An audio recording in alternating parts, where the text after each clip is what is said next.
Chapter 1. I who is there who has not felt a sudden startled pang at reliving an old experience or feeling an old emotion. I have done this before.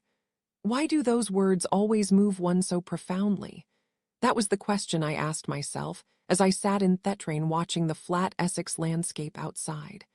How long ago was it that I had taken this self-same journey? Had felt, ridiculously, that the best of life was over for me. Wounded in that war that for me would always be the war that was wiped out no be a second and a more desperate war. It had seemed in 1916 to young Arthur Hastings was already old and mature. How little had I realized that, for me, life was only then beginning. I had been journeying, though I did not know it, to meet the man whose influence over me was to shape and mold my life. Actually, I had been going to stay with my old friend, John Cavendish, whose mother, recently remarried, had a country house named Styles. A pleasant renewing of old acquaintanceships, that was all I had thought it, not foreseeing that I was shortly top-plunge into all the dark embroilments of a mysterious murder. It was at Styles that I had met again that strange little man, Hercule Poirot, whom I had first come across in Belgium. How well I remembered my amazement when I had seen the limping figure with the large moustache coming up the village street, Hercule Poirot. Since those days he had been my dearest friend. His influence had molded my life. In company with him, in the hunting down of yet another murderer, I had met my wife, the truest and sweetest companion any man could have had. She lay now in Argentine soil, having died as she would have wished, with no long drawn-out suffering or feebleness of old age. But she had left a very lonely and unhappy man behind her. Ah, if I could go back live life all over again. If this could have been that day in 1916 when I first travelled to Styles. What changes had taken place since then? What gaps amongst the familiar faces? Styles itself had been sold by the Cavendishes. John Cavendish was dead, though his wife, Mary, that fascinating, enigmatical creature, was still alive, living in Devonshire. Lawrence was living with his wife and children in South Africa. Changes everywhere. But one thing, strangely enough, was the same. I was going to Styles to meet Hercule Poirot. How stupefied I had been to receive his letter, with its heading Styles Court, Styles, Essex. I had not seen my old friend for nearly a year. The last time I had seen him, I had been shocked and saddened. He was now a very old man and almost crippled with arthritis. He had gone to Egypt in the hopes of improving his health, but had returned, so his letter told me, rather worse than better. Nevertheless, he wrote cheerfully, "And does it not intrigue you, my friend, to see the dress from which I write? It recalls old memories, does it not? Yes, I am here at Styles. Figure to yourself, it is now what they call a guest house. Run be one of your so British old colonels, very old-school tie and puna. It is his wife, bien entendu, who makes it pay. She is a good manager, that one, but the tongue like vinegar, and the poor colonel, he suffers much from it. If it were me, I would take a hatchet to her. I saw their advertisement in the paper, and the fancy took me to go once again to the place which first was me home in this country. At my age, one enjoys reliving the past. Then figure to yourself, I find here a gentleman, a baronet who is a friend of the employer of your daughter. That phrase, it sounds a little like the French exercise, does it not? Immediately I conceive a plan. He wishes to induce the Franklins to come here for the summer. I in my turn will persuade you, and we shall be all together en famille. It will be most agreeable.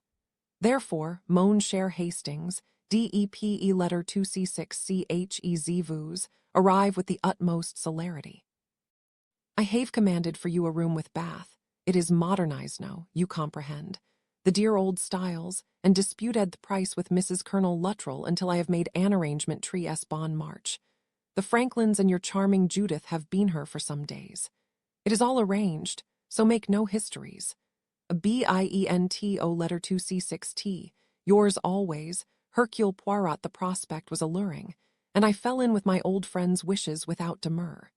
I had no ties and no stoled home. Of my children, one boy was in the Navy, the other married and running the ranch in the Argentine. My daughter Grace was married to a soldier and was at present in India. My remaining child, Judith, was the one whom secretly I had always loved best, although I had never for one moment understood her. A queer, dark, secretive child, with a passion for keeping her own counsel, which had sometimes affronted and distressed me. My wife had been more understanding. Was, she assured me, no lack of trust or confidence on Judith's part, but akin to fierce compulsion. But she, like myself, was sometimes worried about the child. Judith's feelings, she said, were too intense, too concentrated, and her instinctive reserve deprived her of any safety valve. She had queer fits of brooding silence and a fierce, almost bitter power of partisanship. Her brains were the best of the family, and we gladly fell in with her wish for university education. She had taken her B.S.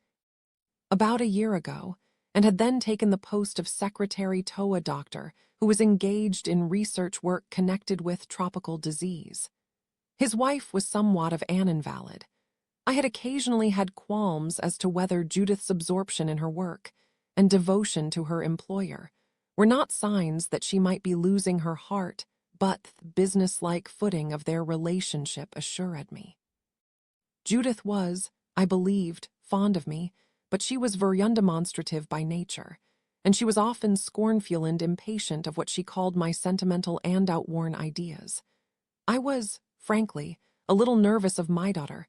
At this point my meditations were interrupted by the train drawing up at the station of Styles St. Mary. That at least had not changed. Time had passed it by.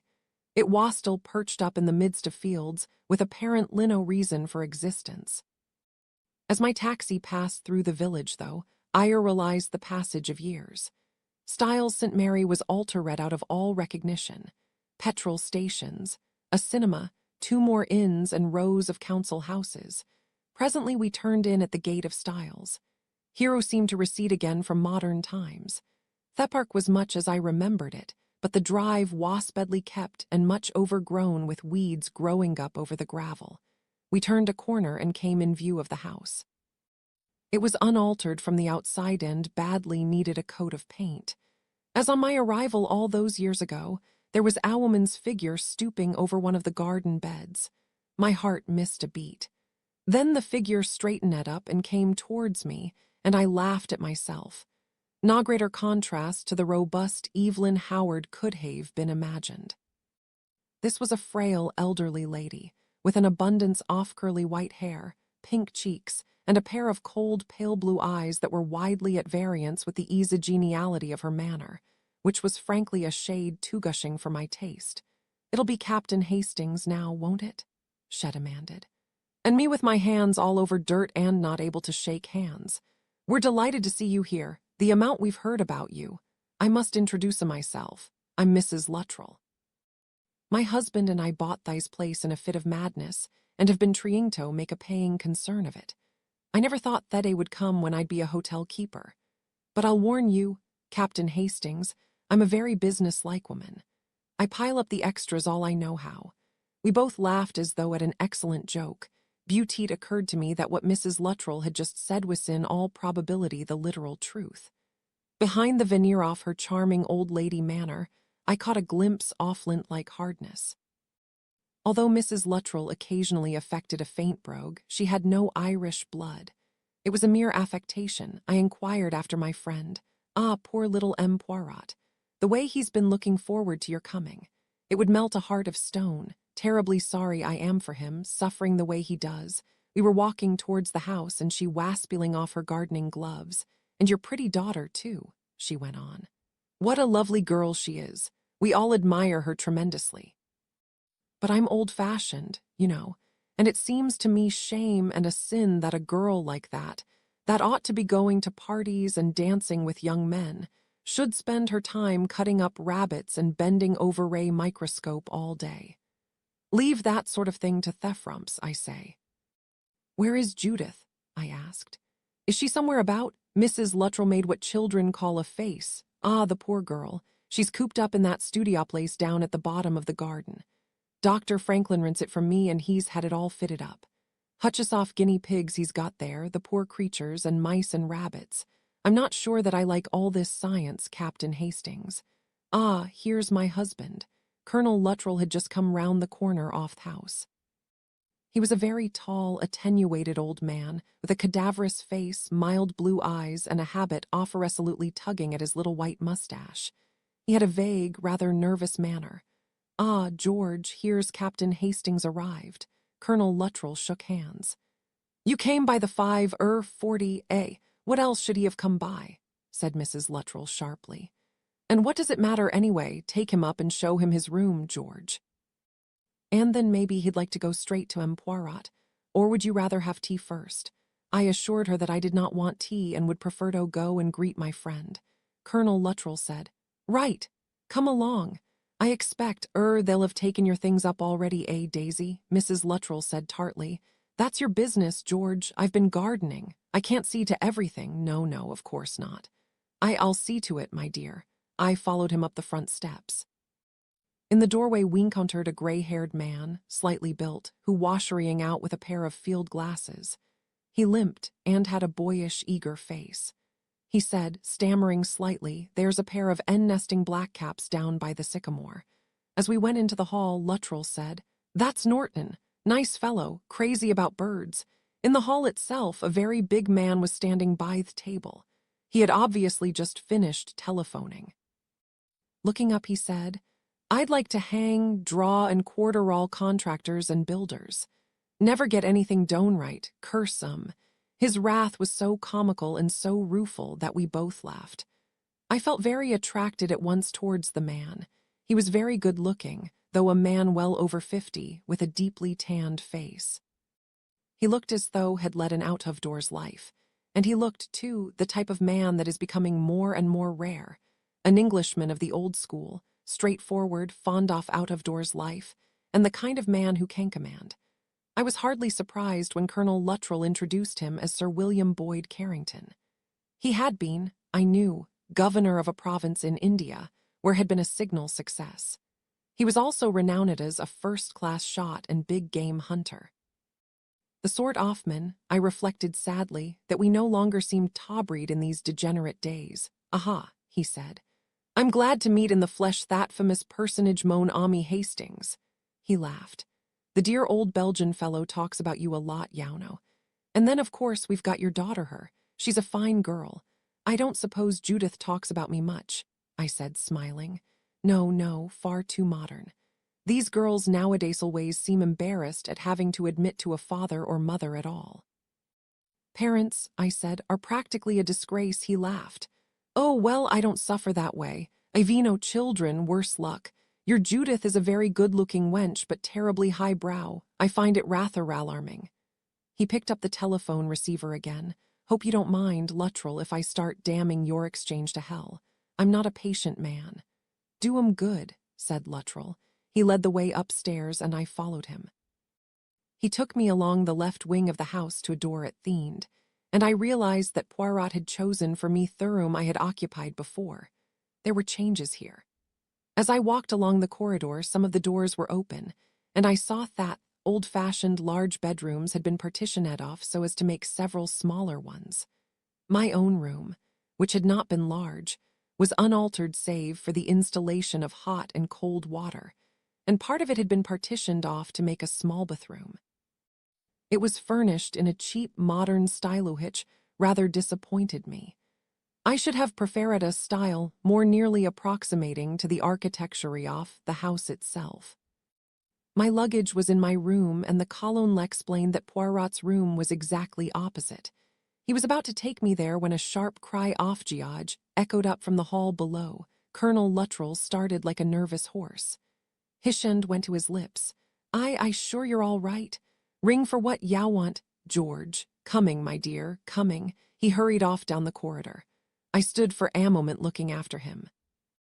Then, with my heart beating slightly faster, I crossed the corridor and rapped in the door of Poirot's room 16. Chapter 2. Nothing is so sad, in my opinion, as the devastation wrought by age, my poor friend. I have described him many times, now to convey to you the difference. Crippled with arthritis, he propelled himself about in a wheeled chair. His once plump frame had fallen in. He was a thin little man now. His face was lined and wrinkled. His moustache and hair, it is true, were still of a jet black color, But candidly, though I would not for the world have hurt his feelings by saying so to him, this was a mistake. There comes a moment when hair dye is en too painfully obvious. There had been a time when I had been surprised to learn that the blackness of Poirot's hair came out of a bottle. But now the theatricality was apparent and merely created the impression that he wore a wig and had adorned his upper lip to amuse the children. Only his eyes were the same as ever, shrewd and twinkling, and now, yes, undoubtedly softened with emotion. Ah, mon ami Hastings, mon ami Hastings. I bent my head, and as was his custom, he embraced me warmly. Mon ami Hastings. He leaned back, surveying me with his head a little to one side. Yes, just the same, the straight back, the broad shoulders, the gray of the hair, très distinct. Yauno, my friend, you have worn well. Les femmes, they still take an interest in you. Yes, really, Poirot, I protested. Must you, but I assure you, my friend, it is a test, it is the test. When the very young girls come and talk to you kindly, oh so kindly, it is the end. The poor old man, they say, we must be nice to him. It must be so awful to be like that. But you, Hastings, vous e letter 2C6TES encore June. For you there are still possibilities. That is right, twist your moustache, hunch your shoulders. I see it is as I say, you would not look so self-conscious otherwise. I burst out laughing. You really are the limit, Poirot. And how are you yourself? Me, said Poirot with a grimace. I am a wreck. I am a ruin. I cannot walk. I am crippled and twisted. Mercifully, I can still feed myself, but otherwise I have to be attended to like a baby. Put to bed, washed and dressed. In fin, it is not amusing that. Mercifully, though the outside decays, the core is still sound. Yes, indeed. The best heart in the world, the heart. Perhaps. I was not referring to the heart. The brain, mon cher, is what I mean by the core. My brain, it still functions magnificently. I could at least perceive clearly that no deterioration of the brain in the direction of modesty had taken place. And you like it here? I asked. Poirot shrugged his shoulders. It suffices. It is not you comprehend the Ritz. No, indeed. The room it was in when I first came here was both small and inadequately furnished. I moved to this one with no increase of price. Then the cooking, it is English at its worst. Those Brussels sprouts so enormous, so hard that the English like so much. The potatoes boiled and either hard or falling to pieces. The vegetables that taste of water, water, and again water. The complete absence of the salt and pepper in any dish, he paused expressively. It sounds terrible, I said. I do not complain, said Poirot, and proceeded to do so. And there is also the modernization, so-called. The bathrooms, the taps everywhere, and what comes out of them. Lukewarm water, mon ami, at most hours of the day. And the towels, so thin, some egger. There is something to be said for the old days, is said thoughtfully. I remembered the clouds of steam which had gushed from the hot tap of the one bathroom Styles had originally possessed, one of those bathrooms in which an immense bath with mahogany sides had reposed proudly in the middle of the bathroom floor. Remembered, too, the immense bath towels and the frequent shining brass cans of boiling hot water that stood in one's old-fashioned basin. But one must not complain, said Poirot again. I am content to suffer for a good cause. A sudden thought struck me. I say, Poirot, you're not hard up, are you? The war hit investments very badly. Poirot reassured me quickly. No, my friend. I am in most comfortable circumstances. Indeed, I am rich. It is not the economy that brings me here. Then that's all right, I said. I went on. I think I can understand your feeling. As one gets on, one tends more and more to revert to the old days. One tries to capture old emotions. I find it painful to be here, in a way, and yet it brings back to me 100 old thoughts and emotions that I'd quite forgotten I ever felt. I dare say you feel the same, not in the least. I do not feel like that at all. They were good days, I said sadly. You may speak for yourself, Hastings. For me, Maravel at Styles St. Mary was a sad and painful time. I was a refugee, wounded, exiled from home and country, existing by charity in a foreign land. No, it was not gay.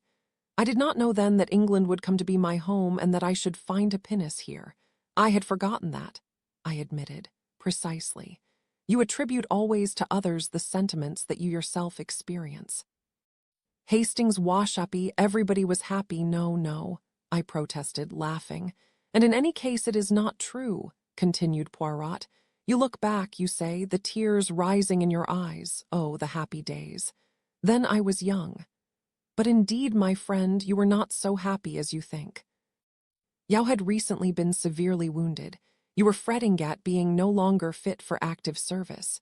You had just been depressed beyond words by your sojourn in a dreary convalescent home, and as far as I remember, you proceeded to complicate matters by falling in love with 2 women at the same time.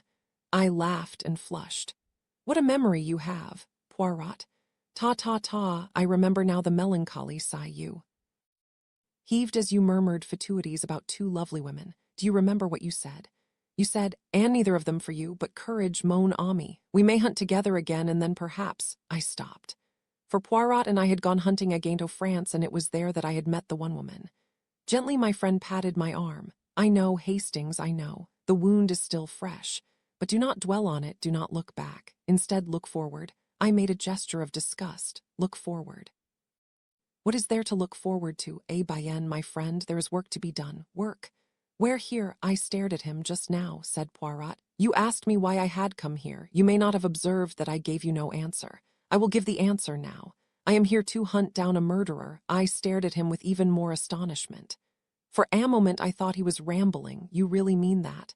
But certainly I mean it. For what other reason did I urge you to join me? My limbs, they are no longer active, but my brain, as I told you, is unimpaired. My rule, remember, has been always the same: sit back and think. That I still can do, in fact, it is the only thing possible for me. For the more active city off the campaign I shall have with me my invaluable Hastings. You really mean it? I gasped. Of course I mean it. You and I, Hastings, are going hunting once again. It took some minutes to grasp that Poirot was really in earnest. Fantastic though his statement sounded, I had no reason to doubt his judgment. With a slight smile, he said, At last you are convinced. At first you imagined, did you not, that I had the softening of the brain? No, I said hastily. Only this seems such an unlikely place. Ah, you think so? Of course I haven't seen all the people yet. Whom have you seen? Just the Luttrells, and a man called Norton, seems an inoffensive chap, and Boyd Carrington. I must say I took the greatest fancy to him. Poirot nodded. Well, Hastings, I will tell you this. When you have seen the rest of the household, my statement will seem to you just as improbable as it is now. Who else is there? The Franklins, Dr. and Mrs. The hospital nurse Yuho attends to Mrs. Franklin, your daughter Judith. Then there is a man called Allerton, something of a lady killer, and a Miss Cole, a woman in her 30s. They are all, let me tell you, very nice people. And one of them is a murderer, and one of them is a murderer. But why should you think? I found it hard to frame my questions. They tumbled over each other. Calm yourself, Hastings. Let us begin from the beginning. Reach me, I pray you, that small box from the bureau. Bien. And now the keys, so, unlocking the dispatch case, he took from it a Massoff typescript and newspaper clippings. You can study these at your leisure, Hastings. For the moment I should not bother with the newspaper cuttings. They are merely the press accounts of various tragedies, occasionally inaccurate, sometimes suggestive. To give you an idea of the cases, I suggest that you should read through the presses I have made. Deeply interested, I started reading Case A. Etherington Leonard Etherington. Unpleasant habits, took drugs and also drank. A peculiar and sadistic character. Wife young and attractive. Desperately unhappy with him. Etherington died apparently of food poisoning. Doctor not satisfied. As a result of autopsy, death discovered to be due to arsenical poisoning. Supply of weed killer in the house, Bude ordered a long time previously. Mrs. Etherington arrested and charged with murder. She had recently been friends with a man in civil service returning to India. No suggestion of actual infidelity, but evidence of deep sympathy between them. Young man had since become engaged Tobe, married to girl he met on voyage out. Some doubt as to whether letter telling Mrs. Etherington of this fact was received by her after or before her husband's death. She herself says before. Evidence against her mainly circumstantial, absence of another likely suspect, and accidentally unlikely. Great sympathy felt with her at trial owing to husband's character and the bad treatment she had received from him. Judge's summing up was in her favor, stressing that verdict must be beyond any reasonable doubt. Mrs. Etherington was acquitted. General opinion, however, was that she was guilty. Her life afterwards very difficult owing to friends, etc., cold shouldering her. She died as a result of taking an overdose of sleeping draught 2 years after the trial. Verdict of accidental death returned at inquest case, be Miss Sharple's elderly spinster. An invalid, difficult, suffering much pain. She was looked after by her niece, Frida Clay. Miss Sharple died as a result of an overdose of morphia. Frida Clay admitted an error, saying that her aunt's sufferings were so bad that she could not stand it and gave her more morphiato ease the pain. Opinion of police that act was deliberate, not a mistake, but they considered evidence insufficient on which to prosecute case C. Edward Riggs, agricultural laborer. Suspected his wife of infidelity with their lodger, Ben Craig. Craig and Mrs. Riggs found shot. Shots proved to be from Riggs's gun. Riggs gave himself up to the police, said he supposed he must have done it but couldn't remember. His mind went blank, he said. Riggs sentenced to death. Sentence afterwards commuted to penal servitude for life. Case D. Derek Bradley was carrying on an intrigue with a girl. His wife discovered this. She threatened to kill him. Bradley died of potassium cyanide administered in his beer. Mrs. Bradley arrested and treated for murder. Broke down under cross-examination. Convicted and hanged. Casey Matthew Litchfield, elderly tyrant. 4 daughters at home, not allowed any pleasures or money to spend. One evening on returning home, he was attacked outside his side door and killed by a blow on the head. Later, after police investigation, his eldest daughter, Margaret, walked into the police station and gave herself up for her father's murder. Shedded it, she said, in order that her younger sisters might be able to have a life of their own before it was too late. Litchfield left a large fortune. Margaret Litchfield was adjudged insane and committed to Broadmoor, but died shortly afterwards. I read carefully, but with a growing bewilderment. Finally, I put the paper down and looked inquiringly at Poirot. Well, mon ami, I remember the Bradley case, I said slowly. I read about it at the time. She was a very good-looking woman. Poirot nodded. But you must enlighten me. What is all this about? Tell me first what it amounts to in your eyes. I was rather puzzled. What you gave me was an account of 5 different murders. They all occurred in different places and amongst different classes of people. Moreover, there seems no superficial resemblance between them.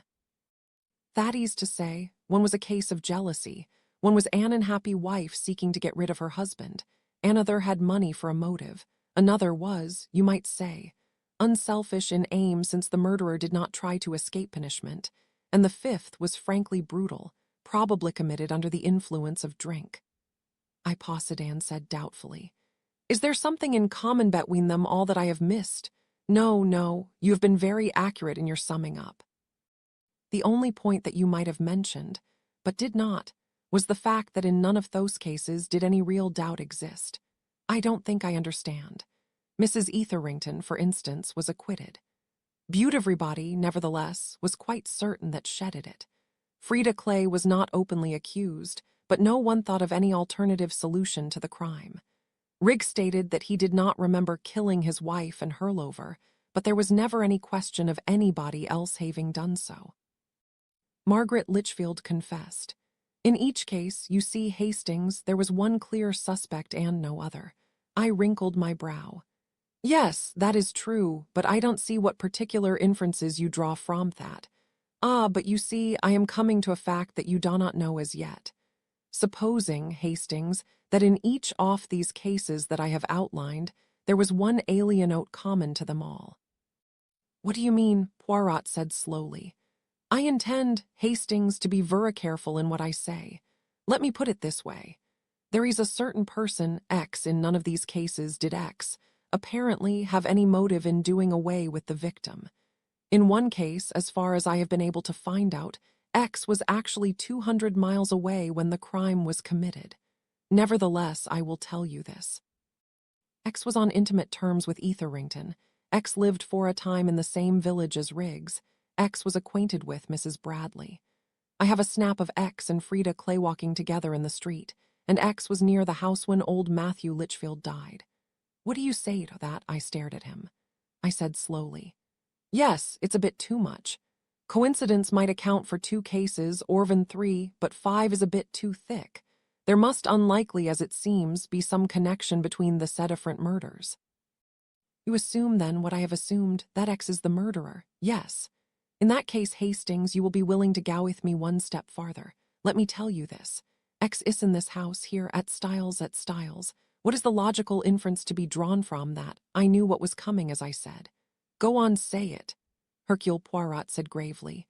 A murder will short-libe committed here. 30 Chapter 3. For a moment or two I stared at Poirot in dismay, then I reacted. No, it won't, I said. You'll prevent that. Poirot threw me an affectionate glance, my loyal friend. How much I appreciate your faith in me. Tout de me letter 2C6 me, I am not sure if it is justified in this case. Nonsense. Of course you can stop it. Poirot's voice was grave as he said. Reflect a minute, Hastings. One can catch a murderer, yes. But how does one proceed to stop a murder? Well, I mean, if you know beforehand.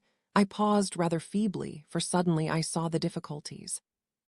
Poirot said, You see, it is not so simple. There are, in fact, only 3 methods. The first is to warn the victim, to put the victim on his or her guard. That does not always succeed, for it is unbelievably difficult to convince some people that they are in grave danger, possibly from someone near and dear to them. They are indignant and refuse to believe. The second course is to warn the murderer, to say, in language that is only slightly veiled, I know your intentions. If so-and-so dies, my friend, you will most surely hang. That succeeds more often than the first method, but even there it is likely to fail. For a murderer, my friend, is more conceited than any creature on this earth. A murderer is always more clever than anyone else. No one will ever suspect him or her. The police will be utterly baffled, etc. Therefore he or she goes ahead just the same, and all you can have is the satisfaction of hanging them afterwards. He paused and said thoughtfully, Twice in my life I have warned a murderer, once in Egypt, once elsewhere. In each case, the criminal was determined to kill. It may be so here.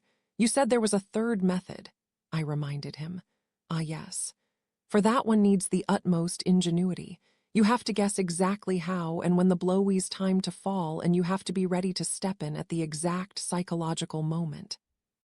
You have to catch the murderer, if not quite red-handed, then guilty off the intention beyond any possible doubt. And that, my friend, went on Poirot, is, I can assure you, a matter of great difficulty and delicacy, and I would not for a moment guarantee its success.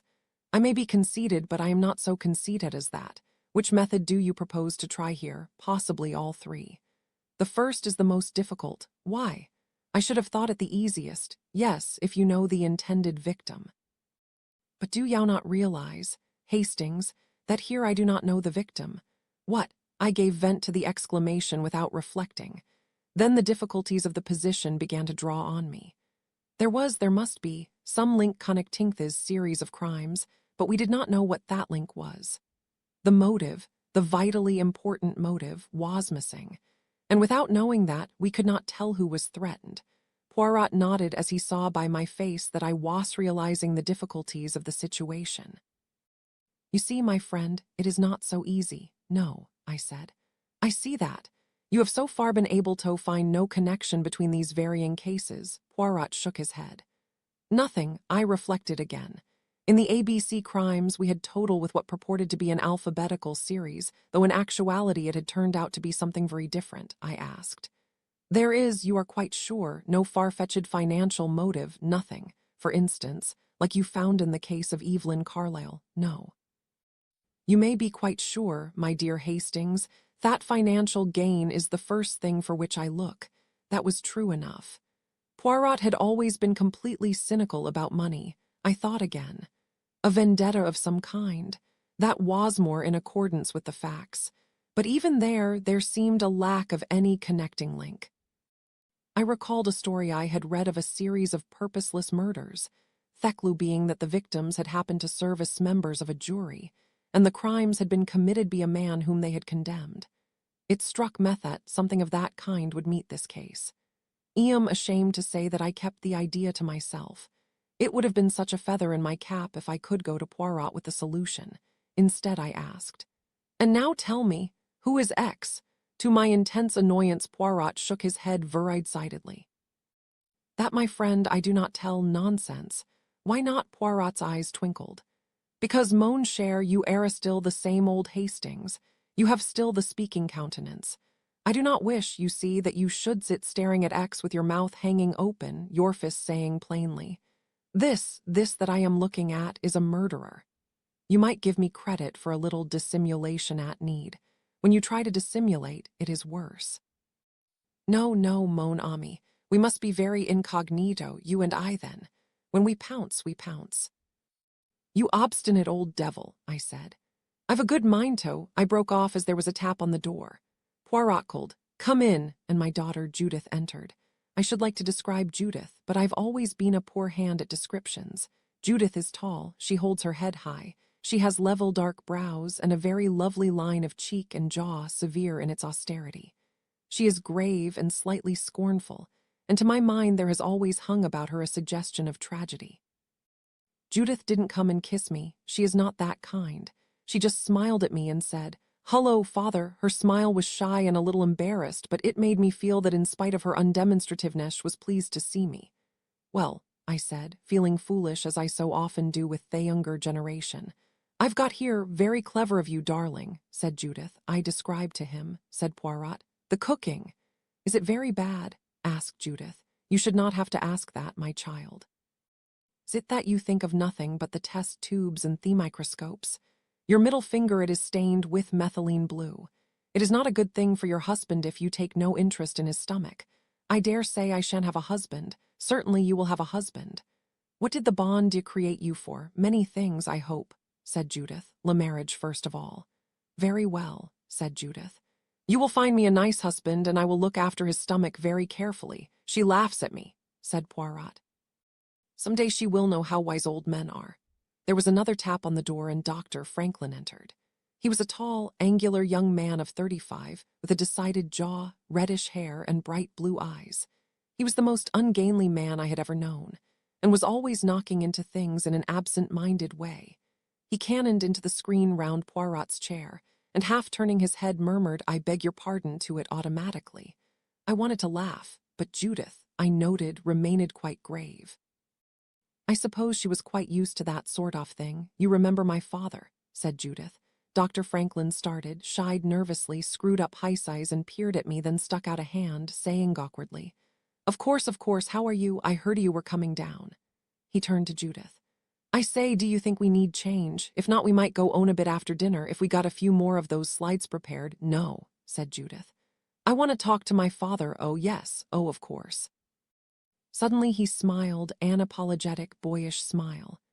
"I am sorry I get so awfully wrapped up in a thing. It's quite unpardonable, makes me so selfish. Do forgive me." The clock struck and Franklin glanced at it hurriedly. "Good Lord, is it as late as that? I shall get intolerable. Promised Barbara I'd read to her before dinner." He grinned at us both and hurried out, colliding with door-post as he went. "How is Mrs. Franklin?" I asked. "The same and rather more so," said Judith. "It's very sad her being such an invalid," I said. "It's maddening for a doctor," said Judith. "Doctors like healthy people." "How hard you young people are," I exclaimed. Judith said coldly. "I was just stating a fact nevertheless," said Poirot. "The good Dr. Haristo read to her. Very stupid," said Judith. "That nurse of hers can read to her perfectly well if she wants to be read to. Personally, I should loathe anyone reading aloud to me." Well, tastes differ," I said. "She's a very stupid woman," said Judith. "Now there, mon enfant," said Poirot. "I do not agree with you.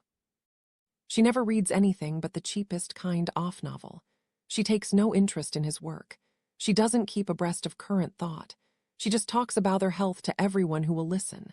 "I still maintain," said Poirot, "that she uses her cells in ways that you, my child, know nothing about. She's a very feminine sort of woman," said Judith. "She coos and purrs." "I expect you like 'em like that, Uncle Hercule," Not at all, I said. He likes them large and flamboyant and Russian for choice. So that is how you give me away, Hastings. Your father, Judith, has always had a penchant for auburn hair. It has landed him in trouble many a time. Judith smiled at us both indulgently. She said, "What a funny couple you are." She turned away and I rose. I must get unpacked, and I might have a bath before dinner. Poirot pressed a little bell within reach of his hondond. A minute or two later his valet attendant entered. I was surprised to find that the man was a stranger. Why? Where's George? Poirot's valet George had been with him for many years. George has returned to his family. His father is ill. I hope he will come back to me sometime. In the meantime, he smiled at the new valet. Curtis looks after me. Curtis smiled back respectfully. He was a big man with a bovine, rather stupid face. As I went out of the door, I noted that Poirot was carefully locking up the dispatch case with the papers inside it. My mind in a whirl, I crossed the passage to my own room. Black Square. Blank page 40, Black Square 40, Chapter 4. I went down to dinner that night feeling that the whole of life had become suddenly unreal. Once or twice, while dressing, I had asked myself if possibly Poirot had imagined the whole thing. After all, the dear old chap was an old man now and sadly broken in health. He himself might declare his brain was as sound as ever, but in point of fact, was it? His whole life had been spent in tracking down crime. Would it really be surprising if, in the end, he was to fancy crimes where no crimes were? His enforced inaction must have fretted him sorely. What more likely than that he should invent for himself a new manhunt? Wishful thinking, a perfectly reasonable neurosis. He had selected a number of publicly reported happenings and had read into them something that was not there, a shadowy figure behind them, a mad mass murderer. In all probability, Mrs. Etherington had really killed her husband. The laborer had shot his wife. A young woman had given her old aunt an overdose of morphia. A jealous wife had policed off her husband as she had threatened to do. And a crazy spinster had really committed the murder for which she had subsequently given herself up. In fact, these crimes were exactly what they seemed. Against that view, surely the common sense one, I could only set my own inherent belief in Poirot's acumen. Poirot said that a murder had been arranged. Fourth second time Styles was to house a crime. Time would prove or disprove that assertion, but if it were true, it behoved us to forestall that happening. And Poirot knew the identity of the murderer, which I did not. The more I thought about that, the more annoyed I became. Really, frankly, it was damned cheek of Poirot. He wanted my cooperation, and yet he refused to take him into his confidence. Why? There was the reason he gave, surely a most inadequate one. I was tired of this silly joking about my peaking countenance. I could keep a secret as well as Sannion. Poirot had always persisted in the humiliating belief that I am a transparent character, and that anyone can read what is passing in my mind. He tries to soften the blow sometimes by attributing it to my beautiful and honest character, which abhors all form of deceit, of course. I reflected, if the whole thing was a chimera of Poirot's imagination, his reticence was easily explained. I had come to no conclusion by the time the gong sounded, and I went down to dinner with an open mind, but with an alert eye, for the detection of Poirot's mythical X4 the moment I would accept everything that Poirot had said as gospel truth. There was a person under this roof who had already killed 5 times and who was preparing to kill again. Who was it? In the drawing room before we went into dinner, I was introduced to Miss Cole and Major Allerton. The former was a tall, still handsome woman of 33 or 4. Major Allerton I instinctively disliked. He was a good-looking man in the early 40s, broad-shouldered, bronzed of face, with an easy way off-talking, most of what he said holding a double implication. He had the pouches under his eyes that come with a dissipated way of life. I suspected him of racketing around, of gambling, of drinking hard, and of being first and last a womanizer. Old Colonel Luttrell, I saw, did not much like Hymether, and Boyd Carrington was also rather stiff in his manner towards him. Allerton's success was with women of the party. Mrs. Luttrell twittered to him delightedly, whilst he flattered her lazily and with a hardly concealed impertinence. I was also annoyed Tosi that Judith, too, seemed to enjoy his company and was exerting herself far more than usual to talk to him. Why the worst type of man can always be relied upon to please and interest the nicest of women has long been a problem beyond me. I knew instinctively that Allerton was a rotter, and 9 men out of 10 would have agreed with me, whereas 9 women, or possibly the whole 10, would have fallen for him immediately. As we sat down at the dinner table and plates, off-white gluey liquid were set before us, I let my eyes rove round the table whilst I summed up the possibilities. If Poirot were right, and retained his clearness off-brain unimpaired, one of these people was a danger-rouse murderer, and probably a lunatic as well. Poirot had not actually said so, but I presumed that X was probably a man. Which of these men was it likely to be? Surely not old Colonel Luttrell with his indecision and his general air of feebleness. Norton, the man I had met rushing out of the house with field glasses, it seemed unlikely. He appeared to be a pleasant fellow, rather ineffective and lacking in vitality. Of course, I told myself, many murderers have been small insignificant men, driven to assert themselves by crime for that very reason. They resented being passed over and ignored. Norton might be a murderer of this type, but there was his fondness for birds. I have always believed that a love of nature was essentially a health sign in a man. Boyd Carrington. Out of the question. A man with a name known all over the world. A fine sportsman, an administrator, a man universally liked and looked up to. Franklin I also dismissed. I knew how Judith respected and admired him. Major Allerton now. I dwelt on him appraisingly. Honesty fellow if I ever saw one.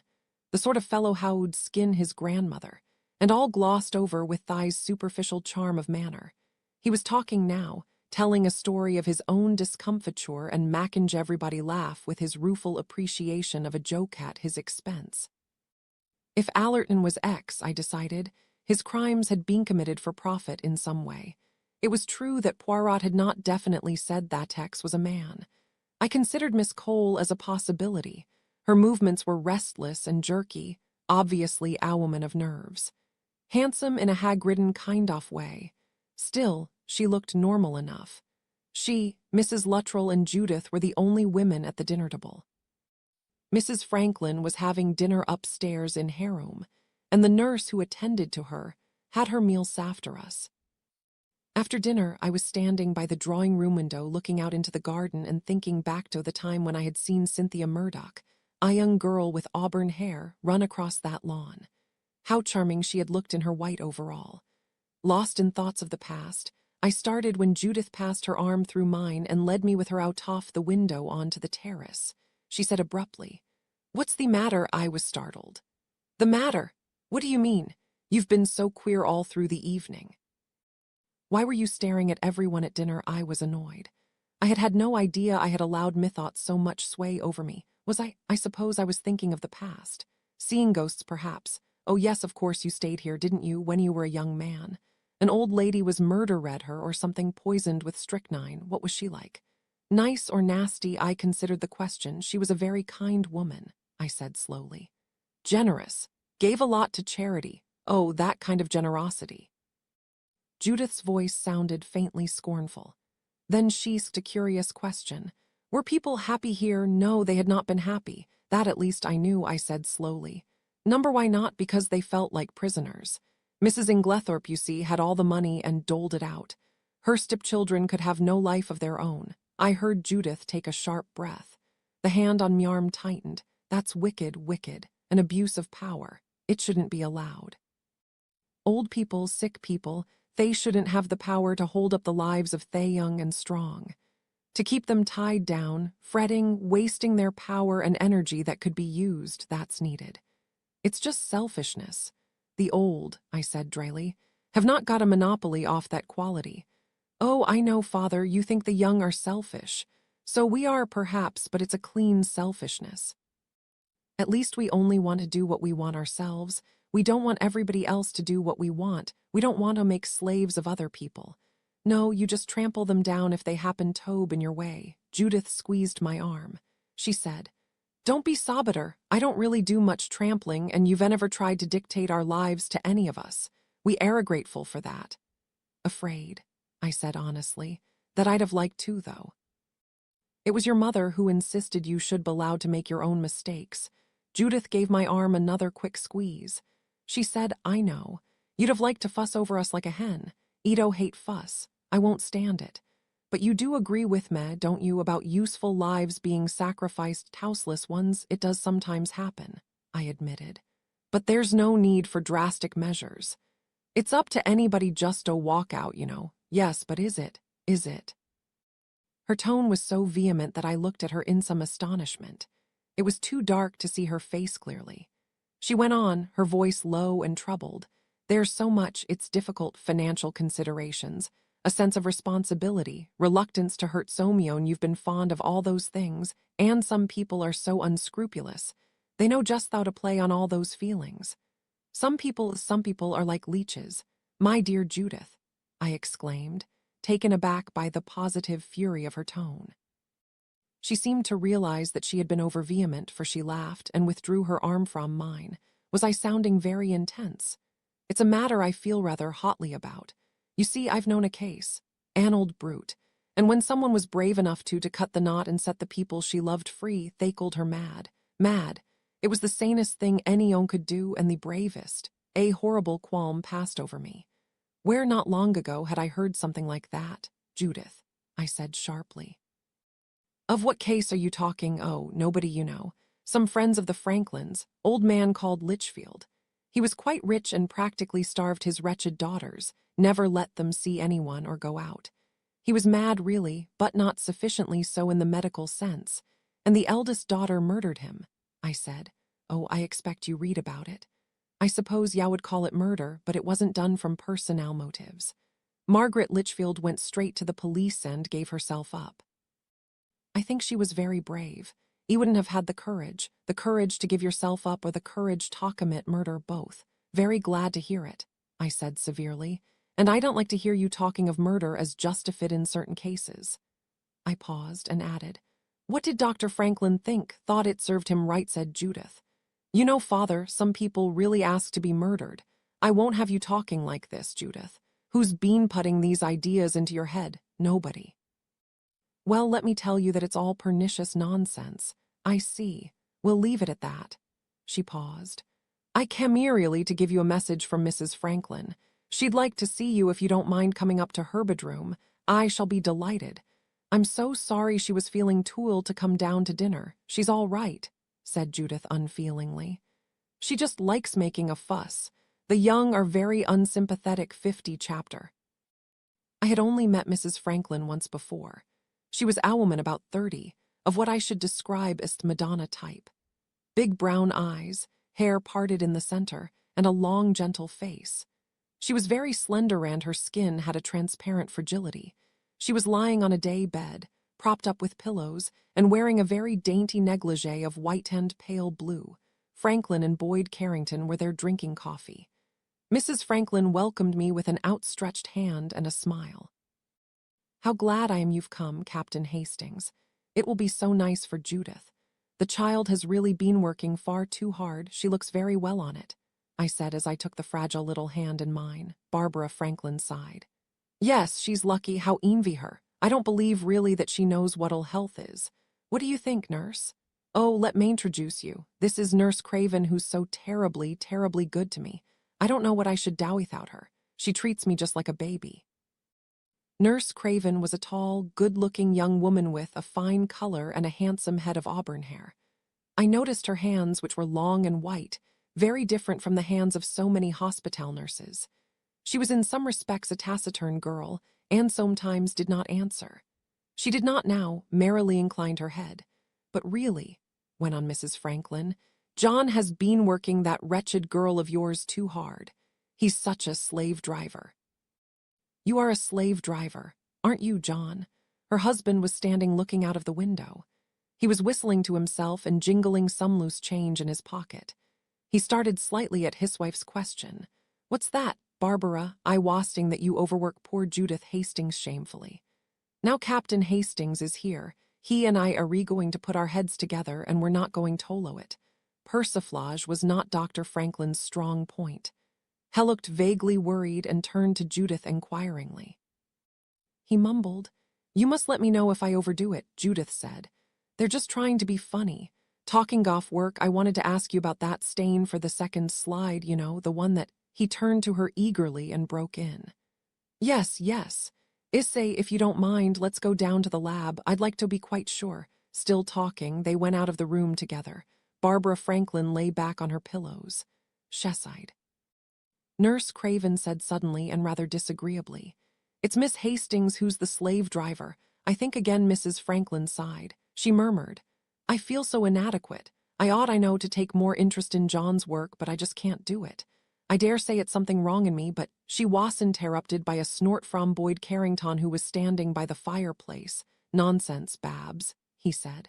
"You're all right. Don't worry yourself." "Oh, but Bill, dear, I do worry. I get so discouraged about myself. It's all, I can't help feeling it. It's all so nasty.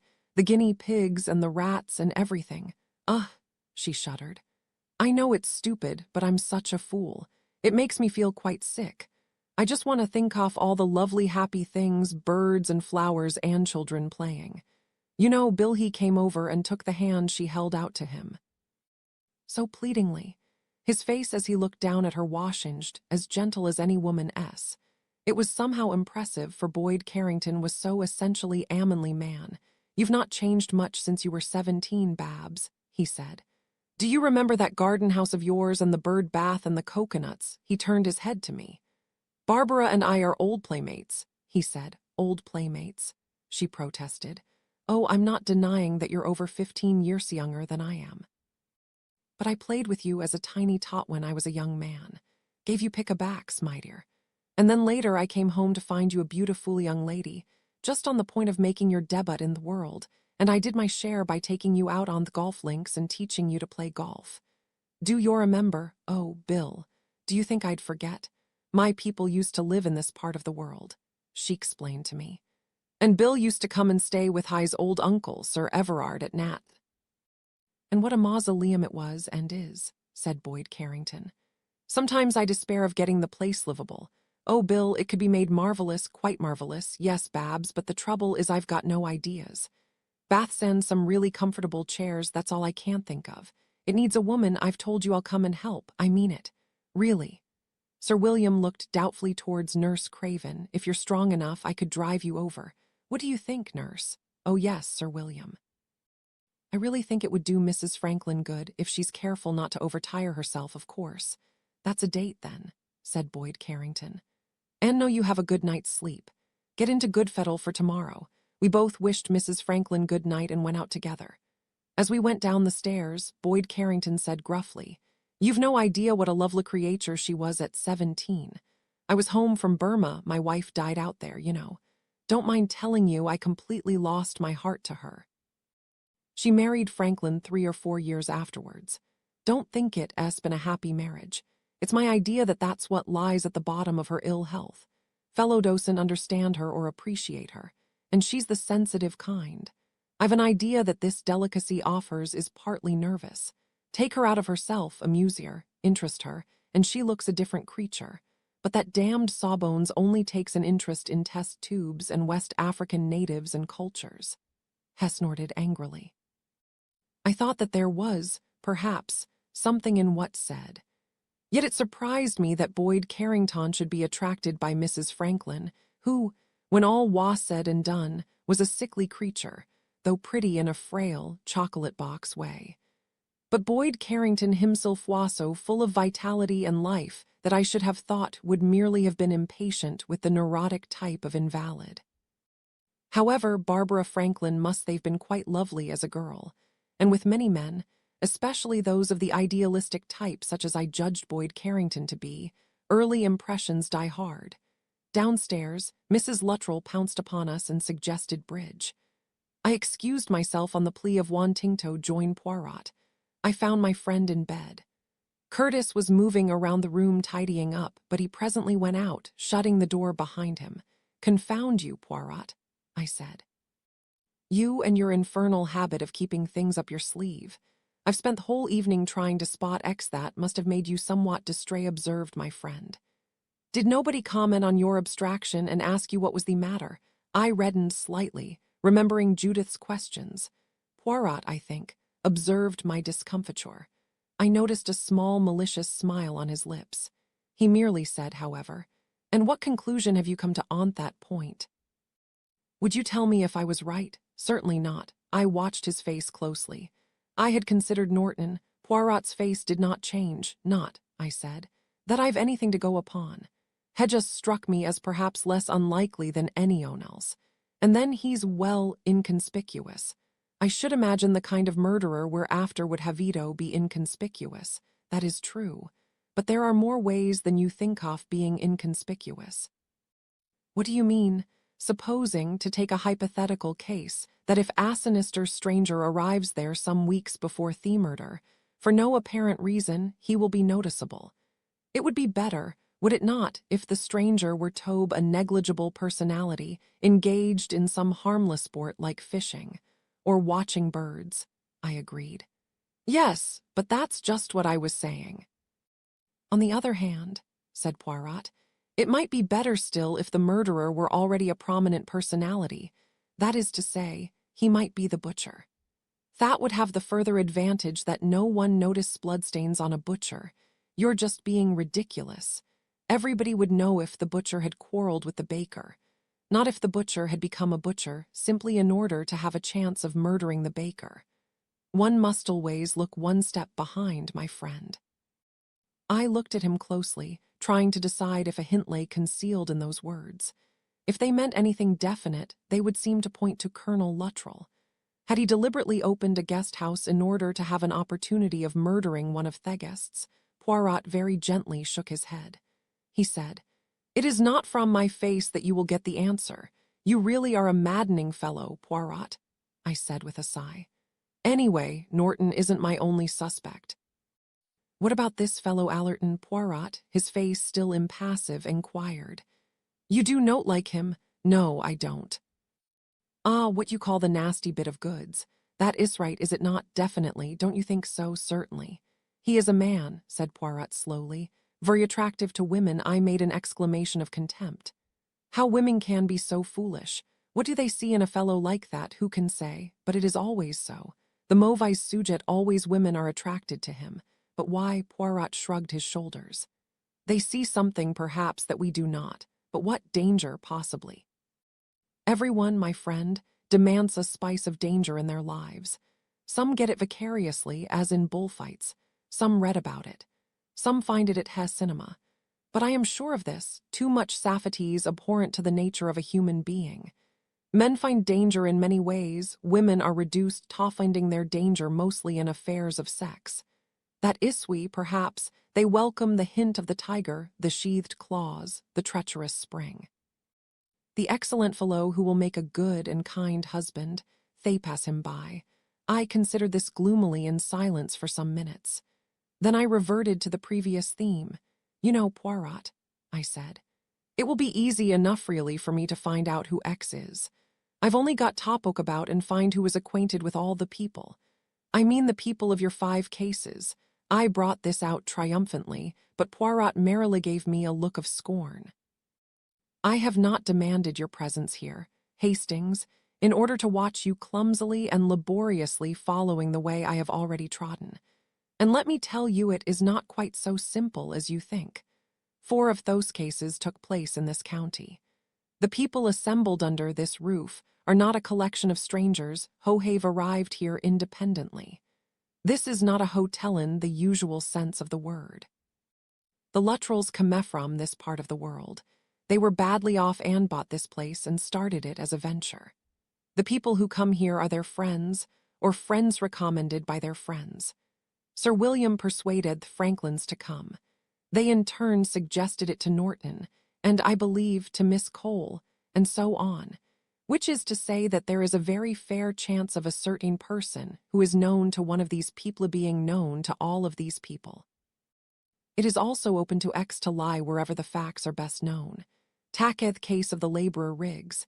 The village where that tragedy occurred is not far from the house of Boyd Carrington's uncle. Mrs. Franklin's people also lived near. The inn in the village is much frequented by tourists. Some of Mrs. Franklin's family friends Uzetto put up there. Franklin himself has stayed there. Norton and Miss Cole may have stayed there and probably have. No, my friend. I beg that you will not McAfee's clumsy attempts to unravel a secret that I refusedo reveal to you. It's so damned silly. As though I should be likely to give it away. I tell you, Poirot, I'm tired of these jokes about my speaking countenance. It's not funny, Poirot said quietly. Are you so sure that is the only reason? Do you not realize, my friend, that such knowledge may be dangerous? Do you not see that I concern myself with your safety? I stared at him open-mouthed. Up till that minute I had not appreciated that aspect of the matter. But it was, of course, true enough.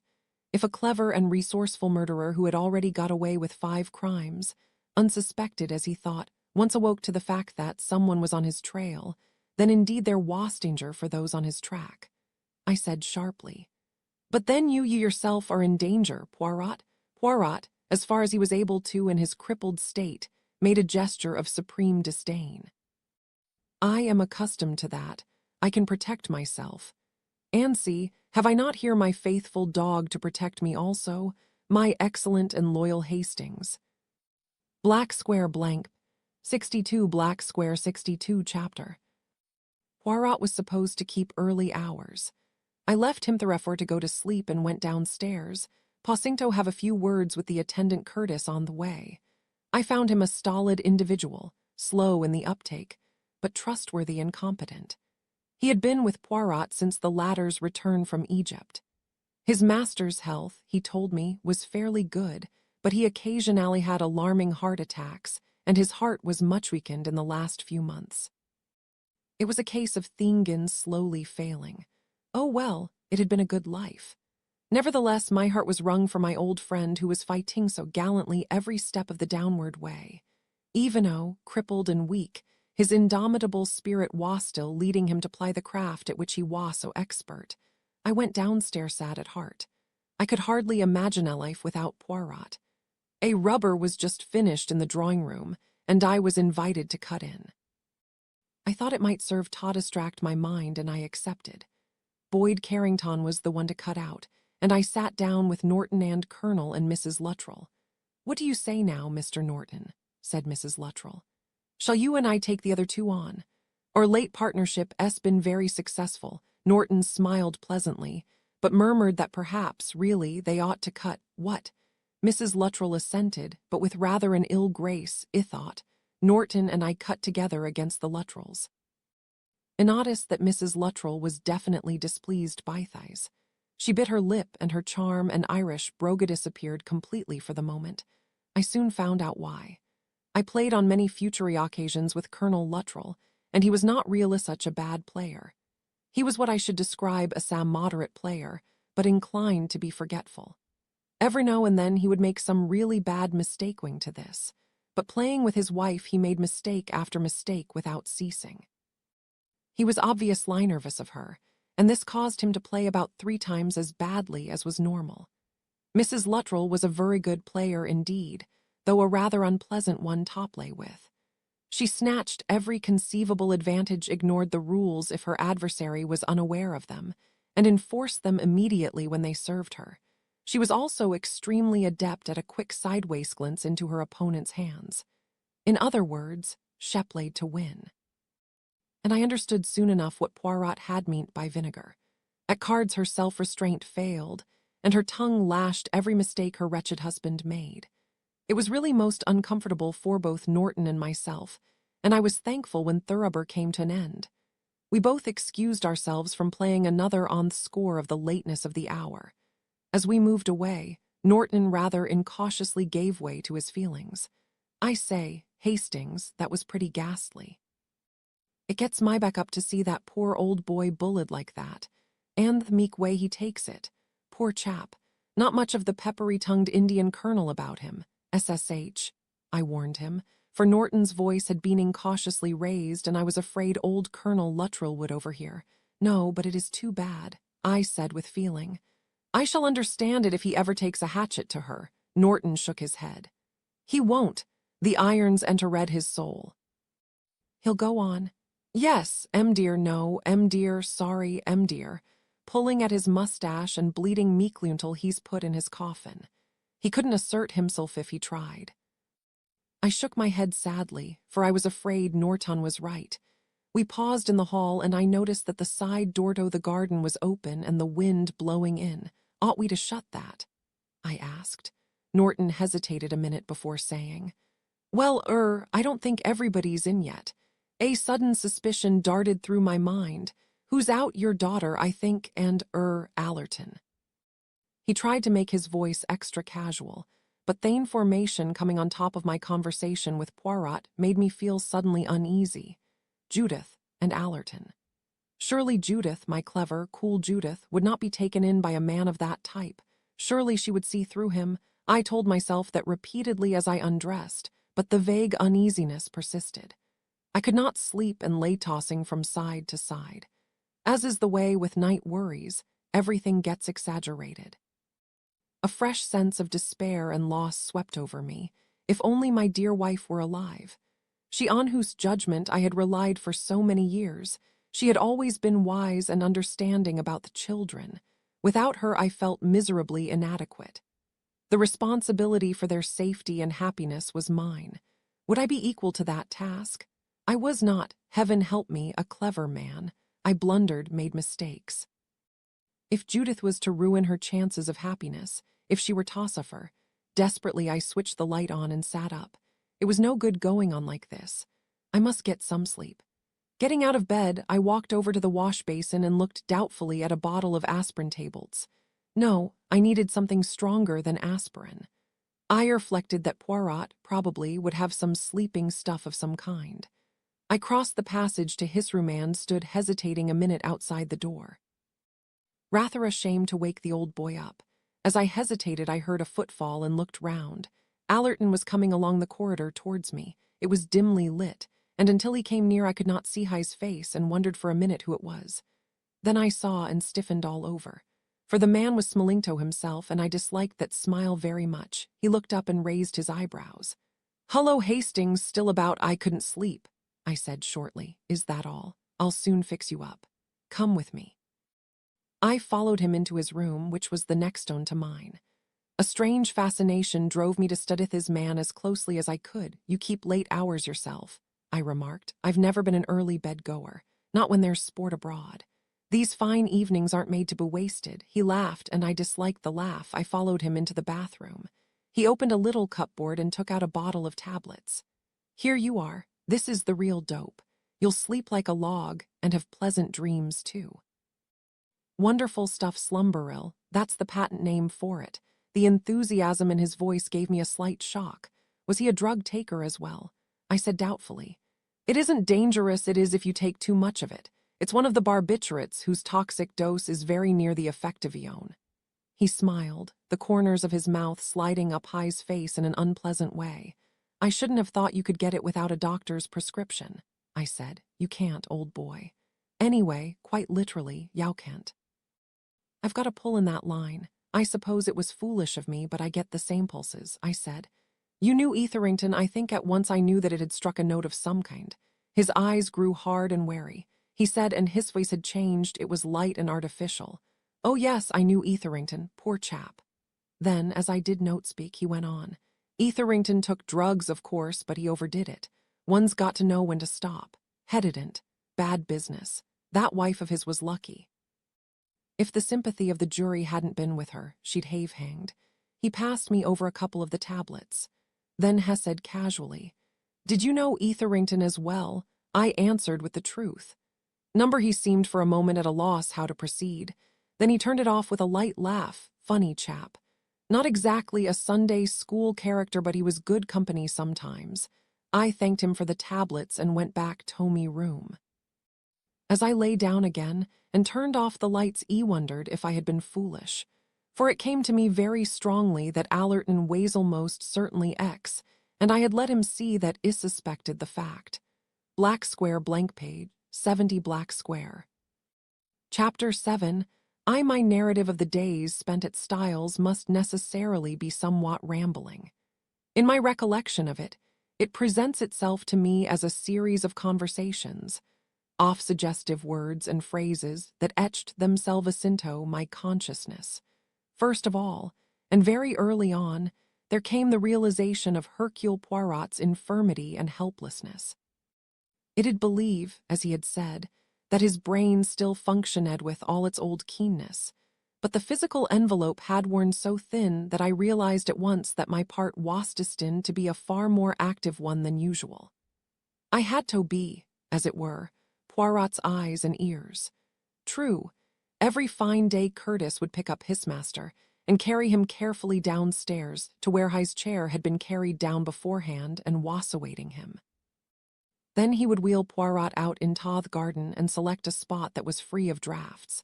On other days, when the weather was not propitious, he would be carried to the drawing-room.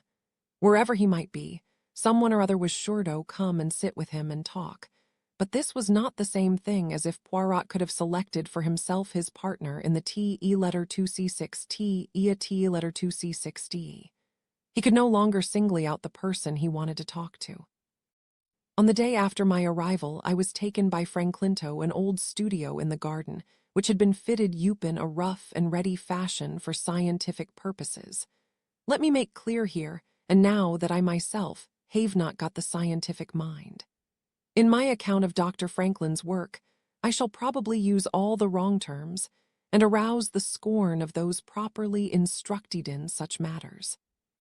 As far as I, a mere layman, could make out, Franklin was experimenting with various alkaloids derived from the calabar bean, Physostigma venenosum.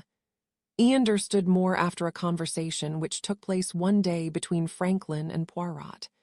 Judith, who tried to instruct me, was, as is customary with earnest young, almost impossibly technical. She referred learnedly to the alkaloids physostigmine, eserine, physovine, and geniserine, and then proceeded to a most impossible-sounding substance, prostigmine or dimethyl carbonic ester of 3-hydroxyphyl trimethylammonium, etc., etc., and a good deal more which, it appeared, was the same thing, only differently arrived at. It was all, at any rate, double Dutch to me, and I aroused Judith's contempt by asking what good all this was likely to do mankind. There is no question that annoys your true scientist more. Judith had answered through me a scornful glance and embarked on another lengthy and learned explanation. The upshot of it was, so I gathered, that certain obscure tribes of West African natives had shown a remarkable immunity tone equally obscure, though deadly disease called, as far as I remember, Jordanitis, a certain enthusiastic Dr. Jordan having originally tracked it down. It was an extremely rare tropical ailment, which had been, on 1 or 2 occasions, contracted by white people, with fatal results. I risked inflaming Judith's rage by remarking that it would be more sensible to find some drug that would counteract the after-effects of measles. With pity and scorn, Judith made it clear to me that it was not the benefaction of the human race, but the enlargement of human knowledge. That was the only goal worthy of attainment. I looked at some slides through the microscope, studied some photographs of West African natives, really quite entertaining, caught the eye of a soporific rat in a cage, and hurried out again into Thier. As I say, any interest I could feel was kindled by Franklin's conversation with Poirot. He said, "You know, Poirot, the stuff's really more up your street than mine. It's the ordeal being supposed to prove innocence or guilt.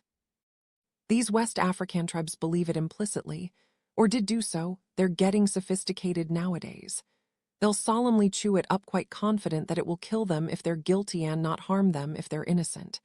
And so, alas, they die. No, they don't all die. That's what has always been overlooked up to now. There's a lot behind the whole thing, a medicine man ramp, I rather fancy.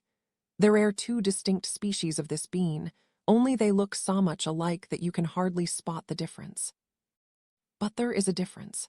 They both contain physostigmine, geniserine, and the rest of it, but in the second species you can isolate, or I think I can, yet another alkaloid, and the action of that alkaloid neutralizes the effect of the others. What's more, that second species regularly eaten by a kind of inner ring in a secret ritual, and the people who eat it never go down with Jordanitis. This third substance has a remarkable effect on the muscular system, without deleterious effects. It's damned interesting. Unfortunately, the puryl caloid is very unstable. Still, I'm getting results. But what's wanted is a lot more research out there on Thespot. It's work that ought to be done. Yes, by heck itis. I'd sell my soul to, he broke off abruptly. The grin came again. Forgive the shop. I get too head up over these things, as you say, said Poirot placidly. It would certainly make my profession much easier if I could test guilt and innocence so easily. Ah, if there were a substance that could do what is claimed for the Calabar bean, Franklin said. Ah, but your troubles wouldn't end there. After all, what is guilt or innocence? I shouldn't think there could be any doubt about that, I remarked. He turned to me. What is evil? What is good? Ideas in them vary from century to century. What you would be testing would probably be a sense of guilt or a sense of innocence. In fact, no value as a test at all. I don't see how you make that out. My dear fellow, suppose a man thinks he has a divine right to kill a dictator or a money-lender or a pimp or whatever arouses his moral indignation. He commits what you consider a guilty deed, but what he considers is an innocent one. What is your poor ordeal bean to do about it? Surely, I said, there must always be a feeling of guilt with murder. Lots of people I'd like to kill, said Dr. Franklin cheerfully. Don't believe my conscience would keep me awake at night afterwards. It's an idea of mine, you know, that about 80% of the human race ought to be eliminated. We'd get on much better without them. He got up and strolled away, whistling cheerfully to himself. I looked after him doubtfully. A low chuckle from Poirot recalled me. You look, my friend, like one who has envisaged a nest of serpents. Let us hope that our friend the doctor does not practice what he preaches. Ah, I said. But supposing he does. After some hesitations, I decided that I ought to sound Judith on the subject of Allerton. I felt that I must know what her reactions were. She was, I knew, a level-headed girl, well able to take care of herself, and I did not think that she would really be taken in by the cheap attraction of a man like Allerton. I suppose, actually, that I tackled her on the subject because I wanted to be reassured on that point. Unfortunately, I did not get what I wanted. It went about it clumsily, I dare say. There is nothing that young people resent so much as advice from Therolders. I tried to make my words quite careless and debonair. I suppose that I failed. Judith bristled at once. What's this? She said. A paternal warning against the big bad wolf. No, Judith, of course not. I gather you don't like Major Allerton. Frankly, I don't. Actually, I don't suppose Yaudo either. Why not? Well, he isn't your type, is he? What do you consider as my type, father? Judith can always flurry me. I boggled rather badly. She stood looking at me, her mouth curving upwards in a slightly scornful smile. Of course you don't like him, she said. I do. I think's very amusing. Oh, amusing, perhaps. I endeavored to pass it off. Judith said deliberately, He's very attractive. Any woman would think so. Men, of course, wouldn't see it. They certainly wouldn't. I went on, rather clumsily. You were out with him very late the other night. I was not allowed to finish. The storm broke. Really, father, you're being too idiotic. Don't you realize that at my age I'm capable of managing my own affairs? You've no earthly right to control what I do or whom I choose to make a friend of. It's this senseless interfering in their children's lives that is so infuriating about fathers and mothers. I'm very fond of you, but an adult woman and my life is my own. Don't start making a Mr. Barrett of yourself. I was so hurt by this extremely unkind remark that I was quite incapable of replying, and Judith went quickly away. I was left with the dismayed feeling that I had done more harm than good. I was standing lost in my thoughts when I was roused by the voice of Mrs. Franklin's nurse exclaiming archly, "A penny for your thoughts, Captain Hastings." I turned gladly to welcome the interruption. Nurse Craven was really a very good-looking young woman. Her manner was, perhaps, a little on the arch and sprightly side, but she was pleasant and intelligent. She had just come from establishing her patient in a sunny spot not far from the improvised laboratory. Is Mrs. Franklin interested in her husband's work? I asked. Nurse Craven tossed her head contemptuously. Oh, it's a good deal too technical for her. She's not at all a clever woman, you know, Captain Hastings. No, I suppose not. Dr. Franklin's work, of course, can only be appreciated by someone who knows something about medicine. He's a very clever man indeed, you know. Brilliant. Poor man, I feel so sorry for him. Sorry for him, yes. I've seen it happen so often. Marrying the wrong type of woman, I mean, you think she's the wrong type for him, well, don't you?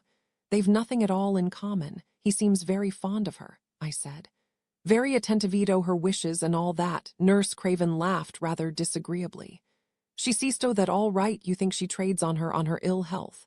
I asked doubtfully. Nurse Craven laughed. There isn't much you could teach her about getting her own way. Whatever her ladyship wants happens. Some women are like that, clever as a barrel full of monkeys.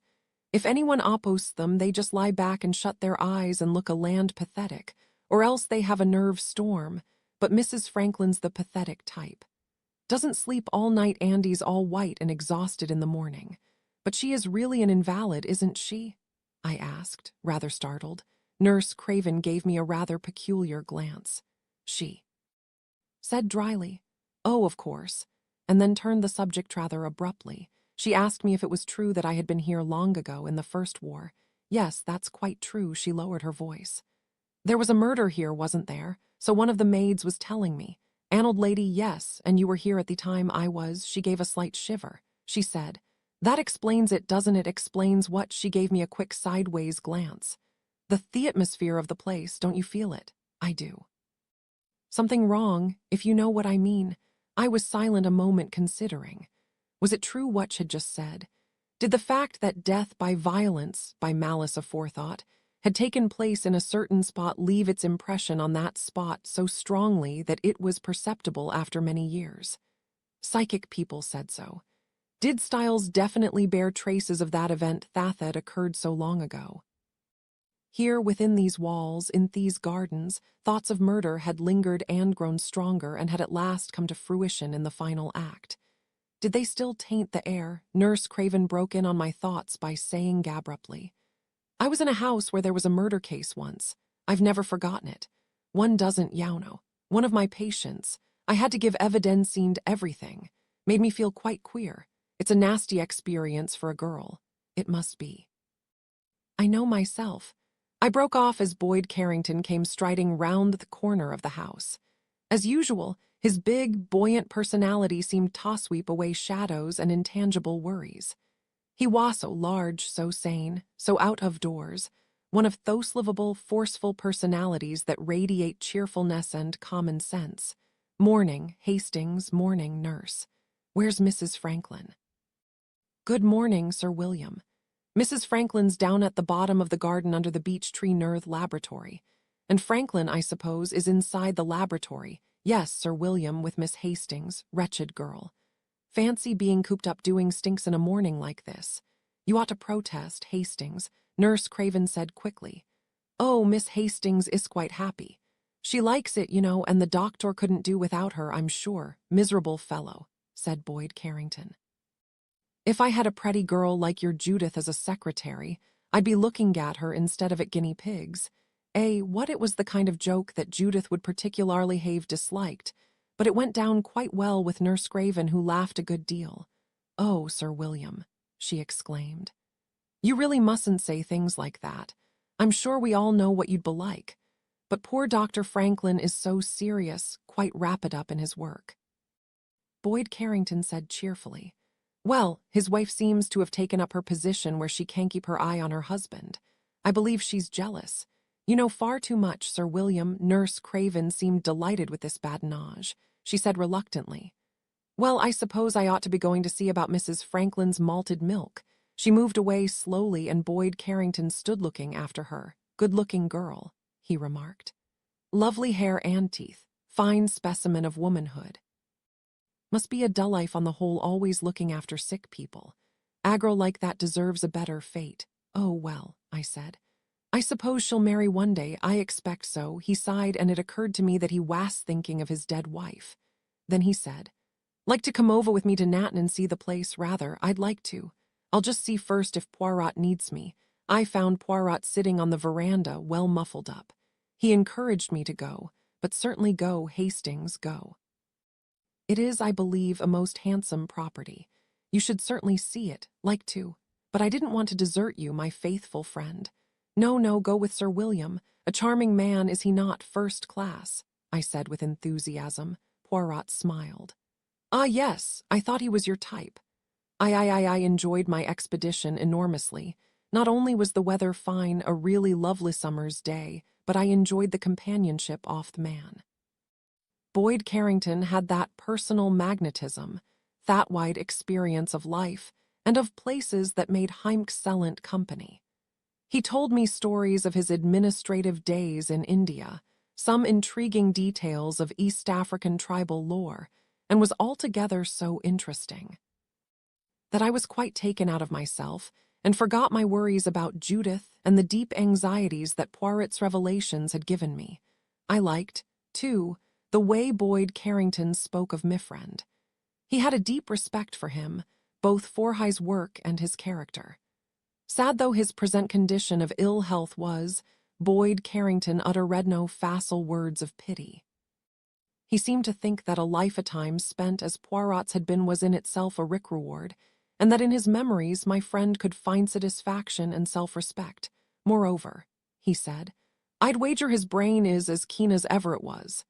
It is, indeed it is, I assented eagerly. No greater mistake than to think that because Ammon's tied by the leg it affects his brain pan. Not a bit off it. Anno Domini affects head work much less than you'd think. By Jove, I wouldn't care to undertake to commit a murder under Hercule Poirot's nose, even at this time of day. Get you if you did, I said, grinning. I bet he would. Not, he added ruefully. That is should be much good at doing a murder anyway. I can't plan things, you know, too impatient. If it had a murder, it would be done on the spur of the moment. That might be the most difficult crime to spot. I hardly think so. I'd probably leave clues trailing along behind me in every direction. Well, it's lucky I haven't got a criminal mind. Only kind of man I can imagine myself killing is a blackmailer. That is a full thing, if you like. I've always thought a blackmailer ought to be shot. What do you say? I confessed to some sympathy with his point of view. Then we passed on to an examination of the work done on the house, as a young architect came forward to meet us. Natton was mainly of Tudor date with a wing added later. It had not been modernized or altered since the installation of two primitive bathrooms in the 1840s or thereabouts. Boyd Carrington explained that his uncle had been more or less of a hermit, disliking people and living in a corner of the vast house. Boyd Carrington and his brother had been tolerated, and had spent their holidays there as schoolboys before Sir Everard had become as much of a recluse as he afterwards became. The old man had never married, and had spent only a tenth of his large income, so that even after death duties had been paid, the present baronet had found himself a very rich man, but a very lonely one, he said, sighing. I was silent. My sympathy was too acute to be put into words, for I too was a lonely man. Since Cindershad died, I felt myself to be only half a human being.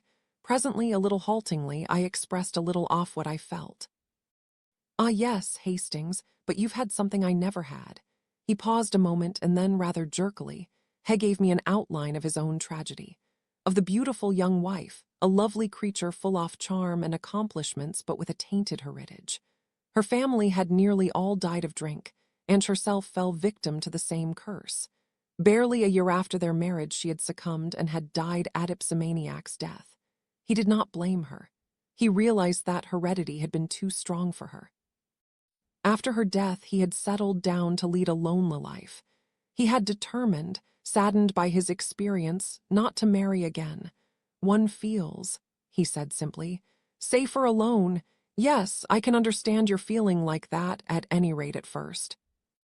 The whole thing was such a tragedy. It left me prematurely aged and embittered. He paused. It's true, I was once very much tempted. But she was so young, I didn't feel it would be fair to tie her to a disillusioned man. I was too old for her, she was such a child, so pretty, so completely untouched. He broke off, shaking his head. Wasn't that for her to judge? I don't know, Hastings, I thought not. She seemed to like me. But then, as I say, she was so young. I shall always remember her as I saw her the last day off that leave. Her head a little on one side, that slightly bewildered look, her little hand. He stopped. The words conjured up a picture that seemed vaguely familiar, though I could not think we.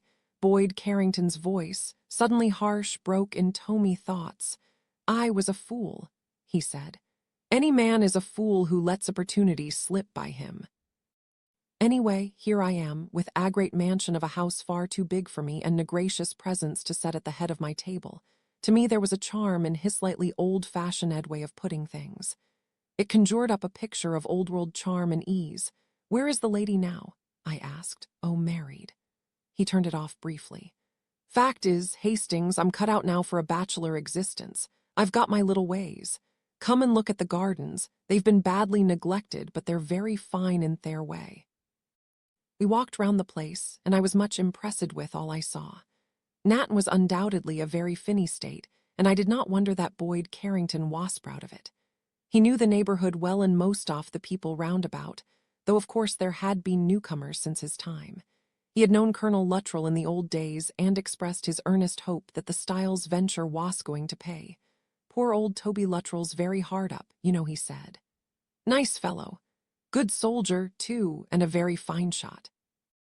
Went on safari with him in Africa once. Ah, those were the days. He was married then, of course. Buthay's missus didn't come along, thank goodness. Pretty woman she was, but always a bit of a tartar. Funny things a man will stand from a woman. Old Toby Luttrell, who used to make subalterns shake in their shoes, he was such a stern martinet. And there he is, henpecked and bullied and meek as they make em. No doubt about it, that woman's got a tongue like vinegar. Still, she's got a head on her. If anyone can make the place pay, she will. Luttrell never had much off a head for business, but Mrs. Toby would skin her grandmother. She's so gushing with it all, I complained. Boyd Carrington looked amused. I know, all sweetness. But have you played bridge with them? I replied feelingly that I had. On the whole, I steer clear of women bridge players, said Boyd Carrington. And if you take my tip, you'll do the same. I told him how uncomfortable Norton and myself had felt on the first evening of my arrival. Exactly. One doesn't know where to look, Head did. Nice fellow, Norton. Very quiet, though, always looking at birds and things. Doesn't care for shooting them, he told me. Extraordinary, no feeling for sport.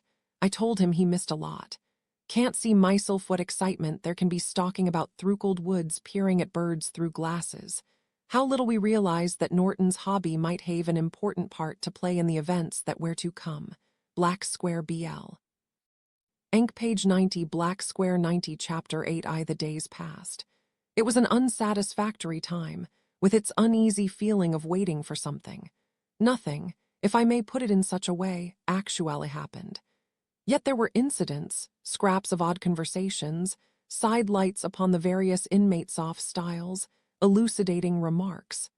They all mounted up and, if properly pieced together, could have done a lot towards enlightening me. It was Poirot who, with a few forceful words, showed me something to which I had been criminally blind. I was complaining, for the umpteenth time, of his willful refusal to admit me to his confidence. It was not fair, I told him. Always he and I had had equal knowledge, even if I had been dense, and he had been astute in drawing the right conclusions from that knowledge. He waved an impatient hand.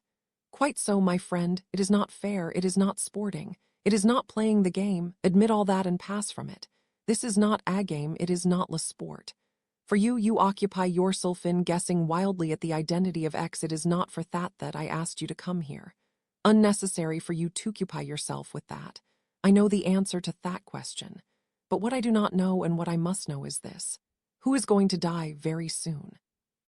It is a question, mon via, not of you playing a guessing game, but of preventing a human being from dying. I was startled. Of course, I said slowly. It'd know that you practically said so once, but I haven't quite realized it. Then realize it now, immediately. Yes, I will, I do, bien. Then tell me, Hastings, who is it who is going to die? I stared at him blankly. I have really no idea. Then you should have an idea. What else are you here for, surely? I said, going back over my meditations on the subject. There must be a connection between the victim and X, so that if you told me who X was, Poirot shook his head with so much vigor that it was quite painful to watch. Have I not told you that that is the essence of X's technique? There will be nothing connecting X with death. That is certain. The connection will be hidden, you mean. It will be so well hidden that neither you nor I will find it. But surely by studying X's past. I tell you no, certainly not in the time. Murder may happen any moment, you comprehend, to someone in this house, and you really do not know who or how. If I did, I should not be urging you to find out for me. You simply base your assumption on the presency of X. I sounded a little doubtful. Poirot, whose self-control had lessened as his limbs were perforce immobile, fairly howled at me. Ah, ma foi, how many times am I to go over all this? If a lot of war correspondents arrive suddenly in a certain spot of Europe, it means what? It means war. If doctors come from all over the world to a certain city, it shows what? That there is to be there a medical conference. Where you see a vulture hovering, there will be a carcass. If you see beaters walking Yupa Moor, there will be a shoot. If you see a manstop suddenly tear off his coat and plunge into Thessia, it means that there will be a rescue from drowning. If you see ladies of middle age and respectable appearance peering through a hedge, you may deduce that there is an impropriety of some kind.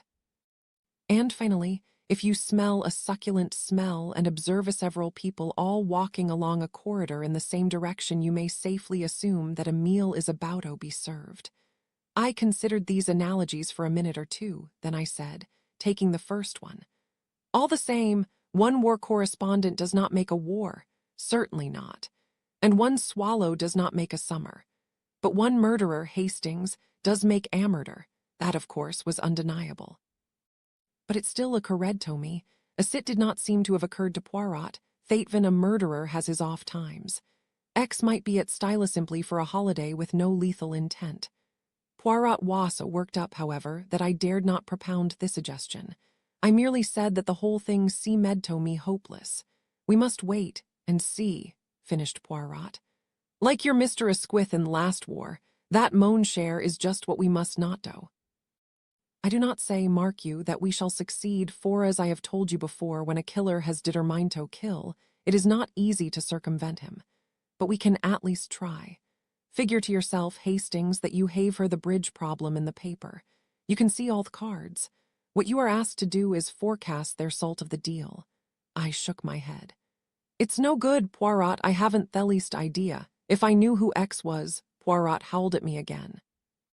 He howled so loud that Curtis came running in from the next room looking quite frightened. Poirot waved him away, and when had gone out again, my friend spoke in a more controlled manner. Come, Hastings, you are not so stupid as you like to pretend. You have studied those cases I gave you to read. You may not know who X is, but you know X's technique for committing a crime. Oh, I said. I see. Of course you see. The trouble with you is that you are mentally lazy. You like to play games and guess. You do not like to work with your head.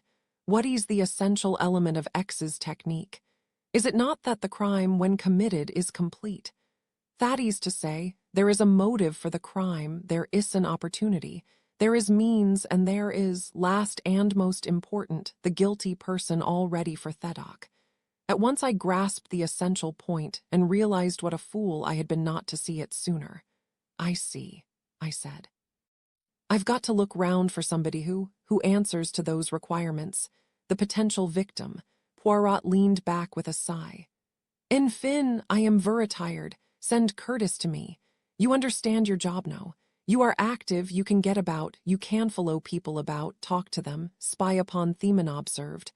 I nearly uttered an indignant protest, but quelled it. It was too old an argument. You can listen to conversations, you have knees that will bend and permit you to kneel and look through keyholes. I will not look through keyholes, I interrupted hotly. Poirot closed his eyes. Very well then, you will not look through keyholes. You will remain the English gentleman and someone will be killed.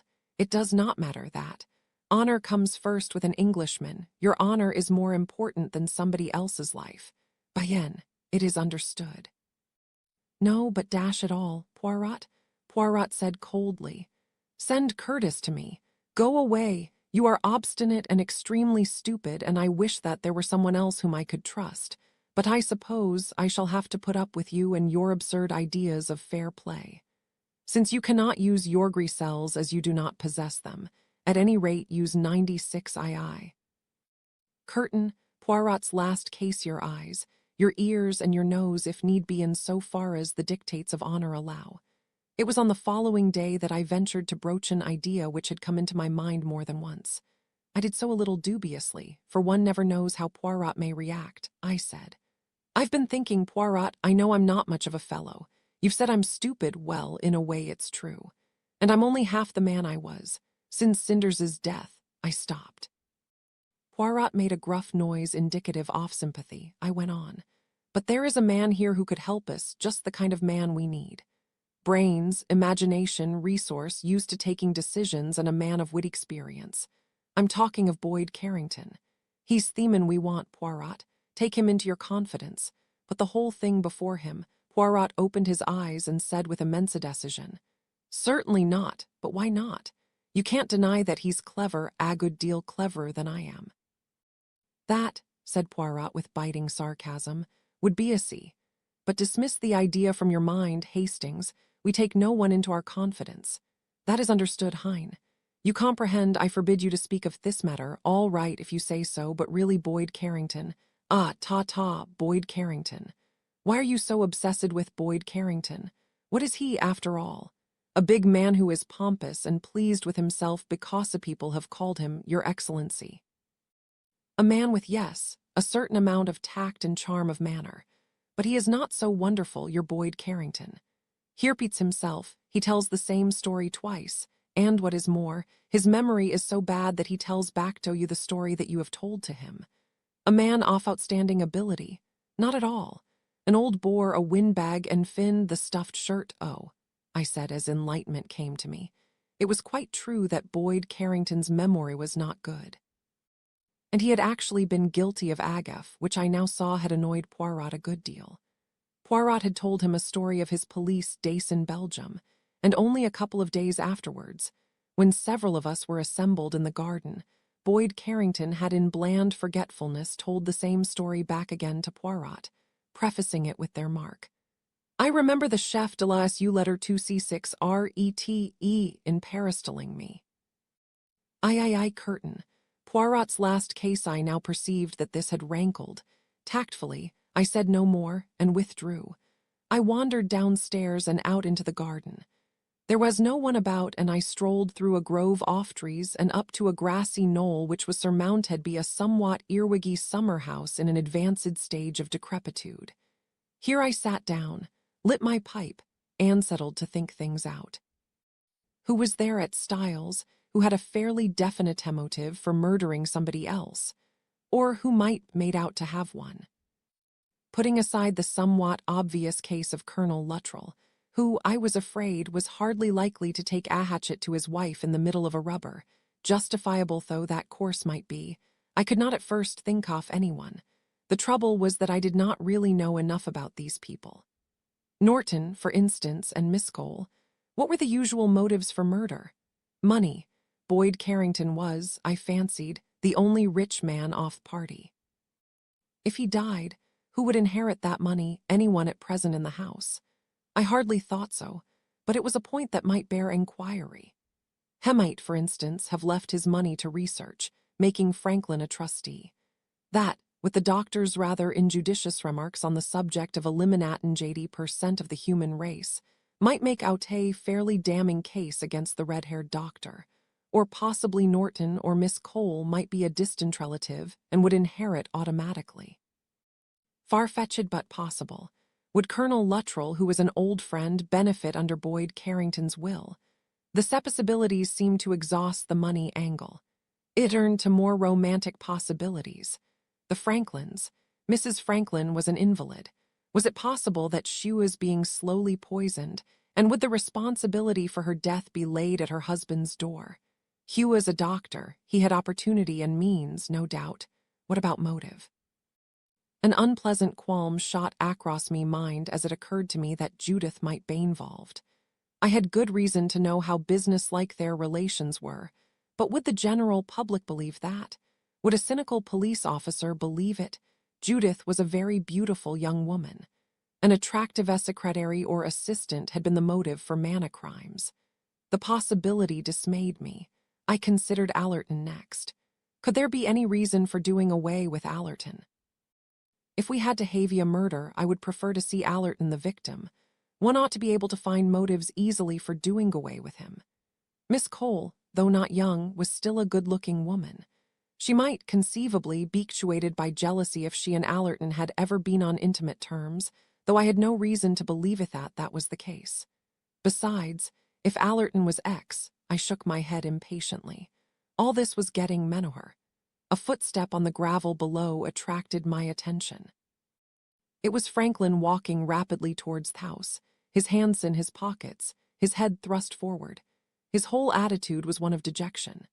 Seeing him thus off guard, I was struck by the fact that he looked at a thoroughly unhappy man. I was so busy staring at him that I did not hear a footfall nearer at hand, and turned with a start when Miss Cole spoke to me. "I didn't hear you coming," I explained apologetically as I sprang up. She was examining the summer house. What a Victorian relic, isn't it? It's rather spidery, I'm afraid.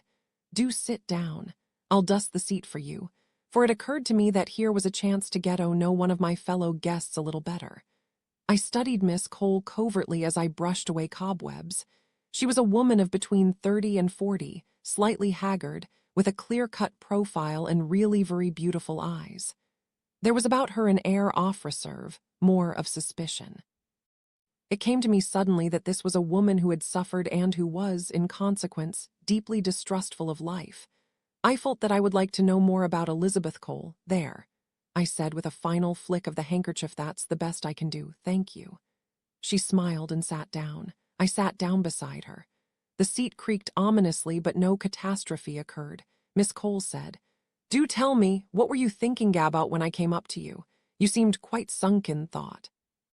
I said slowly, "I was watching Dr. Franklin. Yes, I saw no reason for not repeating what had been in me mind." It struck me that he looked a very unhappy man. The woman beside me said quietly, "But of course is. You must have realized that." I think I showed my surprise. I said, stammering slightly, No, I haven't. I've always thought of him as absolutely wrapped up in his work, so he is. Do you call that unhappiness? I should have said it was the happiest state imaginable." "Oh yes, I'm not disputing it, but not if you're hampered from doing what you feel it's in you to do. If you can't, that is to say, produce your best." I looked at her, feeling rather puzzled. She went in to explain. "Last autumn Dr. Franklin was offered the chance of going out to Africa and continuing his research work there. He's tremendously keen, as you know, and has really done first-class work already in the realm of tropical medicine. And he didn't go, no," his wife protested. She herself wasn't well enough to stand the climate, and she kicked against the idea of being left behind, especially as it would have meant very economical living for her. The pay offered was not high. "Oh," I said. I went on slowly. "I suppose he felt that in her state of health he couldn't leave her. Do you know much about her state of health, Captain Hastings?" "Well, I know, but she is an invalid, isn't she?" "She certainly enjoys bad health," said Miss Cole drearily. I looked at her doubtfully. It was easy to see that her sympathies were entirely with the husband.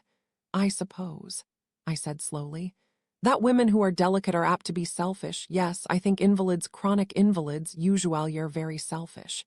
One can't blame them, perhaps. It's so easy. You don't think that there's really very much the matter with Mrs. Franklin?" "Oh, I shouldn't like to say that. It's just a suspicion. She always seems able to do anything she wants to do." I reflected in silence for a minute or two. It struck me that Miss Cole seemed very well acquainted with the ramifications of the Franklin menage.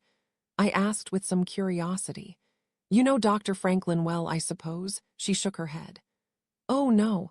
I had only met once or twice before we met here. But he has talked to you about himself, I suppose?" Again she shook her head. "No, what I have just told you I learnt from your daughter Judith." Judith, I reflected with a moment's bitterness, talked to everyone except me. Miss Cole went on. "Judith is terrifically loyal to her employer and very much up in arms on his behalf. Her condemnation of Mrs. Franklin's selfishness is sweeping. You, too, think she is selfish. Yes, but I can see her point of view. I understand invalids. I can understand, too, Dr. Franklin's jiving way to her. Judith, of course, thinks he should park his wife anywhere and get on with the job. Your daughter's a very enthusiastic scientific worker. I know, I said rather disconsolately. It worries me sometimes. It doesn't seem natural, if you know what I mean. I feel she ought to be more human, more keen on having a good time. Amuse herself, fall in love with a nice boy or two.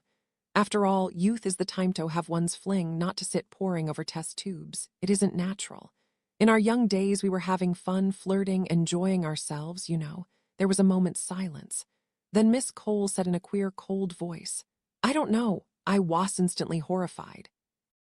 Unconsciously, I had spoken as though she and I were contemporaries, but I realized suddenly that she was well over 10 years my junior and that I had been unwittingly extremely tactless.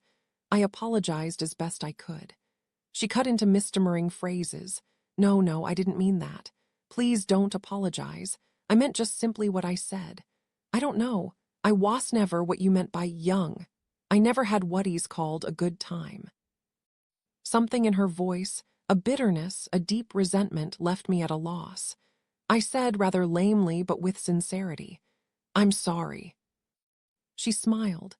"Oh, well, it doesn't matter. Don't look so upset. Let's talk about something else." I obeyed. "Tell me something about the other people, her," I said. "Unless they're all strangers to you. I known the Luttrells all my life. It's rather sad that they should have to do this, especially for him. He's rather a dear. And she's nicer than you'd think. It's having had to pinch and scrape all her life that has made her rather, well, predatory. If you're always on the make, it does tell in the end. The only thing I do rather dislike about her is that gushing manner. Tell me something about Mr. Norton. There isn't really much to tell. He's very nice, rather shy, just a little stupid, perhaps. He's always been rather delicate. He's lived with his mother, rather a peevish, stupid woman. She bossed him a good deal, I think.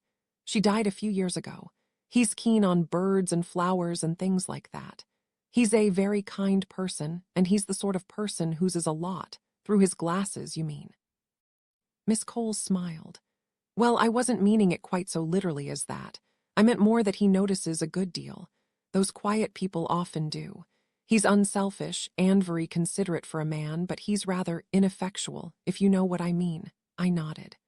"Oh, yes, I know," Elizabeth Cole said suddenly, and once more Thetty bitter note was in her voice. "That's the depressing part of places like this.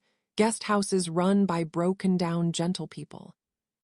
They're full of failures, of people who have never got anywhere and never will get anywhere, of people who have been defeated and broken by life, of people who are old and tired and finished." Her voice died away. A deep and spreading sadness permeated me. How true it was.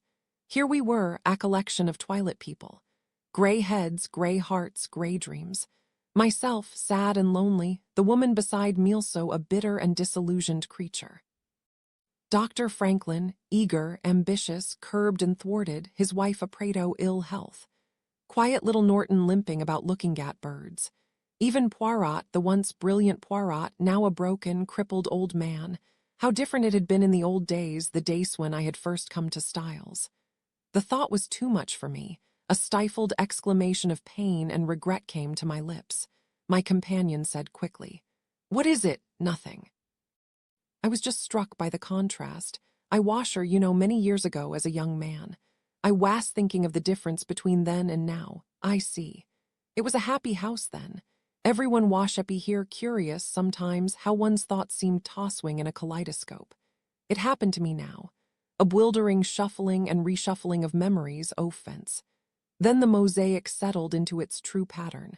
My regret had been for the past as the past, not for the reality.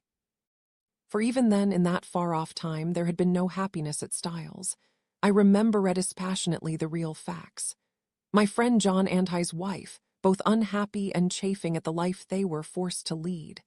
Lawrence Cavendish, sunk in melancholy. Cynthia, her girlish brightness damped by her dependent position. Inglethorpe married to a rich woman for her money. No, none of them had been happy. And now again, no one here was happy. Styles was not a lucky house. I said to Miss Cole, "I've been indulging in false sentiment. This was never a happy house. It isn't now. Everyone here is unhappy. No, no, your daughter, Judith's not happy. I said it with the certainty of sudden knowledge.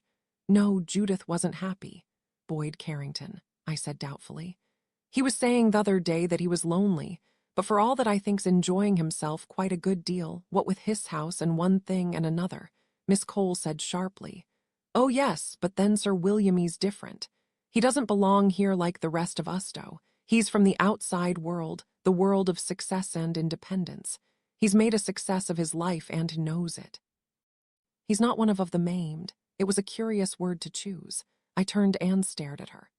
Will you tell me, I asked, why you used that particular expression? Because, she said with a sudden fierce energy, it's the truth. The truth about me at any rate. I am aimed, I can see, I said gently. That you have been very unhappy, she said quietly.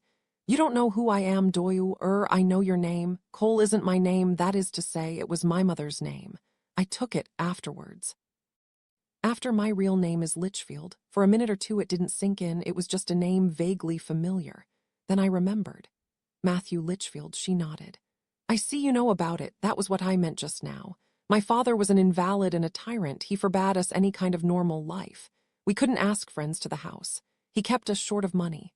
We were in prison. She paused, her eyes, those beautiful eyes, wide and dark. And then my sister. Stopped. Please don't go on. It is too painful for you, I know about it. There is no need to tell me, but you do know, you can't, Maggie, it's inconceivable, unbelievable. I know that she went to the police, that she gave herself up, that she confessed, but I still sometimes can't believe it. I feel somehow that it wasn't true, that it couldn't have happened like she said it did. You mean, I hesitated, that the facts were at variance. She cut me short. No, not that. No, it's Maggie herself. It wasn't like her. It wasn't Maggie. Words trembled on my lips, but I did not say them. The time had not yet come when I could say to her, you are right. It wasn't Maggie. Chapter 9, it must have been about 6 o'clock when Colonel Luttrell came along the path. He had a rook rifle with him and was carrying a couple of dead wood pigeons. He started when I hailed him and seemed surprised to see us. Hullo, what are you two doing here? That tumble-down old place isn't very safe, you know. It's falling to pieces, probably break up about your ears. Afraid you'll get dirty there, Elizabeth. Oh, that's all right. Captain Hastings has sacrificed a pocket handkerchief in the good cause of keeping Midress clean, the colonel murmured vaguely. Oh, really? Oh, well, that's all right.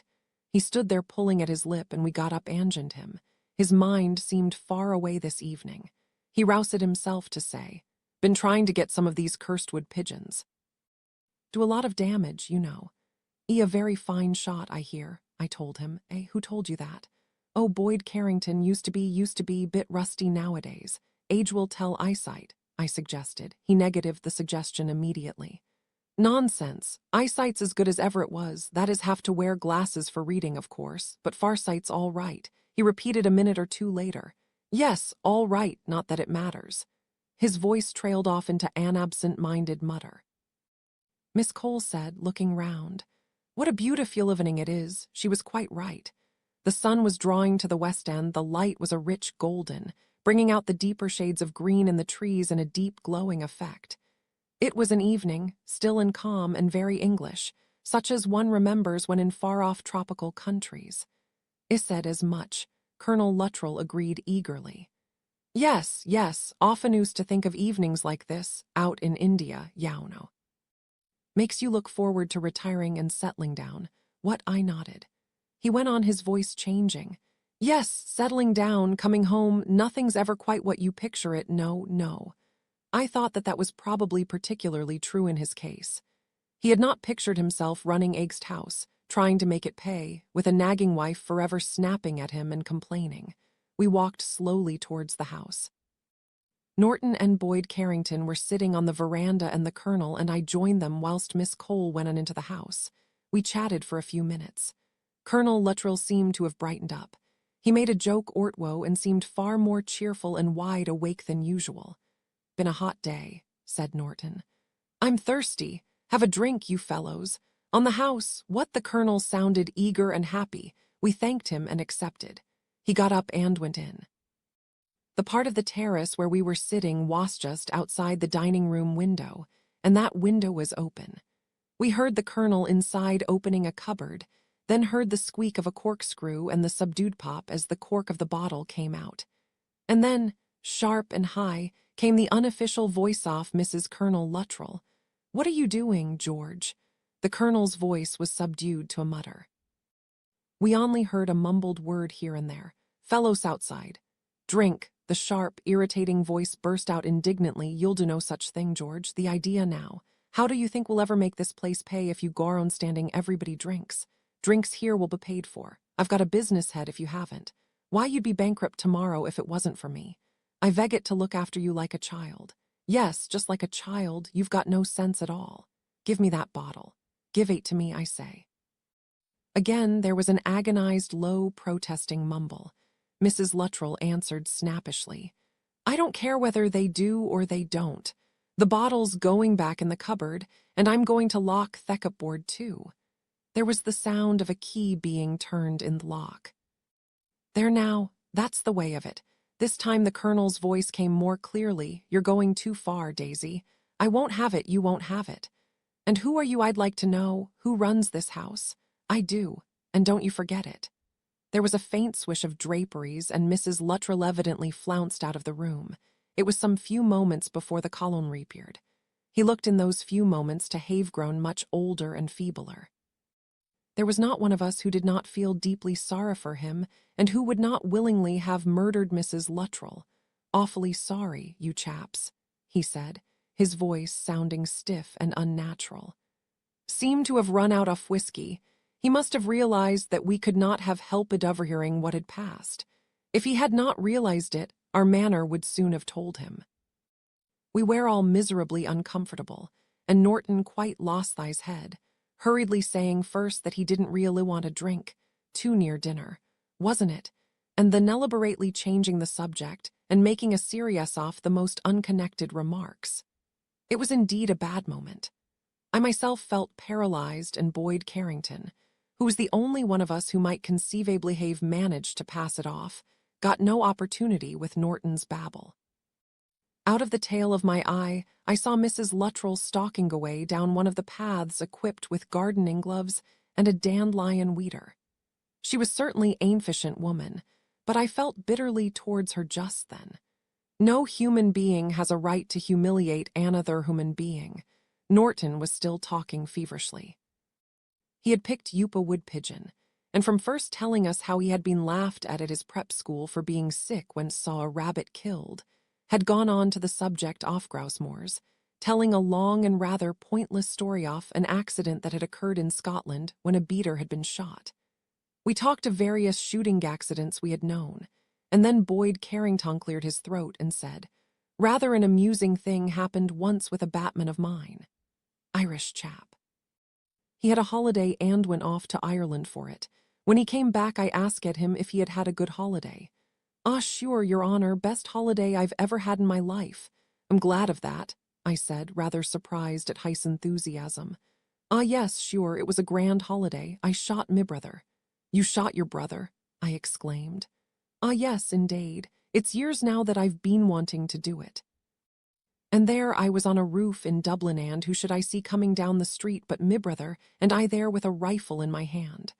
A lovely shot it was, though I say it myself. Picked him off as clean as a bird. Ah, it was a fine moment, that, and I'll never forget it." Boyd Carrington told a story well, with exaggerated dramatic emphasis, and we all laughed and felt easier.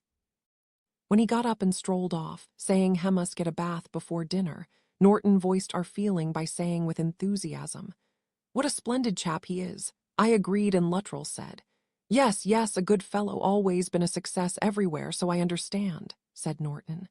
"Everything he's turned his hand to has succeeded. Clear-headed, knows his own mind, essentially a man of action. The true successful man," Luttrell said slowly. "Some men are like that. Everything they turn their hand to succeeds. They can't go wrong. Some people have all the luck." Norton gave a quick shake of the head. No, sir, not luck," he quoted with meaning. "Not in our stars, dear Brutus, but in ourselves," Luttrell said. "Perhaps you're right," I said quickly. "At any rate, he's lucky to have inherited Nat. What a place. But he certainly ought Tomery. He'll be lonely there by himself," Norton laughed. Marion, settle down, and suppose his wife bullies him, it was the purest bad luck. The sort of remark Thatnion could make. But it was unfortunate in the circumstances, and Norton realized it just at the moment that the words came out. He tried to catch them back, hesitated, stammered, and stopped awkwardly. It made the whole thing worse. Both he and I began to speak at once. I made some idiotic remark about the evening light. Norton said something about having some bridge after dinner. Colonel Luttrell took no notice of either of us. He said in a queer, inexpressive voice, "No, Boyd Carrington won't get bullied by his wife. He's not the sort of man who lets himself get bullied. He's all right." He's a man. It was very awkward. Norton began babbling about bridge again. In the middle of it, a large wood pigeon came flapping over our heads and settled on the branch off a tree not far away. Colonel Luttrell picked up his gun. "There's one off the blighters," he said. Before he could take aim, the bird had flown off again through the trees, where it was impossible to get a shot at it. At the same moment, however, the colonel's attention was diverted by a movement on the far slope. "Damn, there's a rabbit nibbling the bark of those young fruit trees. Thought I'd wired the place." He raised the rifle and fired, and as I saw, there was a scream in a woman's voice. It died in a kind of horrible gurgle. The rifle fell from the colonel's hand, his bodice sagged, he caught his lip. "My God, it's Daisy." I was already running across the lawn. Norton came behind me. I reached the spot and knelt down. It was Mrs. Luttrell. She had been kneeling, tying a stake against one of the small fruit trees. The grass was long there so that I realized how it was that the colonel had not seen her clearly and had only distinguished head movements in the grass. The light, too, was confusing. She had been shot through the shoulder and the blood was gushing out. I bent to examine the wound and looked up at Norton. He was leaning against a tree and was looking green and as though he were going to be sick. He said apologetically, "I can't stand blood," I said sharply. "Get hold of Franklin at once, or the nurse." He nodded and ran off. It was Nurse Craven who appeared first upon the scene. She was there in an incredibly short time and at once set about in a businesslike way to stop the bleeding. Franklin arrived at a run soon afterwards. Between them, they got her into the house and to bed. Franklin dressed and bandaged the wound and sent for her own doctor, and Nurse Craven stayed with her. I ran across Franklin just as he left the telephone.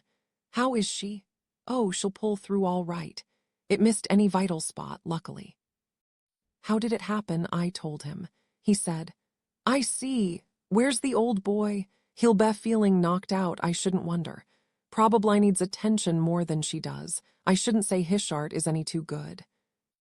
We found Colonel Luttrell in the smoking room. He was a blue color round the mouth and looked completely dazed. He said brokenly, "Daisy, how is she?" Franklin said quickly. "She'll be all right, sir. You needn't worry. I thought rabbit nibbling the bark. Don't know how I came to make such a mistake. Light in my eyes, these things happen," said Franklin dryly. "I've seen one or two of them in my time. Look here, sir, you'd better let me give you a pick-me-up. You're not feeling too good, all right." Can I go to her? Not just now. Nurse Craven is with her. But you don't need to worry. She's all right. Dr. Oliver will be here presently and he'll tell you the same. I left the two of them together and went out into the evening sunshine. Judith and Allerton were coming along the path towards me. His head was bent to hers and they were both laughing. Coming on top of the tragedy that had just happened, it made me feel very angry. I called sharply to Judith and she looked up, surprised. In a few words, I told them what had occurred. "What an extraordinary thing to happen," was my daughter's comment. She did not seem nearly as perturbed as she should have been, I thought. Allerton's manner was outrageous. He seemed to take the whole thing as a good joke. "Serve the old Harridan damn well right," he observed. "Think the old boy did it on purpose? Certainly not," I said sharply. "It was an accident, yes, but I know these accidents. Damned convenient sometimes. My word, if the old boy shot her deliberately, I take off my hat to him." "It was nothing of the kind," I said angrily. "Don't be too sure. I've known two men who shot their wives. Cleaning his revolver, one was. The other fired point blank at her as a joke," he said. "Didn't know the thing was loaded. Got away with it, both of them. Damned good release, I should say myself. Colonel Luttrell," I said coldly. "Isn't that type Offman? Well, you couldn't say it wouldn't be a blessed release, could you?" demanded Allerton pertinently. They hadn't just had a row or anything, had they? I turned away angrily, at the same time trying to hide a certain perturbation. Allerton had come a little too near the mark. For the first time, a doubt crept into me mind. It was not bettered by meeting Boyd Carrington. He had been for a stroll down towards the lake, he explained. When I told him the news, he said at once, "You don't think he meant to shoot her, do you, Hastings?" My dear man, sorry, I shouldn't have said that. It was only for the moment, one wondered. She gave him a bit of provocation, you know.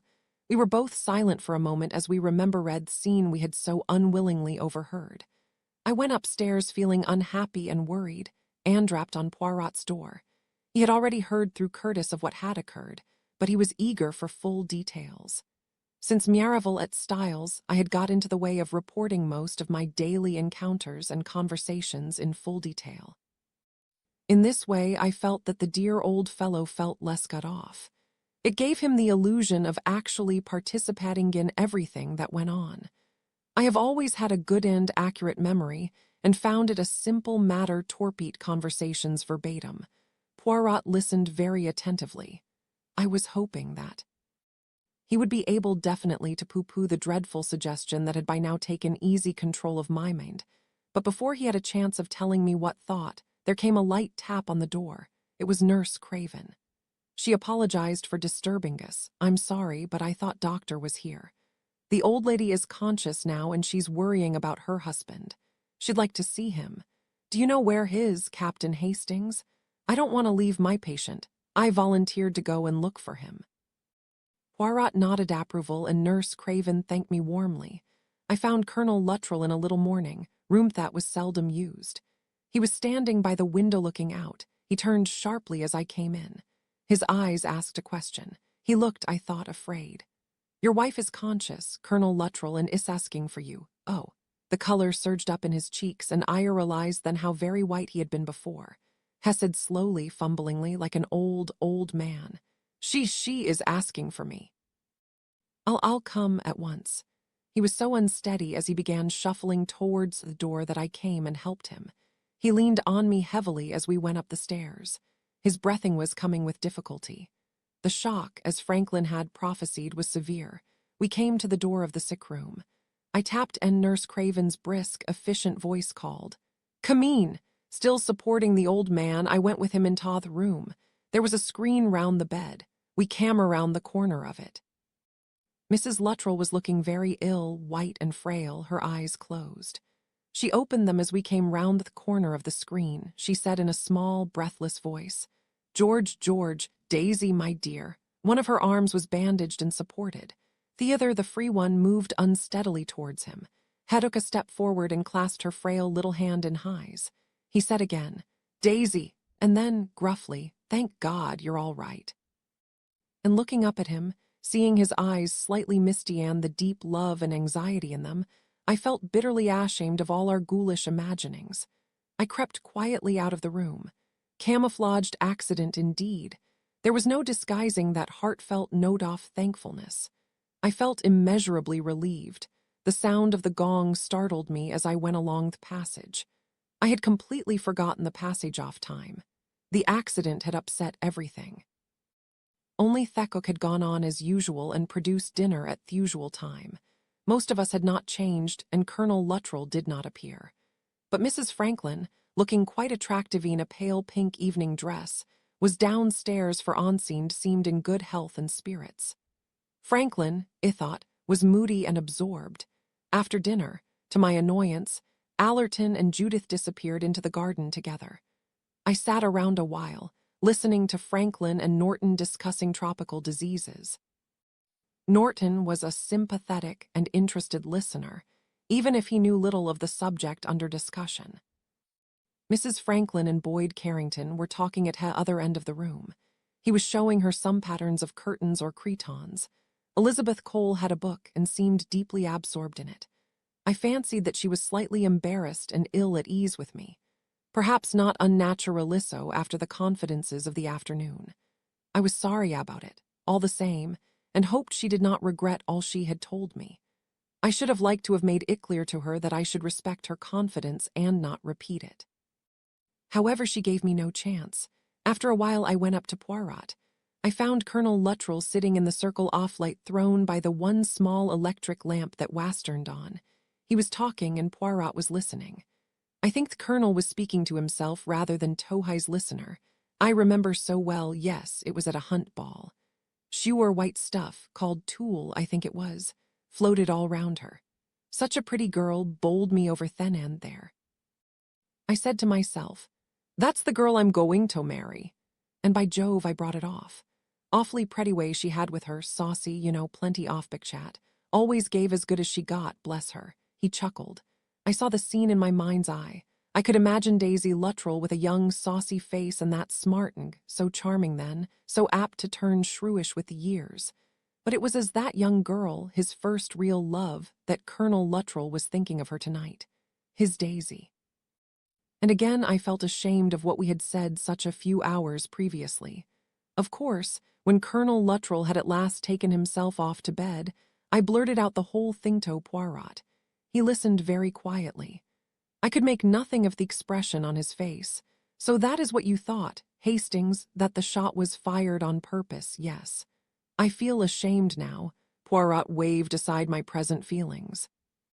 Did the thought occur to you of your own accord, or did someone else suggest it to you? Allerton said something of the kind, I said resentfully. He would, of course. Anyone else, Boyd Carrington suggested it. Ah, Boyd Carrington. And after all, he's a man of the world and has experience of these things. Oh, quite so, quite so. He did not see the thing happen, though. No, he'd gone for a walk. Bit of exercise before changing for dinner. I see, I said uneasily. I don't think I really believed that theory. It was only, Poirot interrupted me. You need not be so remorseful about your suspicions, Hastings. It was an idea quite likely to occur to anyone given the circumstances.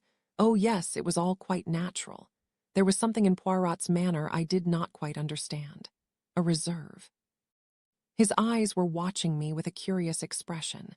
I said slowly, perhaps, but seeing now how devoted he really is to her, Poirot nodded. Exactly, that is often the case, remember. Underneath the quarrels, the misunderstandings, the apparent hostility of everyday life, a real and true affection can exist. I agreed. I remembered the gentle, affectionate look in little Mrs. Luttrell's eyes as she looked up at her husband stooping over her bed. No more vinegar, no impatience, no ill temper. Married life, I mused as I went to bed, was a curious thing. That something in Poirot's manner still worried me, that curious, watchful look, as though he were waiting for me to see what I was just getting into bed when it came to me. Hit me bang between the eyes. If Mrs. Luttrell had been killed, it would have been a case like those other cases. Colonel Luttrell would, apparently, have killed his wife. It would have been accounted an accident, yet at the same time nobody would have been sure that it was an accident, or whether it had been done on purpose. Insufficient evidence to show it as murder, but quite enough evidence for murder to be suspected. But that meant, what did it mean? It meant, if anything at all was to make sense, that it was not Colonel Luttrell who shot Mrs. Luttrell, but Texan. That was clearly impossible. I had seen the whole thing. It was Colonel Luttrell who had fired the shot. No other shot had been fired. Unless, but surely that would be impossible. No, perhaps not impossible, merely highly improbable, but possible, yes. Supposing that someone else had waited his moment, and at the exact instant when Colonel Luttrell had fired at a rabbit, this other person had fired at Mrs. Luttrell. Then only the one shot would have been heard, or even with a slight discrepancy it would have been put down as an echo. Now I come to think of it, there had been an echo, surely. But no, that was absurd. There were ways of deciding exactly what weapon a bullet had been fired from. The marks on the bullet must agree with the rifling off the barrel. But that, I remembered, was only when the police were anxious to establish what weapon had fired the shot. There would have been no inquiry in this business, for Colonel Luttrell would have been quite ascertain as everyone else that it was he who had fired the fatal shot. That fact would have been admitted, accepted without question. There would have been no question of tests. The only doubt would have been whether the shot was fired accidentally or with criminal intent, a question that could never be resolved. And therefore the case fell into line exactly with those other cases. With the case of the laborer Riggs, who didn't remember, but supposed he must have done it. With Maggie Litchfield, who went out of her mind and gave herself up, for a crime she had not committed. Yes, this case fell into line with the rest, and I knew the meaning of Poirot's manner. He was waiting for me to appreciate the fact 130 Chapter 10 II opened the subject with Poirot the following morning. His face lighted up and he wagged his head appreciatively. Excellent, Hastings, I wondered if you would see the similarity. I did not want to prompt you, you understand, then I am right. This is another X case, undeniably. But why, Poirot? What is the motive? Poirot shook his head. Don't you know? Haven't you any idea? Poirot said slowly. I have an idea, yes. You've got the connection between all these different cases. I think so. Well then, I could hardly restrain my impatience. No, Hastings. But I've got to know. It is much better that you should not. Why, you must take it from me that it is so. You are incorrigible, I said. Twisted up with arthritis, sitting here helpless and still trying to ply a lone hand. Do not figure to yourself that I am playing a lone hand. Not at all. You are, on the contrary, very much in the picture, Hastings. You are my eyes and ears. I only refuse to give you information that might be dangerous, to me, to the murderer. You want him, I said slowly, not to suspect that you are on his track. That is it, I suppose. Or else you think that I cannot take care of myself. You should at least know one thing, Hastings. Ammon, who has killed once, will kill again and again and again. At any rate, I said grimly, there hasn't been another murder this time. One bullet at least has gone wide. Yes, that was very fortunate indeed. As I told you, these things are difficult to foresee. He sighed. His face took on a worried expression. I went away quietly, realizing sadly how unfit Poirot was now for any sustained effort. His brain was still keen, but he was a sick and tired man. Poirot had warned me not to try and penetrate the personality of X in my own mind. I still clung to my belief that I had penetrated that personality. There was only one person at Styles who struck me as definitely. By a simple question, however, I could make sure of one thing. The test would be a negative one, but would nevertheless have a certain value. I tackled Judith after breakfast. Where had you been yesterday evening when I met you and Major Allerton? The trouble is that when you are intent on one aspect of a thing, you tend to ignore all other aspects. I was quite startled when Judith flared out at me. Really, Father, I don't see what business it is off yours. I stared at her, rather taken aback. I only asked, yes, but why? Why do you have to be continually asking questions? What was I doing? Where did I go? Who was I with? It's really intolerable. The funny part of it was, of course, that this time I was not really asking at all where Judith was. It was Allerton I was interested in. I tried to pacify her. Really, Judith, I don't see why I can't ask a simple question.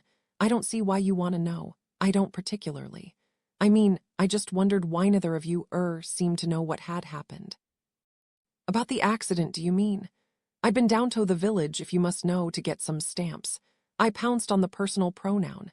Allerton wasn't with you then. Judith gave an exasperated gasp. No, he was not, she said in tones of cold fury.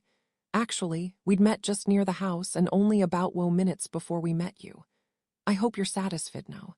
But I'd just like to say that if I'd spent the whole day walking around with Major Allerton, it's really naughtier business.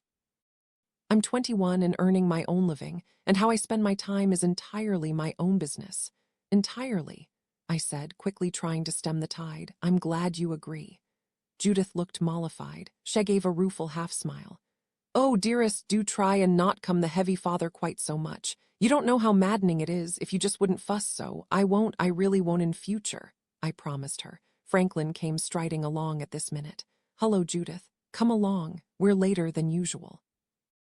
His manner was curt and really hardly polite. In spite of myself, I felt annoyed. I knew that Franklin was Judith's employer, that he had a call upon her time and that, since he paid for it, he was entitled to give her orders. Nevertheless, I did not see why he could not behave with common courtesy. His manners were not what one would call polished to anyone, but he did at least behave to most people with a certain amount of politeness. But to Judith, especially of late, his manner was always curt and dictatorial in the extreme. He hardly looked at her when he spoke, and merrily barked out orders. Judith never appeared to resent this, but I did on her behalf. It crossed my mind that it was specially unfortunate since it contrasted in such a verremarked way with Allerton's exaggerated attention. Not out John Franklin was a 10 times better man than Allerton, but he compared very badly with him from the point of view of attraction. I watched Franklin as he strode along the path towards the laboratory, his ungainly walk, his angular build, the jutting bones of his face and head, his red hair and his freckles. An ugly man and an ungainly man, none of the more obvious qualities. A good brain, yes, but women seldom fall for brains alone. I reflected with dismay that Judith, owing to the circumstances of her job, practically never came into contact with other men. She had no opportunity of sizing up various attractive men. Compared with the gruff and unattractive Franklin, Allerton's meretricious charm stood out with all the force of contrast. My poor girl had no chance of appraising him at his true worth, supposing that she should come seriously to lose her heart to him. The irritability she had shown just now was a disquieting sign. Allerton, I knew, was a real bad lot. He was possibly something more. If Allerton were X, he could be. At the time that the shot was fired, he had not been with Judith. But what was the motive of all these seemingly purposeless crimes?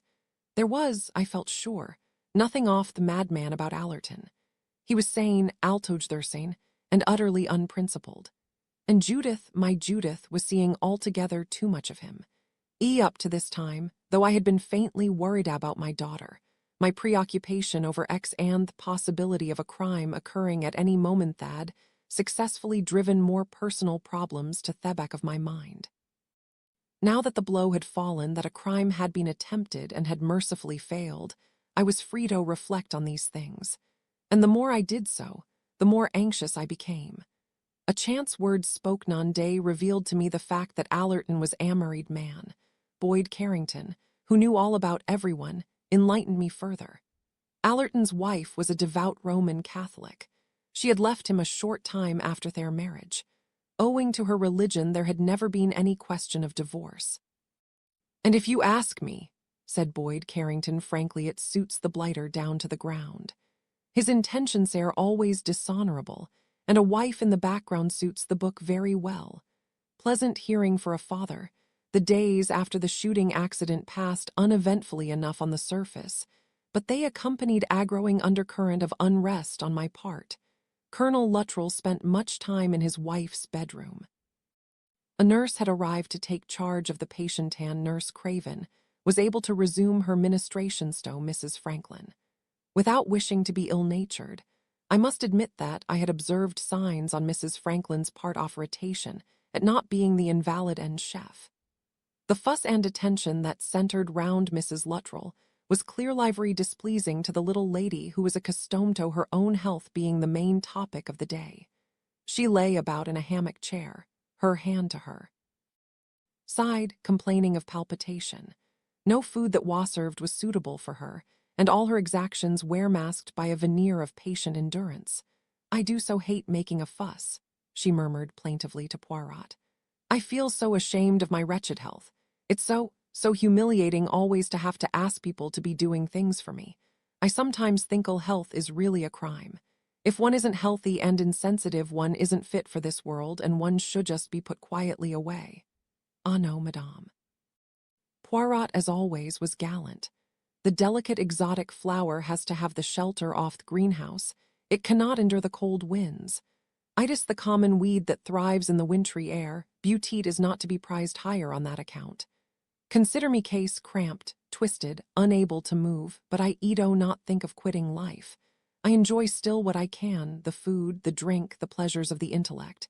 Mrs. Franklin sighed and murmured, "Ah, but it's different for you.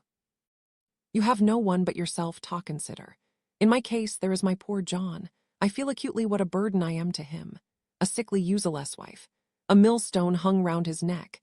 He has never said that you are that, I am sure. Oh, not said so. Of course not. But men are so transparent, poor dears. And John isn't any good at concealing his feelings. He doesn't mean, of course, to be unkind, but he's, well, mercifully for himself, he's a very insensitive sort of person. He's no feeling sand, so he doesn't expect anyone else to have them. It's so terribly lucky to be born thick-skinned. I should not describe Dr. Franklin as thick-skinned. You? Oh, but you don't know him as well as I do. Of course I know that if it wasn't for me, he would be much freer. Sometimes, I get so terribly depressed that I think what a relief it would be to end it all. Oh, come, madame. After all, what use am I to anybody? To go out off it all into the great unknown. She shook her head. And then John would be free. Great fiddlesticks, said Nurse Craven when I repeated this conversation to her. She won't do anything off kind. Don't you worry, Captain Hastings. The Siones that talk about ending it all in a dying duck voice haven't the faintest intention of doing anything off the kind. And I must say that once the excitement aroused by Mrs. Luttrell's injury had died down, and Nurse Craven was once more in attendance, Mrs. Franklin's spirits improved very much. On a particularly fine morning, Curtis had taken Poirot down to the corner below the beech trees near the laboratory. This was a favorite spot of his. It was sheltered from any east wind, and in fact hardly any breeze could ever be felt there.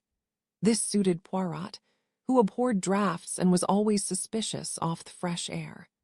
Actually, I think he much preferred to be indoors, but had grown to tolerate the outer air when muffled in rugs. I strolled down to join him, and as I got there Mrs. Franklin came out of the laboratory. She was most becomingly dressed and looked remarkably cheerful. She explained that she was driving over with Boyd Carrington to see the house and give expert advice in choosing cretons. I left my handbag in the lab yesterday when I was talking to John, she explained. Poor John, he and Judith have driven into Tadcaster. They were short off some chemical reagent or other. She sank down on a seat near Poirot and shook her head with a comical expression. Poor dears, I'm so glad I haven't got the scientific mind. On a lovely day like this it all seems so puerile. You must not let scientists hear you say that, madame. No, of course not. Her face changed. It grew serious. She said quietly, You mustn't think, M. Poirot, that I don't admire my husband. I do. I think the way he just lives for his work is really tremendous. There was a little tremor in her voice. A suspicion crossed my mind that Mrs. Franklin rather liked playing different roles. At this moment she was being the loyal and hero-worshipping wife. She leaned forward, placing an earnest hand on Poirot's knee. John, she said, is really a kind off-saint. It makes me quite frightened sometimes. To call Franklin a saint was somewhat overstating the case, I thought, but Barbara Franklin went on, her eyes shining. He'll do anything, take any risk, just to advance some of human knowledge. That is pretty fine, don't you think? Assuredly, said Poirot quickly. But sometimes, went on Mrs. Franklin, I'm really nervous about him. The lengths to which he'll go, I mean, this horrible bean thing he's experimenting with now. I'm so afraid he'll start experimenting on himself. He'd take every precaution, surely, I said. She shook her head with a slight, rueful smile. You don't know, John, did you never hear about what headed with that new gas? I shook my head. It was some new gas they wanted to find out about. John volunteered to test it. He was shut up in a tank for something like 36 hours, taking his pulse and temperature and respiration to see what the after effects were and if they were the same for men as for animals. It was a frightful risk, so one off the professor told me afterwards. He might easily have passed out altogether, but that's the sort of person Johnny's, absolutely oblivious of his own safety. I think it's rather wonderful, don't you, to be like that? I should never be brave enough. It needs, indeed, high courage, said Poirot, to do these things in cold blood, Barbara Franklin said. Yes, it does. I'm awfully proud of him, but at the same time it makes me rather nervous, too. Because, you see, guinea pigs and frogs are no good after a certain point. You want the human reaction. That's why I feel so terrified that John will go and dose himself with this nasty ordeal bean and that something awful might happen. Shessiden shook her head. But he only laughs at my fears. He really is a sort of saint, At this moment Boyd Carrington came towards us. Hullo, Babs, ready? Yes, Bill, waiting for you. I do hope it won't tire you too much. Of course it won't. I feel better today than I have for ages. She got up, smiled prettily at us both, and walked up the lawn with her tall escort. Dr. Franklin, the modern saint, said Poirot. Rather a change of attitude, I said. But I think the lady is like that. Like what? Given to dramatizing herself in various roles. One day the misunderstood, neglected wife, then the self-sacrificing, suffering woman who hates to be a burden in the man she loves. Today it's the hero worshipping helpmate. The trouble is that all the roles are slightly overdone.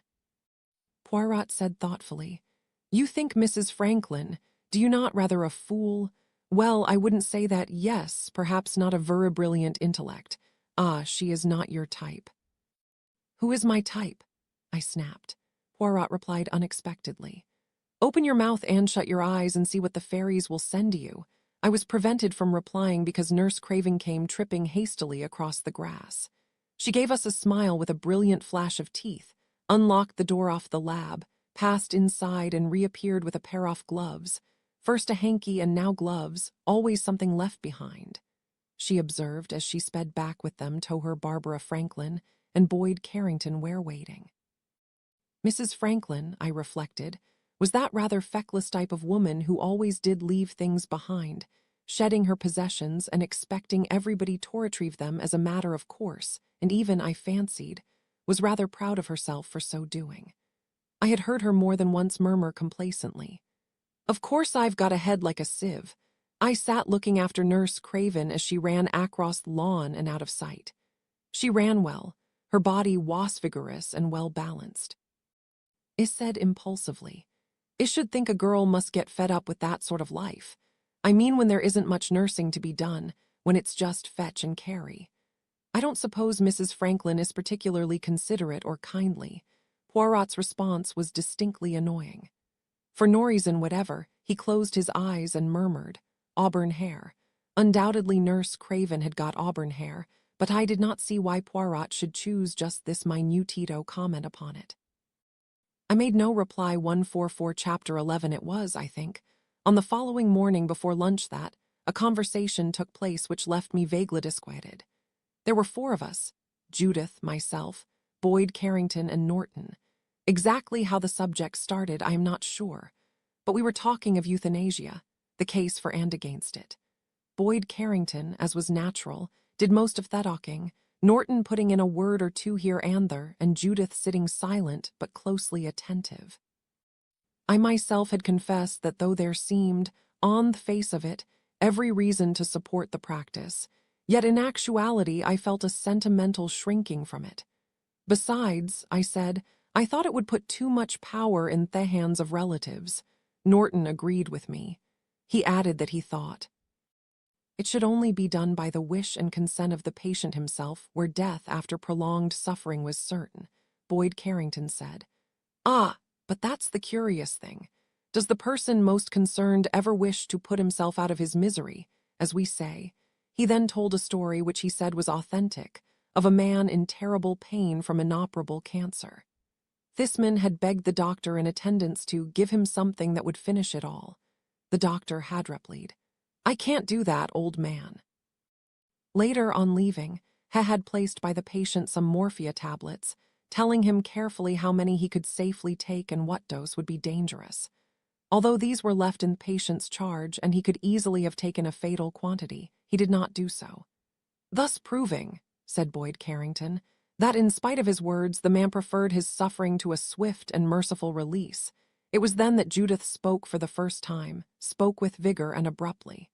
"Of course he would," she said. It shouldn't have been left to him to decide. Boyd Carrington asked what she meant. "I mean that anyone who's weak, in pain and ill, hasn't got the strength to make a decision, they can't. It must be done for them. It's the duty of someone who loves them to take the decision, duty." I queried abruptly. Judith turned on me. "Yes, duty. Someone whose mind is clear and who will take the responsibility." Boyd Carrington shook his head. "And end up in Thedok charged with murder, not necessarily. Anyway, if you love someone, you would take the risk. But look here, Judith," said Norton. "What you are suggesting is simply a terrific responsibility to take. I don't think it is. People are too afraid of responsibility. They'll take responsibility where a dog is concerned. Why not with a human being?" "Well, it's rather different, isn't it?" Judith said. "Yes, it's more important," Norton murmured. "You take my breath away," Boyd Carrington asked curiously. "So you'd take Thurisk, would you?" "I think so." I'm not afraid of taking risks. Boyd Carrington shook his head. It wouldn't do, you know. You can't have people here, there, and everywhere, taking the law into their own hands, deciding matters of life and death, Norton said. Actually, you know, Boyd Carrington, most people wouldn't have the nerve to take the responsibility. He smiled faintly as he looked at Judith. Don't believe you would if it came to the point, Judith said composedly. One can't be sure, of course. I think I should. Norton said with a slight twinkle. Not unless you had an axe of your own to grind. Judith flushed hotly. She said sharply, that just shows you don't understand at all. If I had a personal motive, I couldn't do anything. Don't you see? She appealed to us all. It's got to be absolutely impersonal. You could only take the responsibility of ending a life if you were quite sure of your motive. It must be absolutely selfless, all the same, said Norton. You wouldn't do it, Judith insisted. I would. To begin with, I don't hold life as sacred as all you people do. Unfit lives, useless lives, they should be got out of the way. There's so much mess about. Only people who can make a decent contribution to the community ought to be allowed to live. The others ought to be put painlessly away. She appealed suddenly to Boyd Carrington. You agree with me, don't you? He said slowly. In principle, yes. Only the worthwhile should survive. You take the law into your own hands if it was necessary, Boyd Carrington said slowly. Perhaps, I don't know, Norton said quietly. A lot of people would agree with you in theory, but practice is a different matter. That's not logical, Norton said impatiently. Of course it's not. It's really a question of courage. One just hasn't got the guts, to put it vulgarly. Judith was silent. Norton went on. Frankly, you know, Judith, you'd be just the same yourself. You wouldn't have the courage when it came to it. Don't you think so? I'm sure of it. I think you're wrong, Norton, said Boyd Carrington. I think Judith has any amount of courage. Fortunately, the issue doesn't present itself. The gong sounded from the house. Judith got up. She said very distinctly to Norton, You're wrong, you know. I've got more guts than you think. She went swiftly towards the house. Boyd Carrington followed her, saying, Hey, wait for me, Judith. I followed, feeling for some reason rather dismayed. Norton, who was always quick to sense a mood, endeavored to console me. She doesn't mean it, you know, he said. It's the sort of half-baked idea one has when one is young, but fortunately one doesn't carry it out. It remains just talk. I think Judith overheard, for she cast a furious glance over her shoulder. Norton dropped his voice. Theories needn't worry anybody, he said. But look here, Hastings. Yes, Norton seemed rather embarrassed. He said, I don't want to butt in, but what do you know of Allerton? Of Allerton, yes. Sorry if I'm being a nosy Parker, but frankly, if it were you, I shouldn't let that girl of yours see too much of him. His reputation isn't very good. I can see for myself the sort of rotter he is, I said bitterly. But it's not so easy in these days. Oh, I know. Girls can look after themselves as thesting goes. Most of them can, too. But Allerton has rather a special technique in that line. He hesitated, then said, Look here, I feel I ought total you. Don't let it go farther, of course, but I do happen to know something pretty foul about him. He told it me then and there, and I was able to verify it in every detail later. It was a revolting tale. This story of a girl, sure of herself, modern, independent. Allerton had brought all his technique to bear upon her. Later had come the other side of the picture. The story ended with a desperate girl taking her own life with an overdose of veronal. And the horrible part was that the girl in question had been much the same type as Judith, the independent, highbrow kind. The kind of girl who, when she does lose her heart, loses it with a desperation and an abandonment that the silly little fluffy type can never know. I went in to lunch with a horrible sense of foreboding. Black square blank. Page 152, Black Square 152, Chapter 12. Anything worrying you, mon ami? Asked Poirot that afternoon. I did not answer him, merely shook my head. I felt that I had no right to burden Poirot with this, my purely personal problem. It was not as though he could help in any way. Judith would have treated any remonstrances on his part with the smiling detachment of the young towards the boring counsels of the old. Judith, my Judith. It is hard now to describe just what I went through that day. Afterwards, Thinking it over, I am inclined to put something down to the atmosphere of Stylus itself. Evil imaginings came easily to the mind there. There was, too, not only the past, but a sinister present. The shadow of murder and a murderer haunted the house. And to the best of my belief, the murderer was Allerton and Judith was losing her heart to him. It was unbelievable, monstrous, and I didn't know what to do. It was after lunch that Boyd Carrington drew me side. He hemmed and hawed a bit before coming to the point. At last he said rather jerkily, "Don't think I'm interfering, but I think you ought to speak to that girl off yours. Give her a word of warning, eh? You know Thy's fellow Allerton reputation's pretty bad, and it looks rather like a case. So easy for these men without children to speak like that. Give her a word of warning, would it be any use? Would it make things worse? If only Cinders were here. She would know what to do, what to say. I was tempted, I admit, to hold my peace and say nothing. But I reflected after a while that this was really only cowardice. I shrank from the unpleasantness of having things out with Judith. I was, you see, afraid of me tall, beautiful daughter. I paced up and down the gardens in increasing agitation of mind. My footsteps led me at last to the rose garden, and there, as it were, the decision was taken out of my hands, for Judith was sitting on a seat alone, and in all my life I have never seen an expression of greater unhappiness on any woman's face. The mask was off. Indecision and deep unhappiness showed only too plainly. I took my courage in my hands. I went to her. She did not hear me until I was beside her. "Judith," I said. "For God's sake, Judith, don't mind so much." She turned on me, startled. "Father, I didn't hear you," I went on, knowing that it would be fatal if she managed to turn me back to normal everyday conversation. "Oh, my dearest child, don't think I don't know that I can't see. He isn't worth it, oh, do believe me, he isn't worth it." Her face, troubled, alarmed, was turned towards me. She said quietly, "Do you think you really know what you are talking about?" "I do know. You care about this man. But my dear, it's no good." She smiled somberly. A heartbreaking smile. "Perhaps I know that as well as you do, you don't. You can't. Oh, Judith, what can come me off it all? He's a married man. There can be no future other for you, only sorrow and shame, and all indignant bitter self-loathing." Her smile grew wider, even more sorrowful. "How fluently you talk, don't you? Give it up, Judith, give it all up. No, he's not worth it, my dear," she said very quietly and slowly. "He's worth everything in the world to me. No, no. Judith, I beg of you." The smile vanished. She turned on me like an avenging fury. How dare you? How dare you interfere? I won't stand it. You are never to speak to me of this again. I hate you, I hate you. It's no business of yours. It's my life, my own secret inside life." She got up. With one firm hand she pushed me aside and went past me, like an avenging fury. I stared after her, dismayed. I was still there, dazed and helpless, unable to think out my next course of action. Some quarter of an hour later, I was there when Elizabeth Cole and Norton found me. They were, I realized later, very kind to me. They must have seen that I was in a state of great mental perturbation. But tactfully enough, they made no slightest allusion to my state of mind. Instead, they took me with them on a rambling walk. They were both nature lovers. Elizabeth Cole pointed out wildflowers to me. Norton showed me birds through his field glasses. Their talk was gentle, soothing, concerned only with feathered beings and with woodland flora.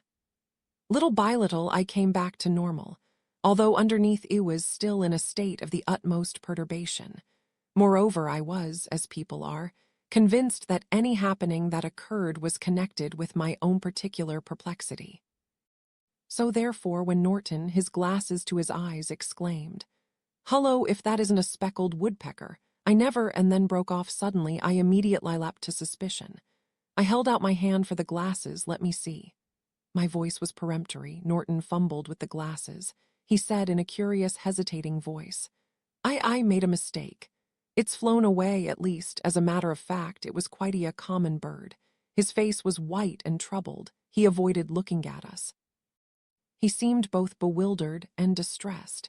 Even now, I cannot think I was altogether unreasonable in jumping to the conclusion that he had seen through those glasses of his something that he was determined to prevent my seeing. Whatever it was that he had seen, He was so thoroughly taken aback by it that it was noticeable to both of us. His glasses had been trained on a distant belt-off woodland. What had he seen there? I said peremptorily. Let me look. I snatched at the glasses. I remember he tried to toad-fen them from me, but he did it clumsily. I seized them roughly, Norton said weakly. It wasn't really, Thebard's gone. I wish, my hands shaking a little, I adjusted the glasses' Tommy eyes. They were powerful glasses. I trained them as nearly as I could on the spot where I thought Norton had been looking. But I saw nothing but a gleam of white, Agril's white dress. Disappearing into the trees, I lowered the glasses. Without a word, I handed them back to Norton. He did not meet my eyes. He was looking worried and perplexed. We walked back to the house together, and I remember that Norton was very silent all the way. Aye. Mrs. Franklin and Boyd Carrington came in shortly after we got back to the house. He had taken her in High's car to Tadcaster because she wanted to do some shopping. She had done it, I gather, pretty thoroughly. Lots of parcels came out of the car, and she was looking quite animated, talking and laughing, and with quite a color in her cheeks. She sent Boyd Carrington up with a particularly fragile purchase, and I gallantly received a further consignment. Her talk was quicker and more nervous than usual. Frightfully hot, isn't it? I think there's going to be storm. This weather must break soon. They say, there's quite a water shortage. The worst drought there's been for years, she went on, turning to Elizabeth Cole. What have you all been doing with yourselves? Where's John? Has said he'd got a headache and was going to walk it off. Very unlike him to have a headache. I think, he's worried about his experiments. They aren't going right or something. I wish he'd talk more about things. She paused and then addressed Norton. You're very silent, Mr. Norton. Is anything the matter? You look scared. You haven't seen the ghost of old Mrs. whoever it was, Norton started. No, I haven't seen any ghosts. I was just thinking of something. It was at that moment that Curtis came through doorway wheeling Poirot in his invalid chair. He stopped with it in the hall, preparatory to taking his master out and carrying him up the stairs. Poirot, his eyes suddenly alert, looked from one to the other of us. He said sharply, What is it? Is anything the matter? None of us answered for a minute, then Barbara Franklin said with a little artificial laugh. No, of course not. What should be the matter? It's just perhaps thunder coming. Oh dear, I'm terribly tired.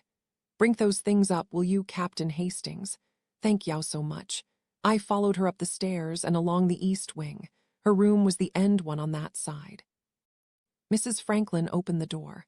I was behind her, my arms full of parcels. She stopped abruptly in the doorway. By the window, Boyd Carrington was having his palm examined by Nurse Craven. He looked up and laughed a little sheepishly. Hullo, I'm having my fortune told. Nurse is no end of a hand reader, really. I had no idea of that. Barbara Franklin's voice was sharp. I had an idea that she was annoyed with Nurse Craven. Please take these things, Nurse, will you? And you might mix me an egg flip. I feel very tired. A hot water bottle, too, please. I'll get tobbed as soon as possible. Certainly, Mrs. Franklin. Nurse Craven moved forward. She showed no signs of anything but professional concern. Mrs. Franklin said, Please go, Bill, I'm terribly tired. Boyd Carrington looked very concerned. Oh, I say, Babs, has it been too much for you? I am sorry. What a thoughtless fool I am. I shouldn't have let you overtire yourself. Mrs. Franklin gave him her angelic martyr's smile. I didn't want to say anything. I do hate being tiresome. We two men went out of the room, somewhat abashed, and left the two women together. Boyd Carrington said contritely, What a damned fool I am. Barbara seemed so bright and gay I forgot all about tiring her. Hope she's not knocked herself up, I said mechanically. Oh, I expect she'll be all right after a night's rest. He went down the stairs. I hesitated and then went along the other wing towards my own room and Poirot's. The little man would be expecting me. For the first time I was reluctant to go to him. I had so much to occupy my thoughts, and I still had that dulcic feeling at the pit of my stomach. I went slowly along the corridor. From inside Allerton's room I heard voices. I don't think I meant consciously to listen, though I stopped for a minute automatically outside his door. Then suddenly the door opened and my daughter Judith came out. She stopped dead when she saw me. I caught her by the arm and hustled her along into my room. I was suddenly intensely angry. What do you mean by going to that fellow's room? She looked at me steadily. She showed no anger now, only complete coldness. For some few seconds she did not reply. I shook her by the arm. I won't have it, I tell you. You don't know what you are doing, she said then in a low, biting voice. I think you have a perfectly filthy mind. I said, I dare say I have. It's a reproach your generation is fond of leveling at mine. We have at least certain standards. Understand this, Judith. I forbid you absolutely to have anything more to do with that man. She looked at me steadily. Then she said quietly, Issy, so that's it. Do you deny that you're in love with him? No, but you don't know what he is. You can't know. Deliberately, without mincing my language, I repeated to her the story I had heard about Allerton.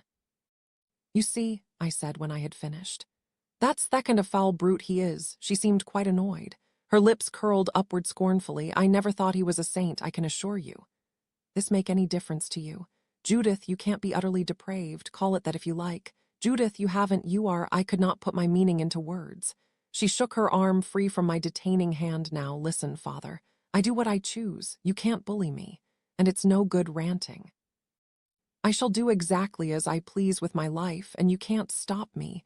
In another instant, she was out of the room. I found my knees trembling. I sank down onto a chair. It was worse, much worse than I thought. The child was utterly infatuated. There was no one to whom I could appeal. Her mother, the only person she might have listened to, was dead. It all depended on me. I do not think that either before or since I have ever suffered as I suffered then. Presently I roused myself. I washed and shaved and changed. I went down to dinner. I behaved, I fancy, in quite a normal manner. Nobody seemed to notice anything amiss. Once or twice I saw Judith flash a curious glance at me. She must have been puzzled, I think, by the way I was able to appear quite like my usual self. And all the time, underneath, I was growing more and more determined. All that I needed was courage and brains. After dinner we went outside, looked up at Thesky, commented on the closeness of the atmosphere, prophesied rain, thunder, a storm. Out of the tail of my eye I saw Judith disappear on the corner of the house. Presently Allerton strolled in same direction. I finished what I was saying to Boyd, Carrington, and wandered that way myself. Norton, I think, tried to stop me. He took my arm. He tried, I think, to suggest walking up to the rose garden. I took no notice. He was still with me as I turned the corner off the house. They were there. I saw Judith's upturned face, saw Allerton's bent down over it, saw how he took her in High's arms and the kiss that followed. Then they broke away quickly. I took a step forward. Almost by main force, Norton hauled me back and round the corner. He said, Look here, you can't. I interrupted him. I said forcefully, I can, and it will. It's no good, my dear fellow. It's all very distressing, but all it comes to is that there's nothing you can do. I was silent. He might think that that was so, but Ick knew better. Norton went on. I know how ineffectual and maddened one feels, but the only thing to do is to admit defeat. Accept it, man. I didn't contradict him. I waited, allowing him to talk. Then I went firmly round the corner of the house again. The two of them had disappeared now, but I had a shrewd idea of where they might be. There was a summer house concealed, in a grove of lilac trees not far away. I went towards it. I think Norton was still with me, but I'm not sure. As I got nearer, I heard voices and stopped. It was Allerton's voice I heard. Well then, my dear girl, that's settled. Don't make any more objections. You go up to town tomorrow. I'll say I'm running over to Ipswich to stay with a pal for an night or two. You wire from London that you can't get back. And who's to know of that charming little dinner at my flat? You won't regret it, I can promise you. I felt Norton tugging at me, and suddenly, meekly, I turned. I almost laughed at the sight of his worried, anxious face. I let him drag me back to the house. It pretended to give in because I knew at that moment exactly what I was going to do. I said to him clearly and distinctly, Don't worry, old chap. It's all no good, I see that now. You can't control your children's lives. I'm through. He was ridiculously relieved. Shortly afterwards, I told him I was going to bed dearly. I'd got a bit of a headache, I said. He had no suspicions at all of what I was going to do. Vi paused for a moment in the corridor. It was quite quiet. There was no one about. The beds had been all turned down ready for the night. Norton, who had a room on this side, I had left downstairs. Elizabeth Cole was playing bridge. Curtis, I knew, would be downstairs having his supper. I had the place to myself. I flatter myself that I have not worked with Poirot for so many years in vain. I knew just what precautions to take.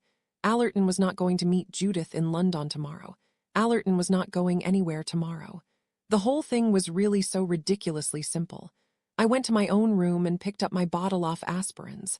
Then I went into Allerton's room and into the bathroom. The tablets of slumberil were in thecapboard. 8, I considered, ought to do the trick. 1 or 2 wasps stated dose. 8, therefore, ought to be ample. Allerton himself had said the toxic dose was not high. I read the label. It is dangerous to exceed the prescribed dose. I smiled to myself. I wrapped a silk handkerchief round my hand and unscrewed the bottle carefully. There must be no fingerprints on it. I emptied out the tablets. Yes, they were almost exactly the same size as the aspirins.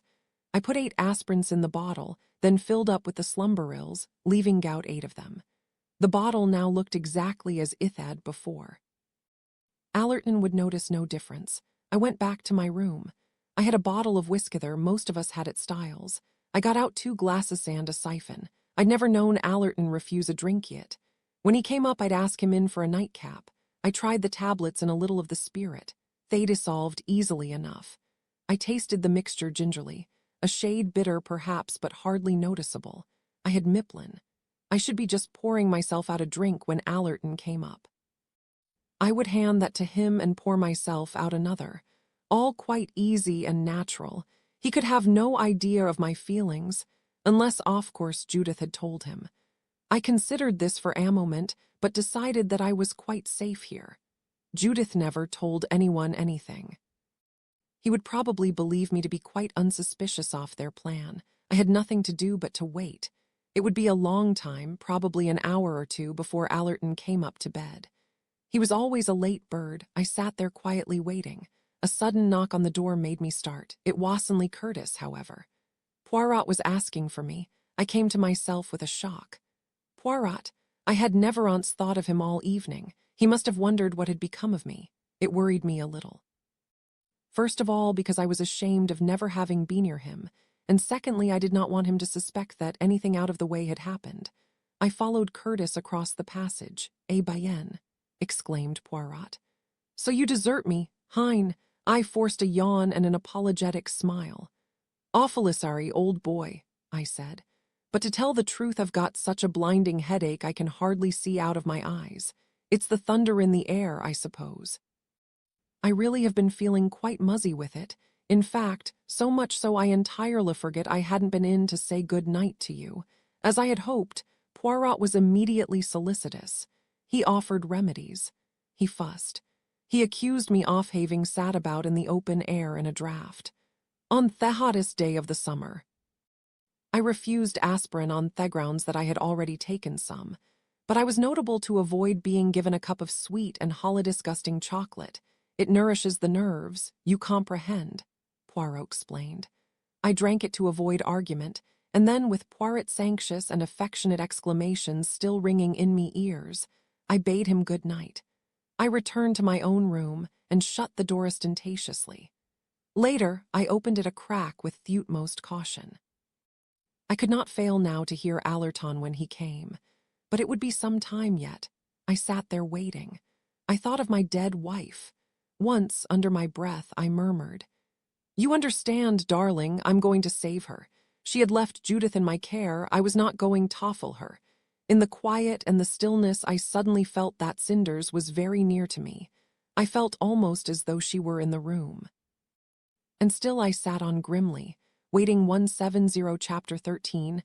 There is something about writing down an anticlimax in cold blood that is somewhat shattering to one's self-esteem. For the truth of the matter is, you see, that I sat there waiting for Allerton, and that I fell asleep. Not so surprising, really, I suppose. I had slept very badly the night before. I had been out in the air the whole day. I was worn out with worry and the strain of nerving myself for doing what I had decided to do. On top of all that was the heavy, thundery weather. Possibly even the fierce effort of concentration I was making helped. Anyway, it happened. I fell asleep there in my chair, and when I woke birds were twittering outside.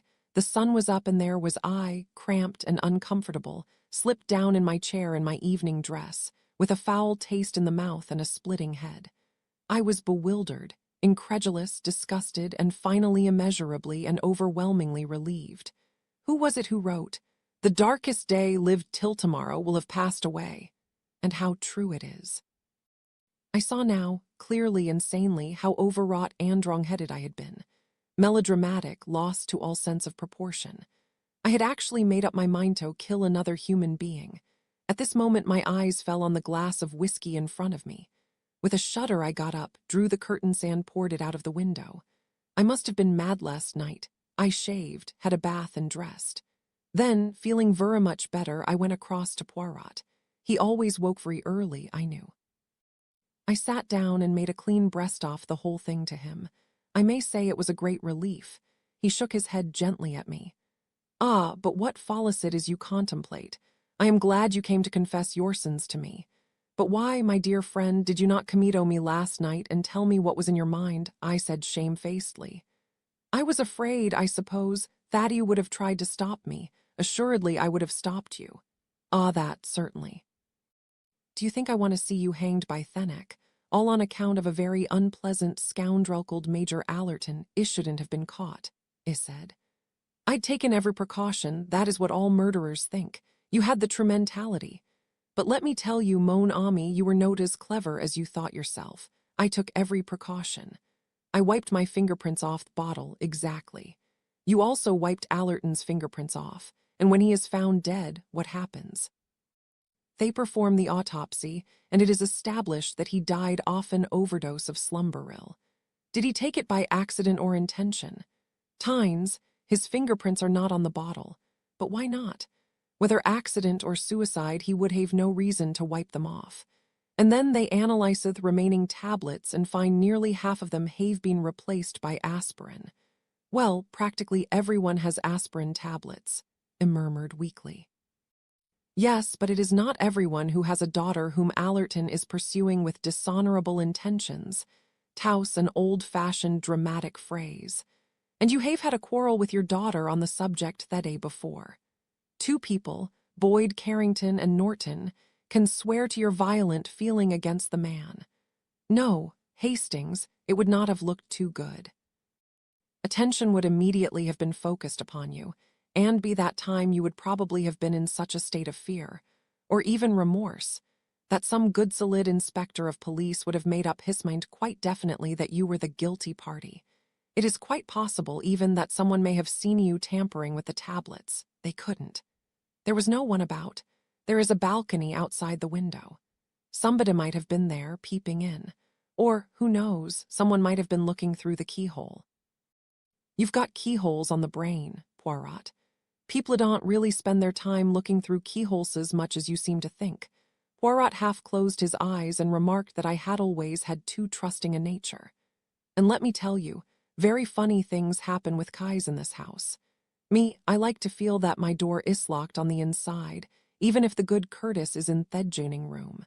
Soon after I am here, my key disappears, but entirely. I have to have another one made. Well, anyway, I said with a deep breath of relief, my mind still laden with my own troubles. It didn't come off. It's awful to think one can get worked up like that. I lowered my voice. Poirot, you don't think that because of that murder long ago there's a sort of infection in the air, a virus of murder, you mean? Well, it is an interesting suggestion. Houses do have an atmosphere, I said thoughtfully. This house has a bad history, Poirot nodded. Yes. There have been people here, several of them, who desired deeply that someone else should die. That is true enough. I believe it gets hold of one in some way. But now, Poirot, tell me, what am I to do about all this? Judith and Allerton, I mean. It's got to be stopped somehow. What do you think I'd better do? Do nothing, said Poirot with emphasis. Oh, but believe me, you will do least harm by not interfering. If I were to tackle Allerton, what can you say or do? Judith is 21 and her own mistress. But I feel I ought to be able, Poirot interrupted me. No, Hastings. Do not imagine that you are clever enough, forceful enough, or even cunning enough to impose your personality on either of those two people. Allerton is accustomed to dealing with angry and impotent fathers, and probably enjoys it as a good joke. Judith is not the sort of creature who can be browbeaten. I would advise you, if I advised you at all, to do something very different. I would trust her if I were you. I stared at him. Judith, said Hercule Poirot, is made of very fine stuff. I admire her very much, I said, my voice unsteady. I admire her too, but I'm afraid for her. Poirot nodded his head with sudden energy. I too am afraid for her, he said, but not in the way you are. I am terribly afraid, and I am powerless, or nearly so, and the days go by. There is danger, Hastings and Itis very close. I knew as well as Poirot that the danger was very close. I had more reason to know it than he had, because of what I had actually overheard the previous night. Nevertheless, I pondered on that phrase of Poirot's. I went down to breakfast. I would trust her if it were you. It had come unexpectedly, but it had given me an odd sense of comfort, and almost immediately the truth of it was justified. For Judith had obviously changed her mind about going up to London that day. Instead, she went off with Franklin to the lab as usual directly after breakfast, and it was clear that they were to have an arduous and busy day there. A feeling of intense thanksgiving rushed over me. How mad, how despairing I had been last night. I had assumed quite certainly, that Judith had yielded to Allerton's specious proposals. But it was true, I reflected now, that I had never heard her actually assent. No, she was too fine, too essentially good and true to give in. She had refused the rendezvous. Allerton had breakfasted early, I found, and gone off to Ipswich. He then had kept to the plan and must assume that Judith was going up to London as arranged. Well, I thought grimly, he will get a disappointment. Boyd Carrington came along and remarked rather grumpily that I looked very cheerful this morning. Yes, I said. I've had some good news. He said that it was more than he had. He'd had a tiresome telephone call from the architect, some building difficulty, a local surveyor cutting up rough, also worrying letters. And he was afraid he'd let Mrs. Franklin overdo herself the day before. Mrs. Franklin was certainly making up for her recent bout of good health and spirits. She was, so I gathered from Nurse Craven, making herself quite impossible. Nurse Craven had had to give up her day off, which had been promised her to go and meet some friends, and she was decidedly sour about it. Since early morning, Mrs. Franklin had been calling for sal volatile, hot water bottles, various patent food and drinks, and was unwilling to let Nurse leave the room. She had neuralgia, a pain round the heart, cramps in her feet and legs, cold shivers, and I don't know what else. I may say here, and now that neither I nor anyone else was inclined to be really alarmed. We all put down as part of Mrs. Franklin's hypochondriacal tendencies. This was true of Nurse Craven and Dr. Franklin as well. The latter was fetched from the laboratory. He listened to his wife's complaints, asked her if she would like the local doctor called in, violently negatived by Mrs. Franklin. He then mixed her a sedative, soothed her as best he could, and went off back to work again. Nurse Craven said to me, "He knows, of course, she's just playing up. You don't really think there's anything much the matter. Her temperature is normal, and her pulse is perfectly good. Just fuss, if you ask me." She was annoyed and spoke out more imprudently than usual. She likes to interfere with anyone else enjoying themselves. She'd like her husband all worked up, and me running round after her, and even Sir William Haskett to be made to feel like a brute because he overtired her yesterday. She's one of that kind. Nurse Craven was clearly finding her patient almost impossible today. I gathered that Mrs. Franklin had been really extremely rude to her. She was the kind of woman whom nurses and servants instinctively disliked, not only because of the trouble she gave, but because of her manner of doing so. So, as I say, none of us took her indisposition seriously. The only exception was Boyd Carrington, who wandered round looking rather pathetically like a small boy who has been scolded. How many times since then have I not gone overrand over the events of that day, trying to remember something so far unheeded, some tiny forgotten incident, striving to remember exactly the manner of everybody. How far they were normal, or show it excitement. Let me, once more, put down exactly what I remember of everybody. Boyd Carrington, as I have said, looked uncomfortable and rather guilty. He seemed to think that he had been rather over-exuberant the day before and had been selfish in not thinking more of the frail health of his companion. He had been up once or twice to inquire about Barbara Franklin, and Nurse Craven, herself not in the best of tempers, had been tart and snappish with him. He had even been to the village and purchased a box of chocolates. This had been sent down. Mrs. Franklin couldn't bear chocolates. Rather disconsolately, he opened the box in the smoking room, and Norton and I and he all solemnly helped ourselves. Norton, I now think, had definitely something on his mind that morning. He was abstracted. Once or twice his brows drew together as though he were puzzling over something. He was fond of chocolates, and ate a good many in an abstracted fashion. Outside, the weather had broken. Since 10 o'clock the rain had been pouring down. It had not the melancholy that sometimes accompanies a wet day. Actually, it was a relief to us all. Poirot had been brought down by Curtis about midday and ensconced in the drawing-room. Here Elizabeth Cole had joined him and was playing the piano to him. She had a pleasant touch, and played Bach and Mozart, both favorite composers of Mifren's. Franklin and Judith came up from the garden about 1:15. Judith looked white and strained. She was very silent, looked vaguely about her as though lost in a dream, and then went away. Franklin sat down with Ooze. He, too, looked tired and absorbed, and he had, too, the air of a man very much on edge. I said, I remember, something about the rain being air relief, and he said quickly, Yes, there are times when something's got to break. And somehow I got the impression that it was not merely of the weather that he spoke. Awkward Azelways in his movements, he jerked against the table and upset half the chocolates. With his usual startled air, he apologized, apparently to the box. Oh, sorry. It ought to have been funny, but somehow it wasn't. He bent quickly and picked up the spilt chocolates. Norton asked him if he had had a tiring morning. His smile flashed out then, eager, boyish, very much alive. No, just realized suddenly I've been on the wrong track. Much simpler process altogether is what's needed. Can take a short cut now.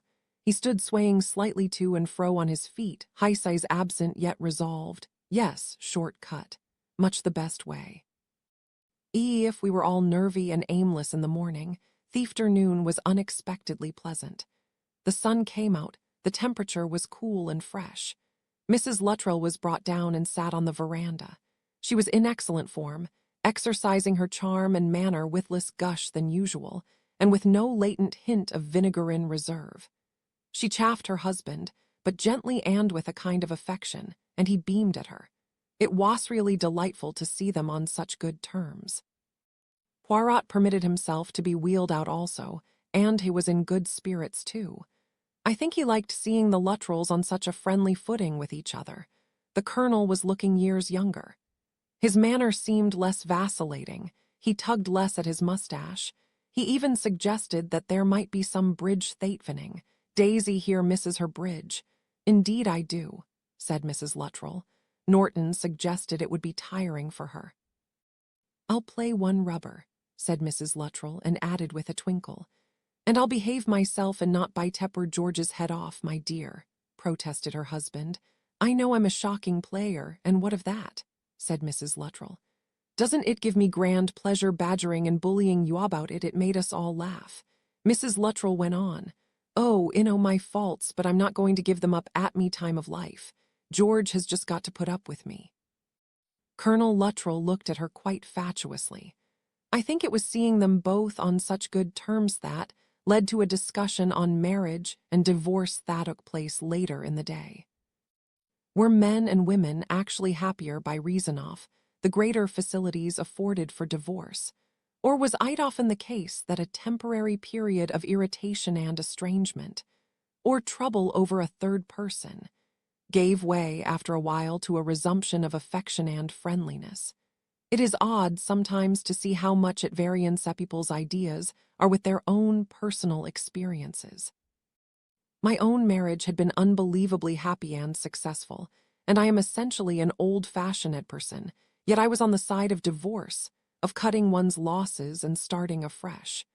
Boyd Carrington, whose marriage had been unhappy, yet held for an indissoluble marriage bond.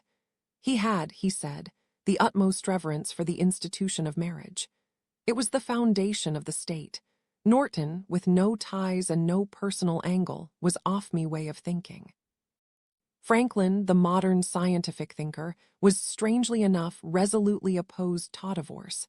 It offended, apparently, his ideal of clear-cut thinking and action. One assumed certain responsibilities. Those must be carried through and not shirked or set aside. A contract, he said, is a contract. One enters upon it of one's own free will and must abide by it. Anything else resulted in what he called a mess. Loose ends, half-dissolved ties. Leaning back in his chair, his long legs kicking vaguely at a table, he said, "A man chooses his wife. She's his responsibility until she dies, or he does," Norton said rather comically. "And sometimes obless death, eh?" We laughed, and Boyd Carrington said, "You needn't talk, my lad, you've never been married." Shaking his head, Norton said, "And now I've left it too late, have you?" Boyd Carrington's glance was quizzical. Sure of that. It was just at that moment that Elizabeth Cole joined us. She had been up with Mrs. Franklin.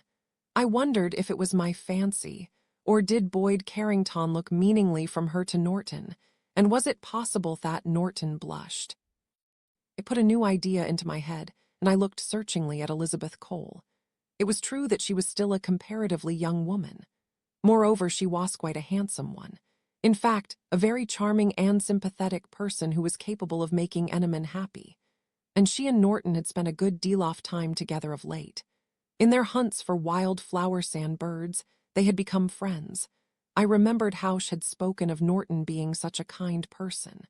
Well, if so, I was glad for her sake. Her starved and barren girlhood would not stand in the way of her ultimate happiness. The tragedy that had shattered her life would not have been enacted in vain. I thought, looking at her, that she certainly looked much happier and, yes, gayer than when I had first come to Styles.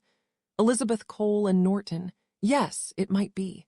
And suddenly, from nowhere, a vague feeling of uneasiness and disquiet assailed me. It was not safe, it was not right to plan happiness here. There was something malignant about the air of Styles. I felt it this minute, felt suddenly old and tired, yes, and afraid. A minute later the feeling passed. Nobody had noticed it, I think, except Boyd Carrington. He said to me in an undertone a few minutes later, "Anything the matter, Hastings? No, why, well, you looked, I can't quite explain it, just a feeling, apprehension, a premonition of evil, yes, if you like to put it that way. A feeling that something was going to happen. Funny." I felt that once or twice. Any idea what he was watching me narrowly? I shook my head.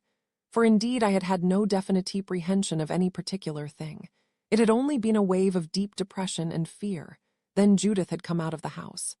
She had come slowly, her head held high, her lips pressed together, her face grave and beautiful. I thought how unlike she was to either me or Cinders. She looked like some young priestess. Norton felt something of that too. He said to her, "You look like your namesake might have looked before she cut off the head of Holofernes." Judith smiled and raised her eyebrows a little. I can't remember now why she wanted to. Oh, strictly on the highest moral grounds for the good of the community. The light banter in his tone annoyed Judith. She flushed and went past him to sit by Franklin. She said, "Mrs. Franklin is feeling much better. She wants us all to come up and have coffee with her this evening."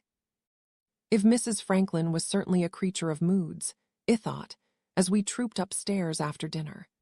Having made everyone's life unbearable all day, she was no sweetness itself to everybody. She was dressed in a negligee of pale Odinil and was lying on her chaise longue.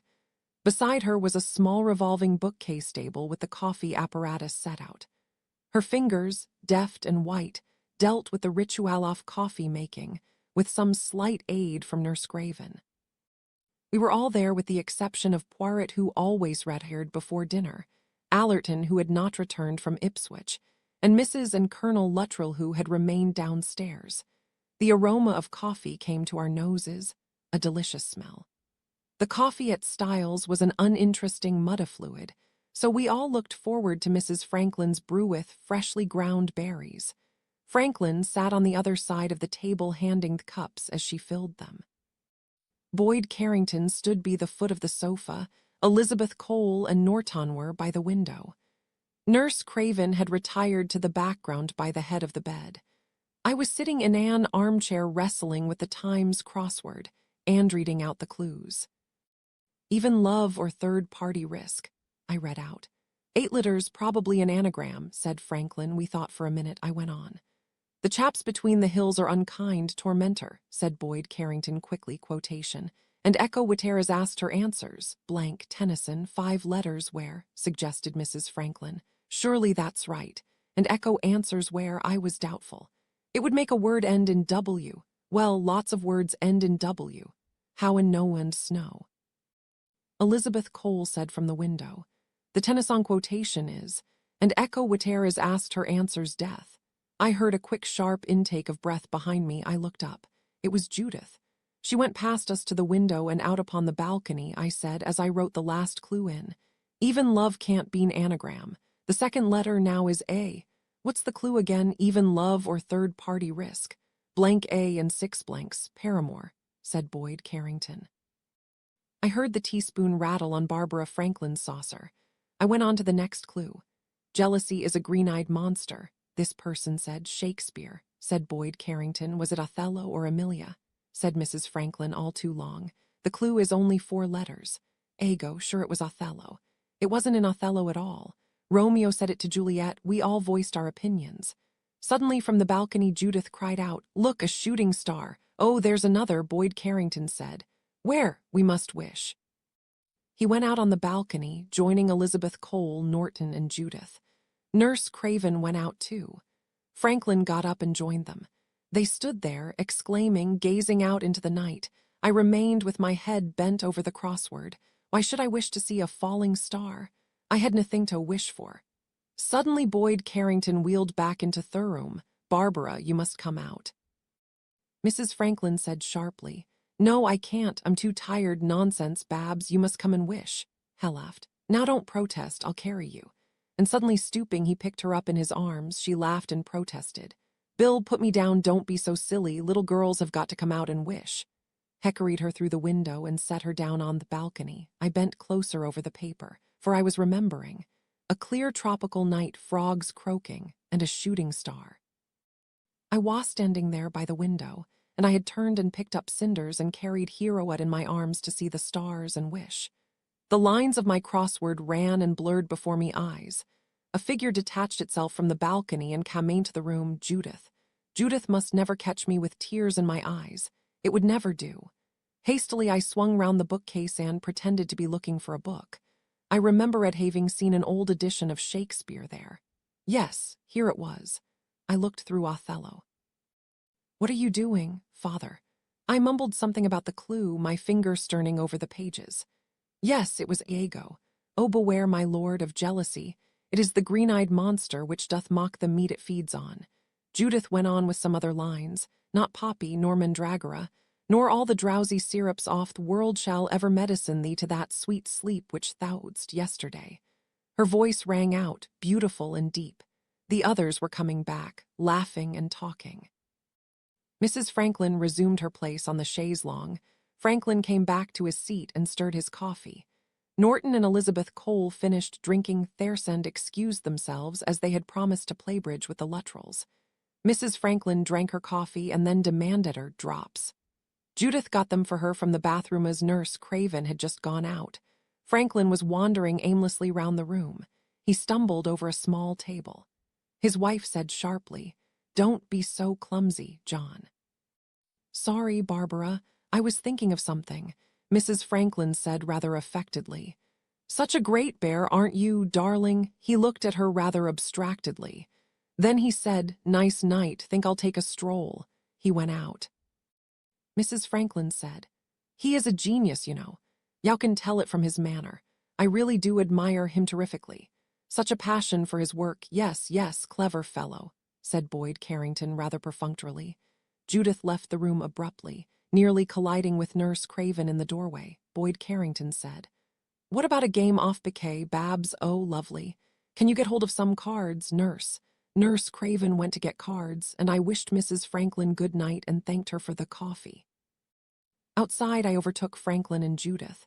They were standing looking out of the passage window. They were not speaking, just standing side by side. Franklin looked over his shoulder as I approached. He moved a step or two, hesitated, and said, "Coming out for a stroll, Judith?" My daughter shook her head. "Not tonight," she did abruptly. "I'm going to bed.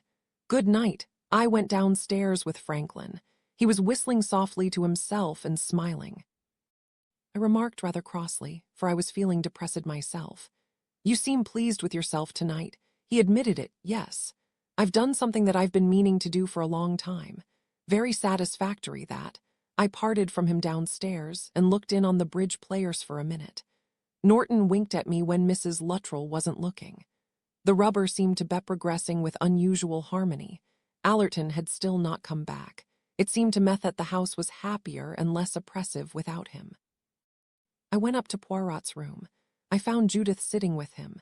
She smiled at me when I came in and did not speak. "She has forgiven you, mon ami," said Poirot. "An outrageous remark, really," I spluttered. "I hardly think." Judith got up. She put an arm round my neck and kissed me. She said, "Poor father, Uncle Hercule shall not attack your dignity. I am the one to be forgiven. So forgive me and say good night." I don't quite know why, but I said, "I'm sorry, Judith." "I'm very sorry, I didn't mean." She stopped me. "That's all right, let's forget it. Everything's all right now." She smiled a slow, far-away smile. She said again, "Everything's all right now," and quietly left the room. When she had gone, Poirot looked at me. "Well," he demanded, "what has been happening this evening?" I spread out my hands. "Nothing has happened or is likely to happen," I told him. Actually, I was very wide of the mark, for something did happen that night. Mrs. Franklin was taken violently ill. 2 more doctors were sent for, but in vain. She died the following morning. It was not until 24 hours later that we learned that her death was due to poisoning by physostigmine 194 chapter 14. The inquest took place 2 days later. It was the second time I had attended an inquest in this part of the world. The coroner was an able middle-aged man with a shrewd glance and a dry manner of speech. The medical evidence was taken first. It established the fact that death was the result of poisoning by physostigmine, and that other alkaloids of the calibarbine were also present. The poison must have been taken some time on the preceding evening between 7 o'clock and midnight.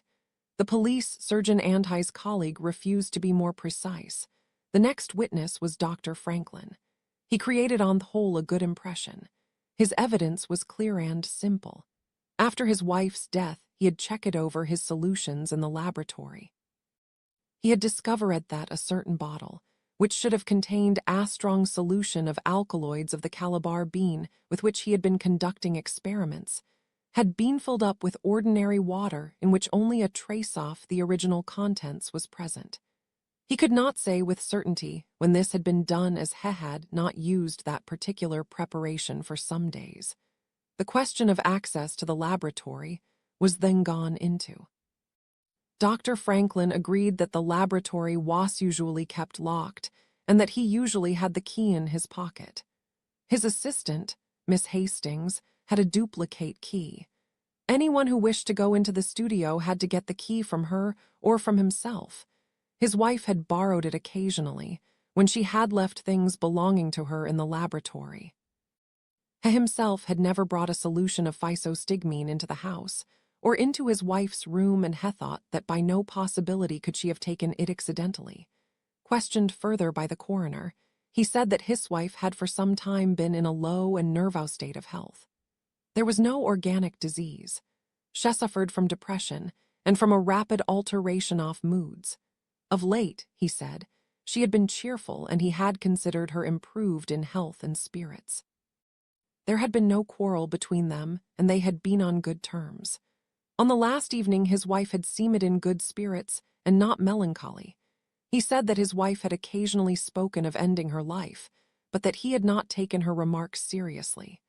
Asked the question definitely, he replied that in his opinion his wife had not been a suicidal type. That was his medical opinion as well as his personal one. He was followed by Nurse Craven. She looked smart and efficient in her trim uniform, and her replies were crisp and professional. She had been in attendance in Mrs. Franklin for over 2 months. Mrs. Franklin suffered badly from depression. Witness had heard her say at least 3 times that she wanted to end it all, that her life was useless, and that she was a millstone round her husband's neck. Why did she say that? Had there been any altercation between them? Oh no, but she was aware that her husband had recently been offered an appointment abroad. He had refused that in order not to leave her, and sometimes she felt morbidly about the fact, yes. She would blame her miserable health and get all worked up. Did Dr. Franklin know about this? I do not think she often said so to him, but she was subject to fits of depression. Oh, definitely. Did she ever specifically mention committing suicide? I want to end it all was the phrase she used. She never suggested any particular method of taking her own life. No, she was quite vague.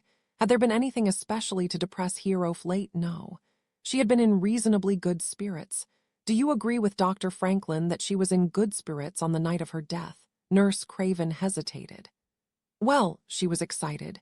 She'd had a bad day, complained of pain and giddiness.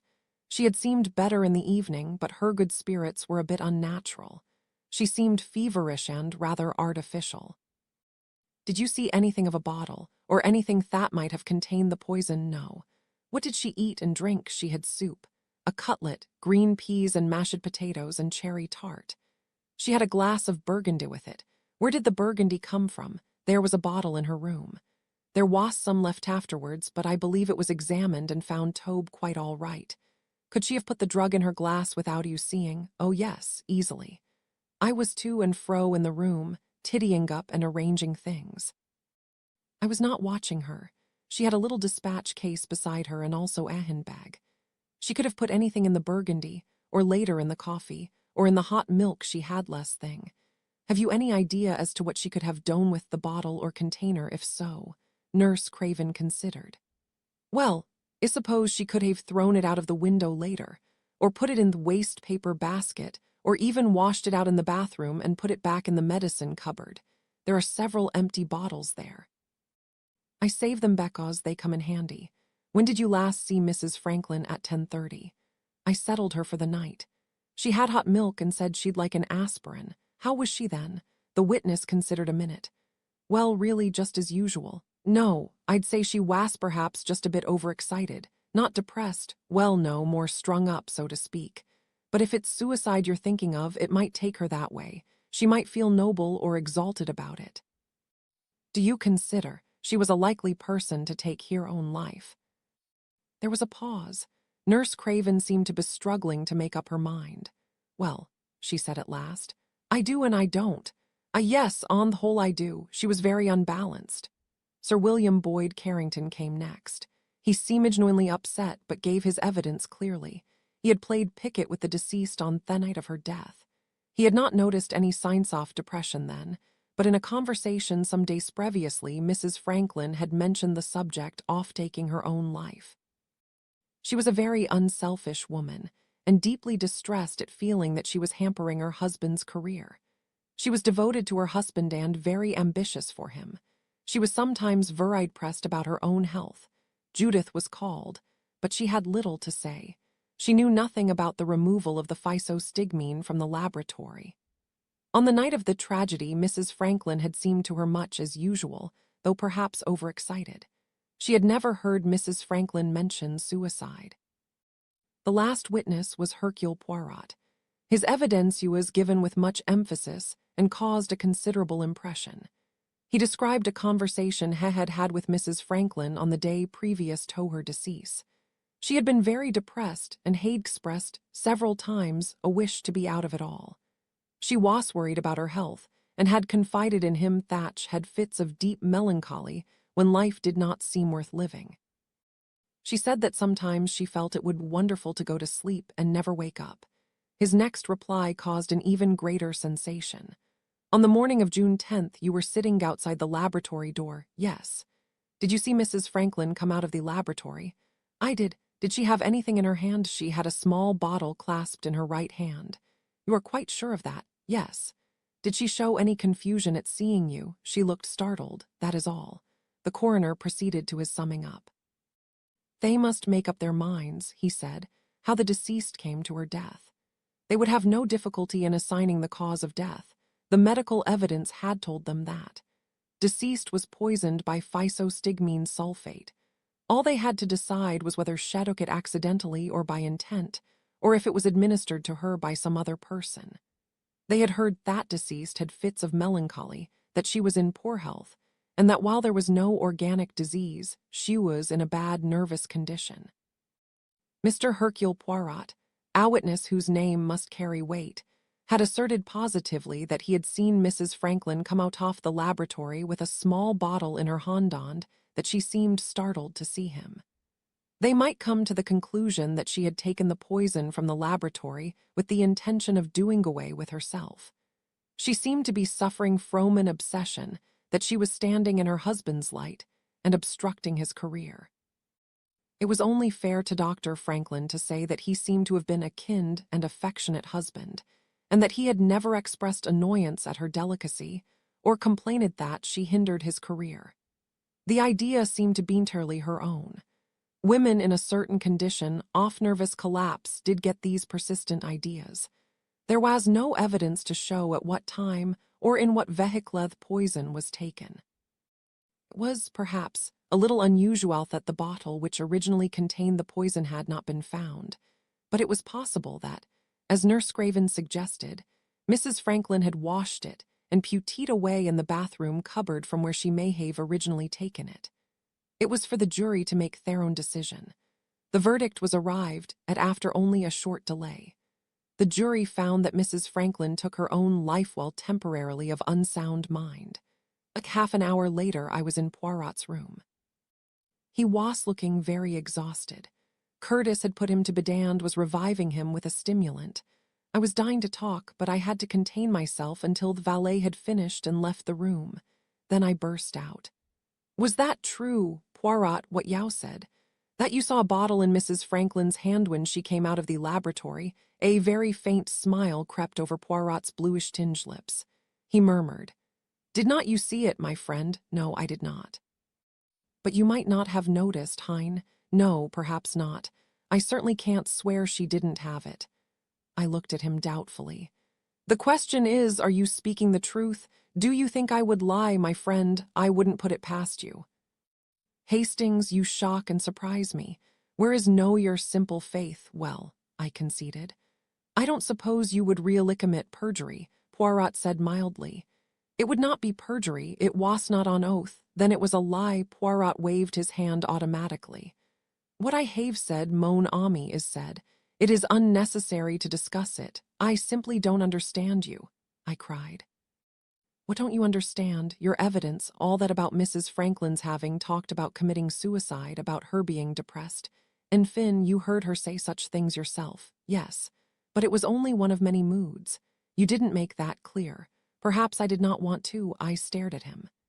"You wanted the verdict to be suicide." Poirot paused before replying. Then he said, "I think, Hastings, that you do not appreciate the gravity of the situation." "Yes, if you like, I wanted the verdict to be suicide." I said, "But you didn't think yourself that she did commit suicide?" Slowly Poirot shook his head. I said, "You think that she was murdered?" "Yes, Hastings, she was murdered." "Then why try to hush it up, to have it labeled and put aside as suicide? That stops all inquiry." "Precisely." "You want that, yes, but why is it conceivable that you do not see?" "Never mind, let us not go into that. You must take my word for it that it was murder, deliberate, preconceived murder. I told you, Hastings, that a crime would be committed here, and that it was unlikely we should be able to prevent it, for the killer is both ruthless and determined." I shivered. I said, "And what happens next?" Poirot smiled. "The case is solved, labeled, and put away as suicide. But you and I, Hastings, go on working underground like moles. And sooner or later we get X," I said. "And supposing that, meanwhile, someone else is killed?" Poirot shook his head. "I do not think so, unless, that is, somebody saw something or knows something. But if so, surely they would have come forward to say so." Black Square Blankba. GE 206 Black Square 206 Chapter 15. My memory. is a little vague about the events of the days immediately following the inquest on Mrs. Franklin. There was, of course, the funeral, which I may say was attended by a large number of the curious of Styles St. Mary. It was on that occasion that I was addressed by an old woman with rheumy eyes and an unpleasant ghoulish manner. She accosted me just as we were filing out of the cemetery. "Remember you, sir, don't I? Well, possibly," she went on, hardly listening to what I said, 20 years ago and over, when the old lady died you at the court. That was the first murder we had at Styles. Won't be the last, issay. Old Mrs. Inglethorpe, her husband own her in, so we all said. Sure of it we was. She leered at me cunningly. "Maybe it's the husband this time, what do you mean?" I said sharply. "Didn't you hear the verdict was suicide? That's what coroner said." "But he might be wrong, don't you think?" She nudged me. "Doctors, they know how to do away with their wives, and she wasn't much good to him seemingly." I turned on her angrily, and she slunk away murmuring she hadn't meant anything, only it seemed odd like, didn't it, happening a second time. "And it's queer yow should be there both times, sir, isn't it now? For one fantastic moment I wondered if she suspected me of having really committed both crimes. It was most disturbing. It certainly made me realize what a queer, haunting thing local suspicion is. And it was not, after all, so far wrong. For somebody had killed Mrs. Franklin. As I say, I remember very little of those days. Poirot Shelf, for one thing, was giving me grave concern. Curtis came to me with his wooden face slightly disturbed and reported that Poirot had had a somewhat alarming heart attack. "Seems to me, sir, he ought to see a doctor." I went post-haste to Poirot, who negatived the suggestion most vigorously. It was, I thought, a little unlike him. He had always been, in my opinion, extremely fussy about his health. Distrusting draughts, wrapping up his neck in silk and wool, showing a horror of getting his feet damp, and taking his temperature and retiring to bed at the least suspicion of a chill, for otherwise it may be for me a fluxion de poitrine. In most little ailments, he had, I knew, always consulted a doctor immediately. Now, when he was really ill, the position seemed reversed, yet perhaps that was the real reason. Those other ailments had been trifling. Now, when he was indeed a sick man, he feared, perhaps, admitting the reality of his illness. He made light of it because he was afraid. He answered my protests with energy and bitterness. "Ah, but I have consulted doctors. Not one but many. I have been to blank and to dash he named 2 specialists, and they do what? They send me to Egypt, where immediately I am rendered much worse. I have been too to R. R was, I knew, a heart specialist." I asked quickly, "What did he say?" Poirot gave me a sudden sidelong glance, and my heart gave an agonized leap. He said quietly, "He has done for me all that can be done. I have my treatments, my remedies, all close at hand. Beyond that there is nothing. So you see, Hastings, to call in more doctors would be of no avail. The machine, mon ami, wears out. One cannot, alas, install the new engine and continue to run as before like a motor car. But look here, Poirot, surely there's something." "Curtis," Poirot said sharply. "Curtis, yes, he came to me. He was worried you had an attack." Poirot nodded gently. Yes, they are sometimes, these attacks, painful to witness. Curtis, I think, is not used to these attacks of the heart. Won't you really see a doctor? It is of no avail, my friend." He spoke very gently but with finality. And again my heart felt a painful constriction. Poirot smiled at me. He said, "This, Hastings, will be my last case." It will be, too, my most interesting case, and my most interesting criminal. For in X we have a technique superb, magnificent, that arouses admiration in spite of oneself.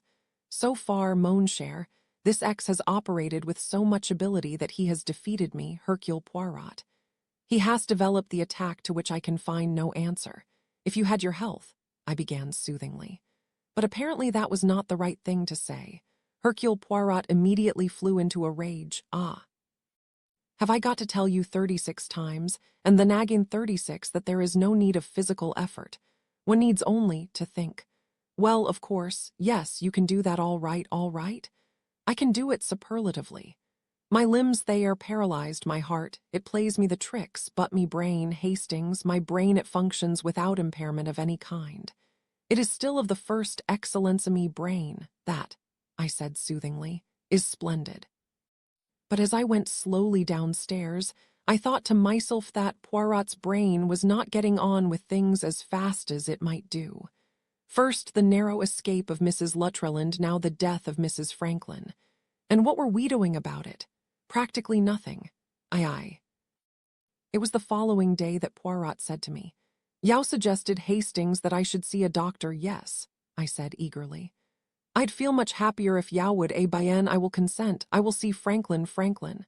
I looked doubtful. "Well, he is a doctor, is he not?" "Yes, but his main line is research, is it not?" "Undoubtedly. He would not succeed, I fancy, as a general practitioner. He has not sufficiently what Yao call the side of the bed manner. But he has the qualifications.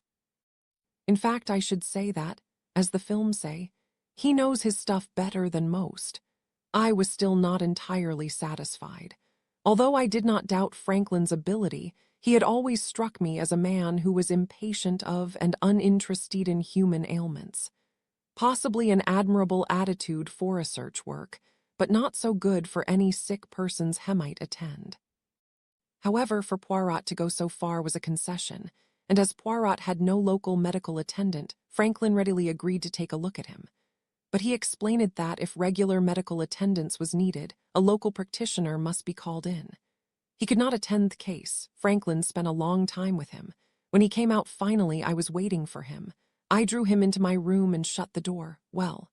I demanded anxiously. Franklin said thoughtfully, "He's a very remarkable man." "Oh, that." Yes, I brushed aside this self-evident fact. But his health, oh, his health. Franklin seemed quite surprised, as though I had mentioned something of no importance at all. "Oh, his health's rotten, of course." It was not, I felt, at all a professional way of putting it. And yet I had heard from Judith that Franklin had been one of the most brilliant students of his time. "How bad is he?" I demanded anxiously. He shot me a look. "Do you want to know, of course?" What did the fool think? He almost immediately told me. "Most people," he said, "don't want to know. They want soothing syrup. They want hope. They want reassurance ladled out in driblets. And of course amazing recoveries do occur, but they won't in Poirot's case." "Do you mean," again that cold hand closed round me heart? Franklin nodded. "Oh yes, he's for it all right. And pretty soon, I should say. I shouldn't tell you so if he hadn't authorized me to do so." "Then he knows." Franklin said, "He knows all right. That heart of his may go out fut any moment. One can't say, of course, exactly when." He paused, then he said slowly, "From what he says, I gather he's worrying about getting something finished, something that, as he puts it, he's undertaken." "Do you know about that?" "Yes," I said. "I know." Franklin shot me an interested glance. "He wants to be sure of finishing off the job." "I see." I wondered if John Franklin had any idea of what that job was. He said slowly, "I hope he'll manage it. From what said, it means a lot to him." He paused and added, "He's got a methodical mind." I asked anxiously, "Isn't there something that can be done, something in the way of treatment?" He shook his head. "Nothing doing. He's got ampoules of amyl nitrate to use when he feels an attack is coming on." Then he said a rather curious thing. "Got a very great respect for human life, hasn't he?" "Yes, I suppose he has." How often had I not heard Poirot say, "I do not approve of murder." That understatement, made solemnly, had always tickled my fancy. Franklin was going on. "That's the difference between us. I haven't." I looked at him curiously. He inclined his head with a faint smile. "Quite true," he said.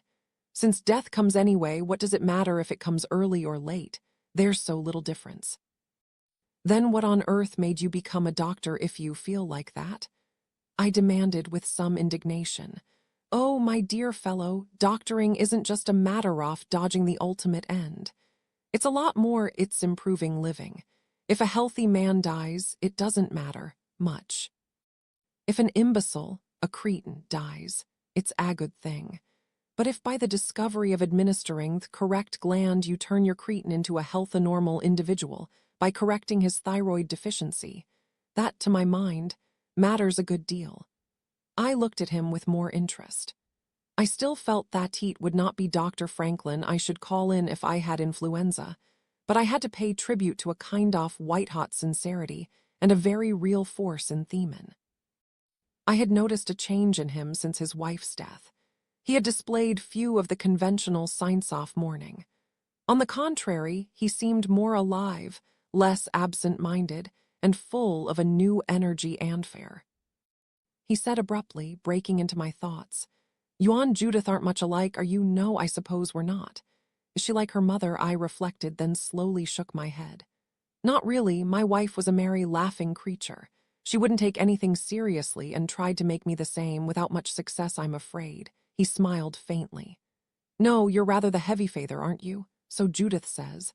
Judith doesn't laugh much, serious young woman. Too much work, expect. My fault." He went into a brown study. I said conventionally, "Your work must be very interesting." I said, "Your work must be interesting, only to about half a dozen people. To everybody else it's darned dull, and they're probably right anyway." He flung his head back, his shoulders squared themselves. He suddenly looked what he was, a powerful and virile man. "I've got my chance now, God," I could shout out loud. "The Minister Institute people let me know today. The job's still open and I've got it. I start in 10 days' time, for Africa, yes. It's grand, so soon." I felt slightly shocked. He stared at me. "What do you mean soon?" Oh, his brow cleared. "You mean after Barbara's death? Why on earth not? It's no good pretending, is it? Thather death wasn't the greatest relief to me." He seemed amused by the expression on my face. "I've not time, I'm afraid, for conventional attitudes. I fell in love with Barbara. She was a very pretty girl, married her and fell out of love with her again in about a year. I don't think it lasted even as long as that with her. I was a disappointment to her, of course. She thought she could influence me. She couldn't. I'm a selfish, pig-headed sort of brute, and I do what I want to do. But you did refuse this job in Africa on her account," I reminded him. "Yes, that was purely financial, though. I'd undertaken to support Barbara in the way of life she was accustomed to. If I'd gone, it would have meant leaving her very short. But now," he smiled, a completely frank, boyish smile, "it's turned out amazingly lucky for me." I was revolted. It is true, I suppose, that many men whose wives die are not precisely heartbroken, and everyone more or less knows the fact. But this was so blatant. He saw my face but did not seem put out. "Truth," he said, "is seldom appreciated. And yet it saves a lot of time and a lot of inaccurate speech," I said sharply.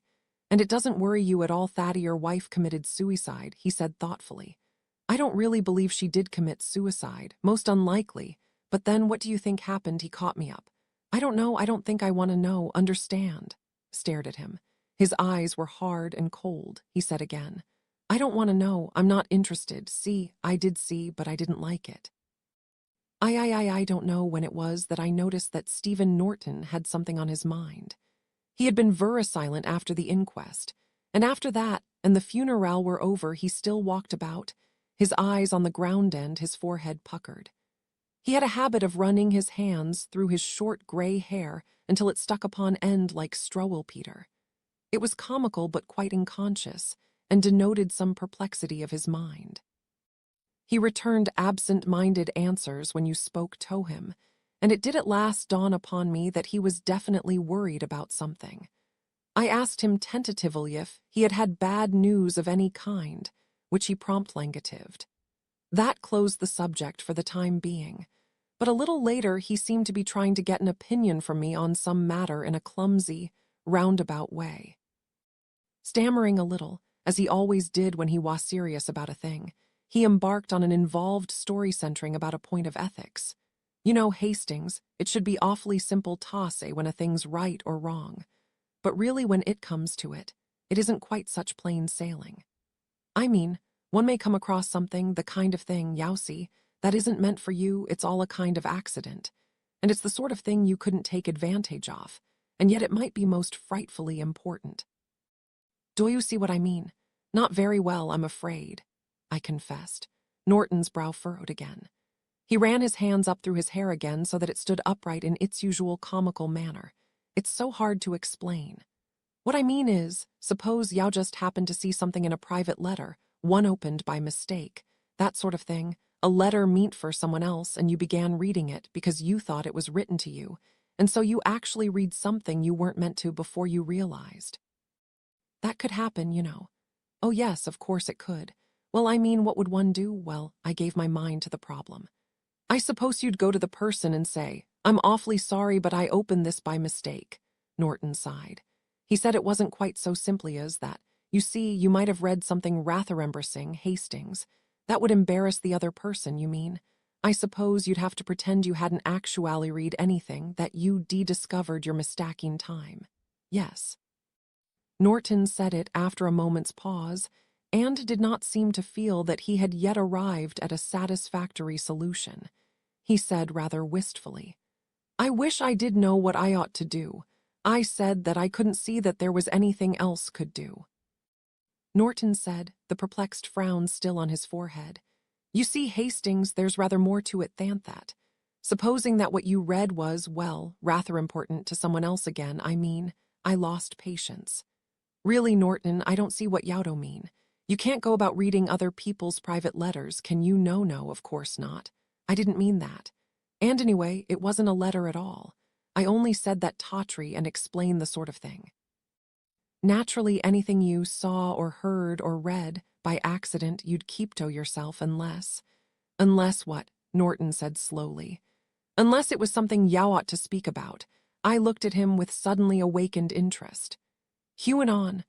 Look here, think of it this way. Supposing you saw something through a keyhole. Keyholes made me think of Poirot. Norton was stumbling on. What I mean is, you'd got a perfectly good reason for looking through the keyhole. The key might have stuck, and you just looked to see if it was clear. Or some quite good reason, and you never for 1 minute expected to see what you did see. For a moment or two I lost thread of his stumbling sentences, for enlightenment had come to me. I remembered a day on a grassy knoll and Norton swinging up his glasses to see a speckled woodpecker. I remembered his immediate distress and embarrassment, his endeavors to prevent me from looking through the glasses in my turn. At the moment I had leaped to the conclusion that what he had seen was something to do with me, in fact that it was Allerton and Judith. But supposing that was not the case, that he had seen something quite different. I had assumed that it was something to do with Allerton and Judith, because I was so obsessed by them at that time that I could think of nothing else. I said abruptly, Was it something you saw through those glasses of yours? Norton was both startled and relieved.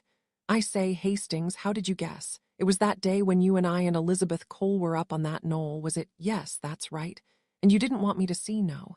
It wasn't, it wasn't meant for any of us to see. What was it? Norton frowned again. That's just it. Ought I to say, it was spying.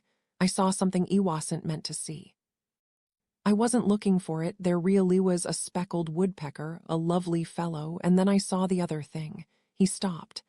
I was curious, intensely curious, yet I respected his scruples. I asked. Was it something that mattered? He said slowly. It might matter, that's just it. I don't know, I asked then. Has it something to do with Mrs. Franklin's death? He started. It's queer you should say that, then it has, no, not directly, but it might have. He said slowly. It would throw a different light on certain things. It would mean that, oh, damn it all, I don't know what to do. I was in a dilemma. I was agog with curiosity, yet I felt that Norton was very reluctant to say what he had seen. I could understand that.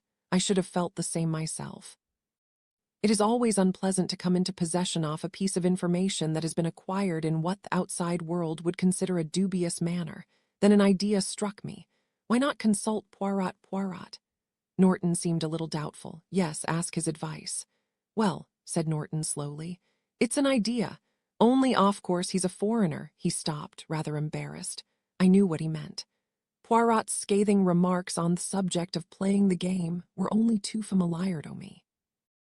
I only wondered that Poirot had never thought of taking to bird glasses himself. He would have done if he had thought of it. He'd respect your confidence, I urged. And you needn't act upon his advice if you don't like it. That's true, said Norton, his brow clearing. You know, Hastings, I think that's just what I will do. I was astonished at Poirot's instant reaction to my piecing off information. What is that you say, Hastings? He dropped the piece of thin toast he had been raising to his lips. He poked his head forward. Tell me quickly. I repeated the story. He saw something through the glasses that repeated Poirot thoughtfully. Something that he will not tell you. His hand shot out and gripped my arm. He has not told anyone else of this, I don't think so. No, I'm sure he hasn't. Be very careful, Hastings. It is urgent that he should not tell anyone, he must not even hint.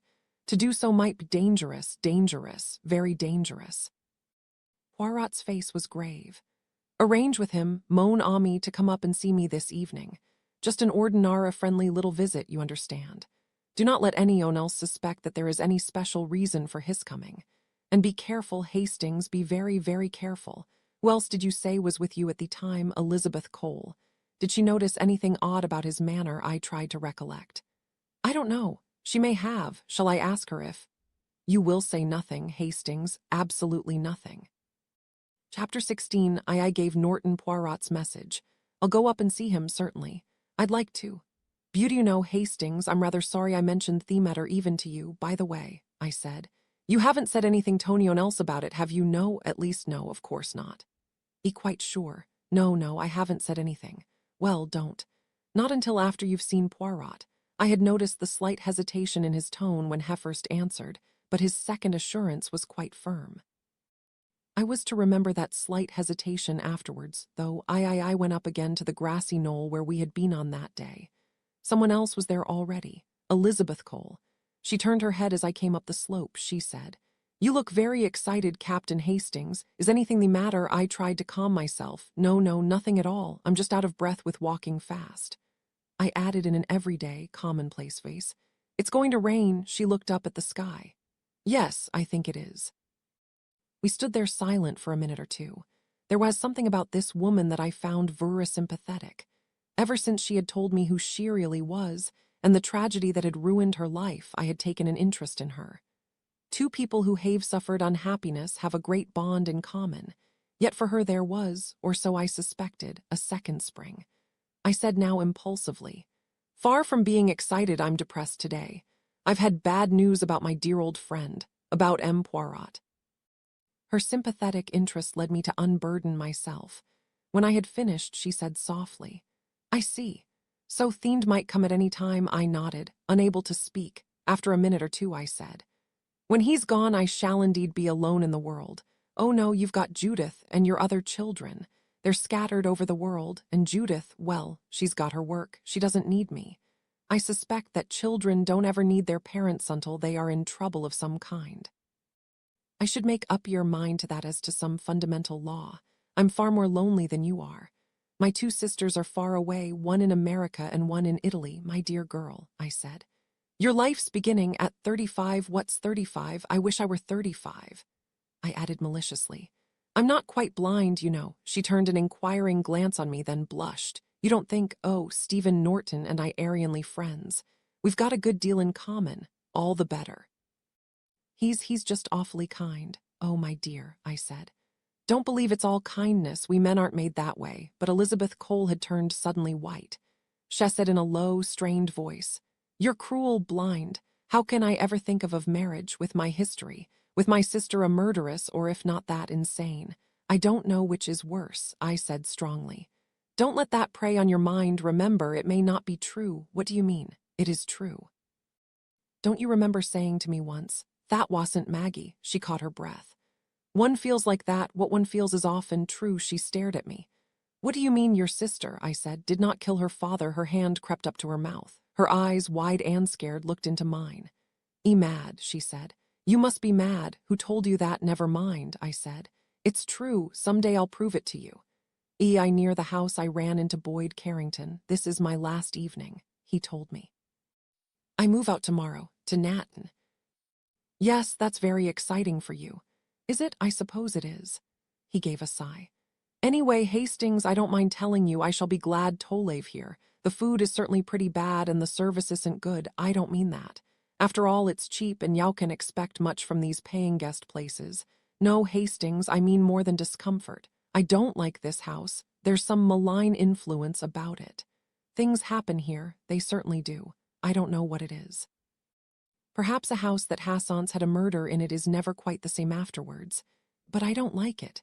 First there was that accident to Mrs. Luttrell, a damned unlucky thing to happen. And then there was poor little Barbara." He paused. "The most unlikely person in the world to have committed suicide, I should have said." I hesitated.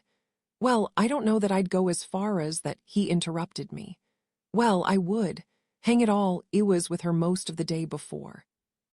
She was in good spirits, enjoyed our outing. The only thing she was worrying about was whether John wasn't getting too much wrapped up in his experiments and might overdo things, or try some of his messes upon himself. Do you know what I think, Hastings? No, that husband of hers is the one who's responsible for her death. Nagged at her, I expect. She was always shappy enough when she was with me. He let her see that she handicapped his precious career. I'd give him a career. And it broke her up. Damned callous, that fellow hasn't turned a hair. Told me as cool as anything was off to Africa now. Really, Hastings, I shouldn't be surprised if he'd actually murdered her. You don't mean that, I said sharply. No, I don't really. Though, mind you, mainlib cause I can see that if he murdered her, he wouldn't do it that way. I mean, he was known to be working in this stuff physostigmine, so it stands to reason if had done her in, he wouldn't have used that. But all the same, Hastings, I'm not the only one to think that Franklin's a suspicious character. I had the tip from Somione who ought to know. Who was that?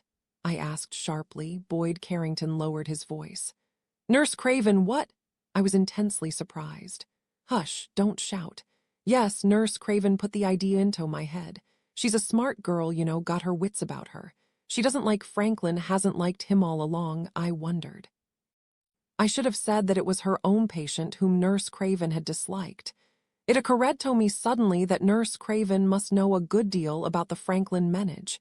She's staying here tonight, said Boyd Carrington. What? I was rather startled. Nurse Craven had left immediately after the funeral, just for a night between cases, explained Boyd Carrington. I see. I was vaguely disquieted by Nurse Craven's return, yet I could hardly have said why. Was there, I wondered, any reason for her coming back? She did like Franklin, Boyd Carrington had said. Reassuring myself, I said with sudden vehemence, she's no right to hint things about Franklin. After all, it was her evidence that helped to establish suicide. That, and Poirot seeing Mrs. Franklin coming out off the studio with a bottle in her hand. Boyd Carrington snapped. What's a bottle? Women are always carrying bottles, scent bottles, hair lotion, nail polish. That wench of yours was running about with a bottle in her hand that evening. It doesn't mean she was thinking of suicide, does it? Nonsense, he broke off as Allerton came up to us. Most appropriately, in melodramatic fashion, there was a low rumble of thunder in the distance. I reflected, as I had reflected before, that Allerton was certainly cast for the part of the villain. But he had been away from the house on the night of Barbara Franklin's death. And besides, what possible motive could he have had? But then, I reflected, X never had a motive. That was the strength of his position. It was that, and that only, that was holding us up. And yet, at any minute, that tiny flash of illumination might come. I think that here and now I should like to place on record that I had never, all through, considered for own moment that Poirot might fail. In the conflict between Poirot and X, I had never contemplated the possibility that X might come out victor. In spite of Poirot's feebleness and ill health, I had faith in him as potentially the stronger of the two. I was used, Yowsi, to Poirot's succeeding. It was Poirot himself who first put a doubt in Tommy head. I went in to see him on my way down to dinner. I forget now exactly what led to it, but he suddenly used the phrase, if anything happens to me. I protested immediately and loudly. Nothing would happen, nothing could happen. Bien, then you have not listened carefully to what Dr. Franklin told you. Franklin doesn't know. You're good for many a long year yet, Poirot. It is possible, my friend, though extremely unlikely. But I speak now in the particular and not the general sense. Though I may die very soon, it may still be not soon enough to suit our friend X what? My face showed my shocked reaction. Poirot nodded. But yes, Hastings. X is, after all, intelligent. In fact, most intelligent.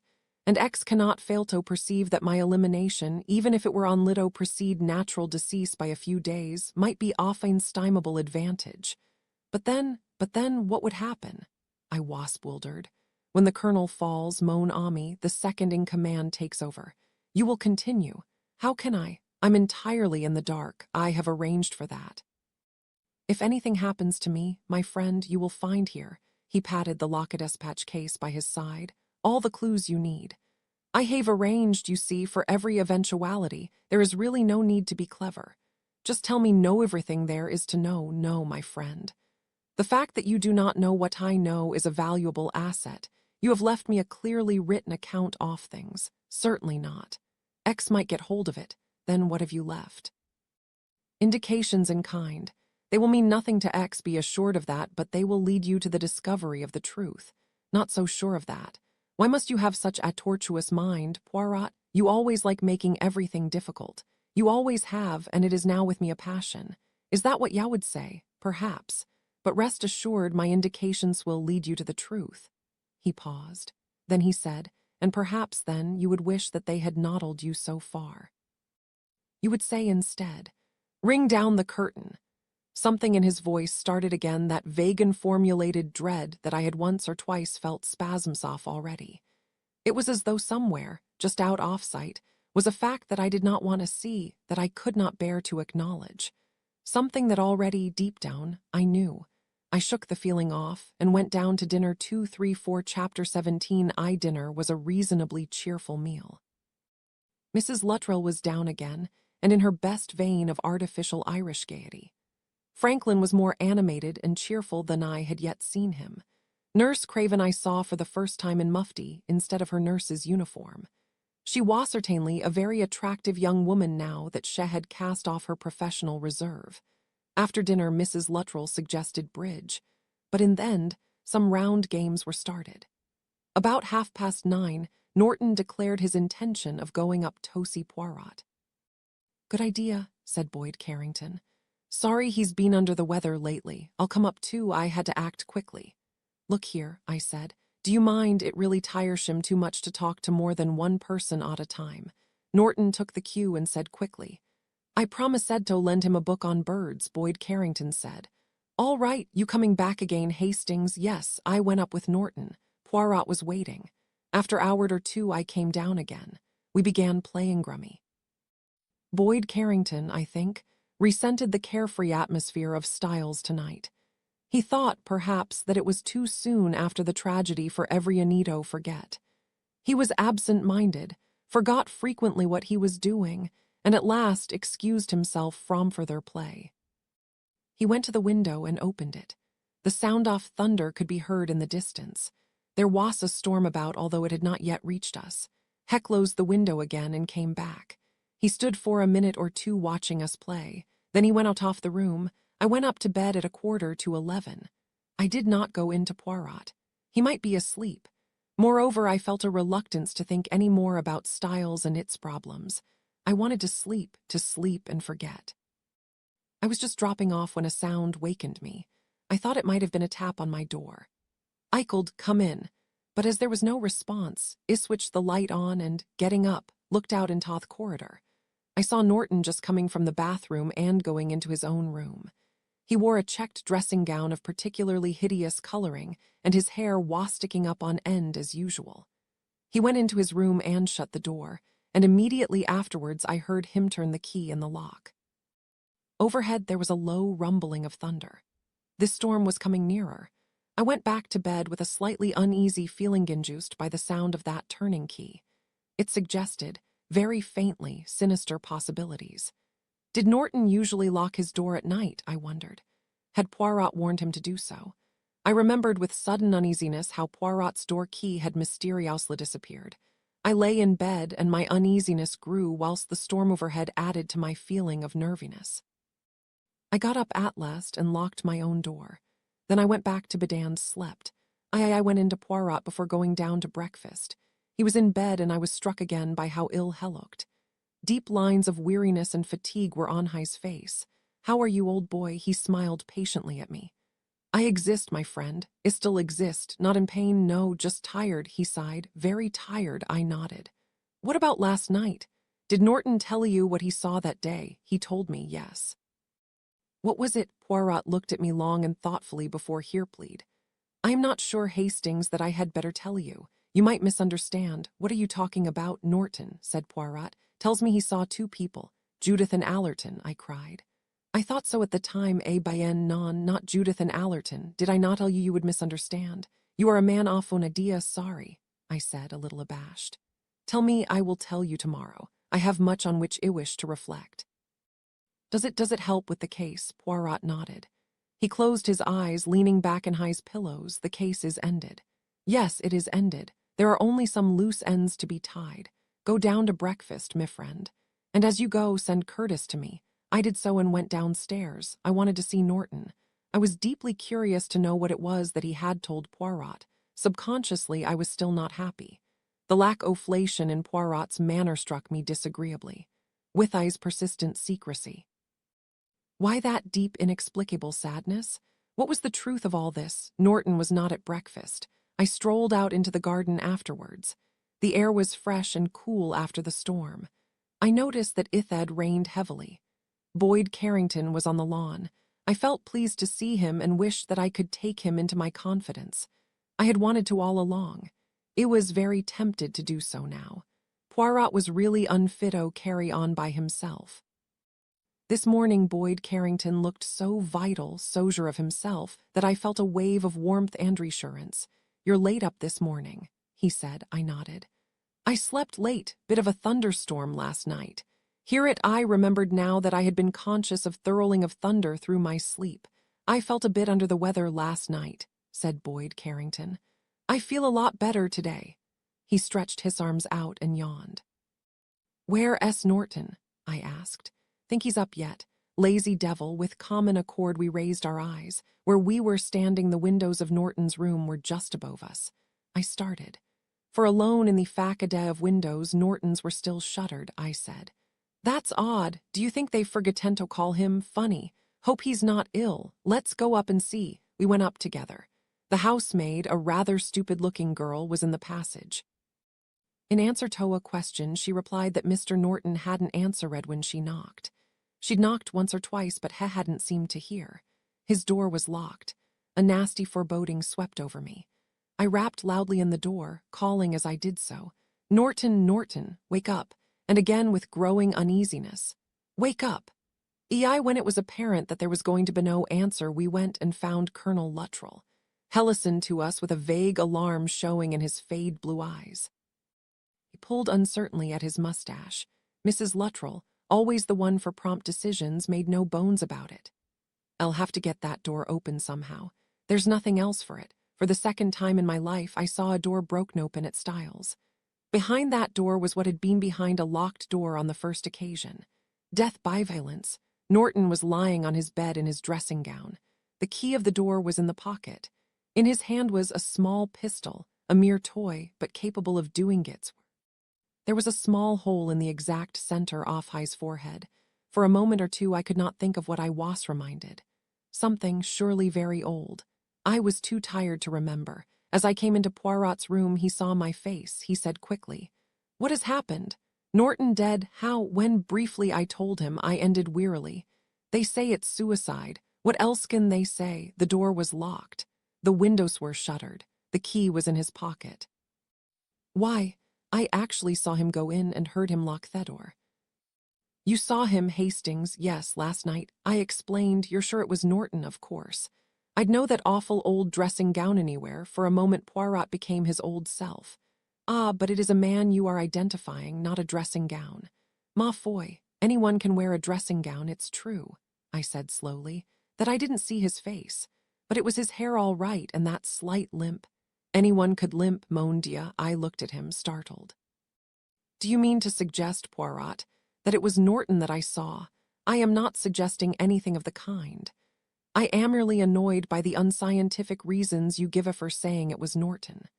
No, I do not for 1 minute suggest that it was not Norton. It would be difficult for it to be anyone else, for every man here is tall, very much taller than he was, and infiniu cannot disguise height, that no. Norton was only 5'5", I should say.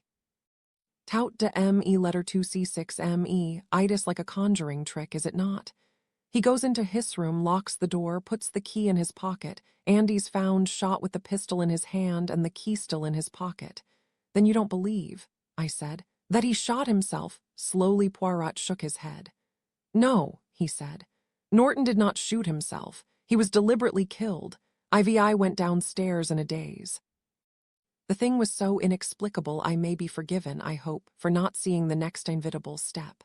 I was dazed. My mind was not working properly, and yet it was so logical. Norton had been killed, why? To prevent, or so I believed, his telling what he had seen, but he had confided that knowledge to one other person, so that person, too, was in danger. And was not only in danger, but was helpless. I should have known. I should have foreseen. Cher ami. Poirot had said to me, as I left the room. They were the last words I was ever to hear him say, for when Curtis came to attend to his master, he found that master dead. Chapter 18, I don't want to write about it at all. I want, you see, to think about it as little as possible. Hercule Poirot was dead, and with him died a good part of Arthur Hastings. I will give you the bare facts without embroidery. Itis all I can bear to do. He died, they said, of natural causes. That isto say headied of a heart attack. It was the way, so Franklin said, that he had expected him to go. Doubtless the shock of Norton's death brought one on. By some oversight, it seems, the amyl nitrate ampules were not by his bed. Was it an oversight? Did someone deliberately remove them? No, it must have been something more than that. X could not count on Poirot's having a heart attack, for you see I refused to believe that Poirot's death was natural. He was killed, as Norton was killed, as Barbara Franklin was killed. And I don't know Withy were killed, and I don't know who killed them. There was an inquest on Norton and a verdict of suicide. The only point of doubt was raised by the surgeon, who said it was unusual for a man to shoot himself in the exact center of his forehead. But that was the only shadow of doubt. The whole thing was soppling. The door locked on the inside, the key in the dead man's pocket, the windows closely shuttered, the pistol in his hand. Norton had complained of headaches, it seemed, and some of his investments had been doing badly lately. Hardly reasons for suicide, but they had to put forward something. The pistol was apparently his own. It had been seen laying on his dressing table twice by the housemaid during his stay at Styles. So that was that. Another crime beautifully stage-managed and as usual with an alternative solution. In the duel between Poirot and X had won. It was now up to me. I went to Poirot's room and took away the dispatch box. I knew that he had made me his executor, so I had a perfect right to do so. The key was round his neck. In my own room, I opened the box, and at once I had a shock. The dossiers of X's case were gone. I had seen them there only a day or two previously when Poirot unlocked it. That was proof, if I had been needing it, that X had been at work.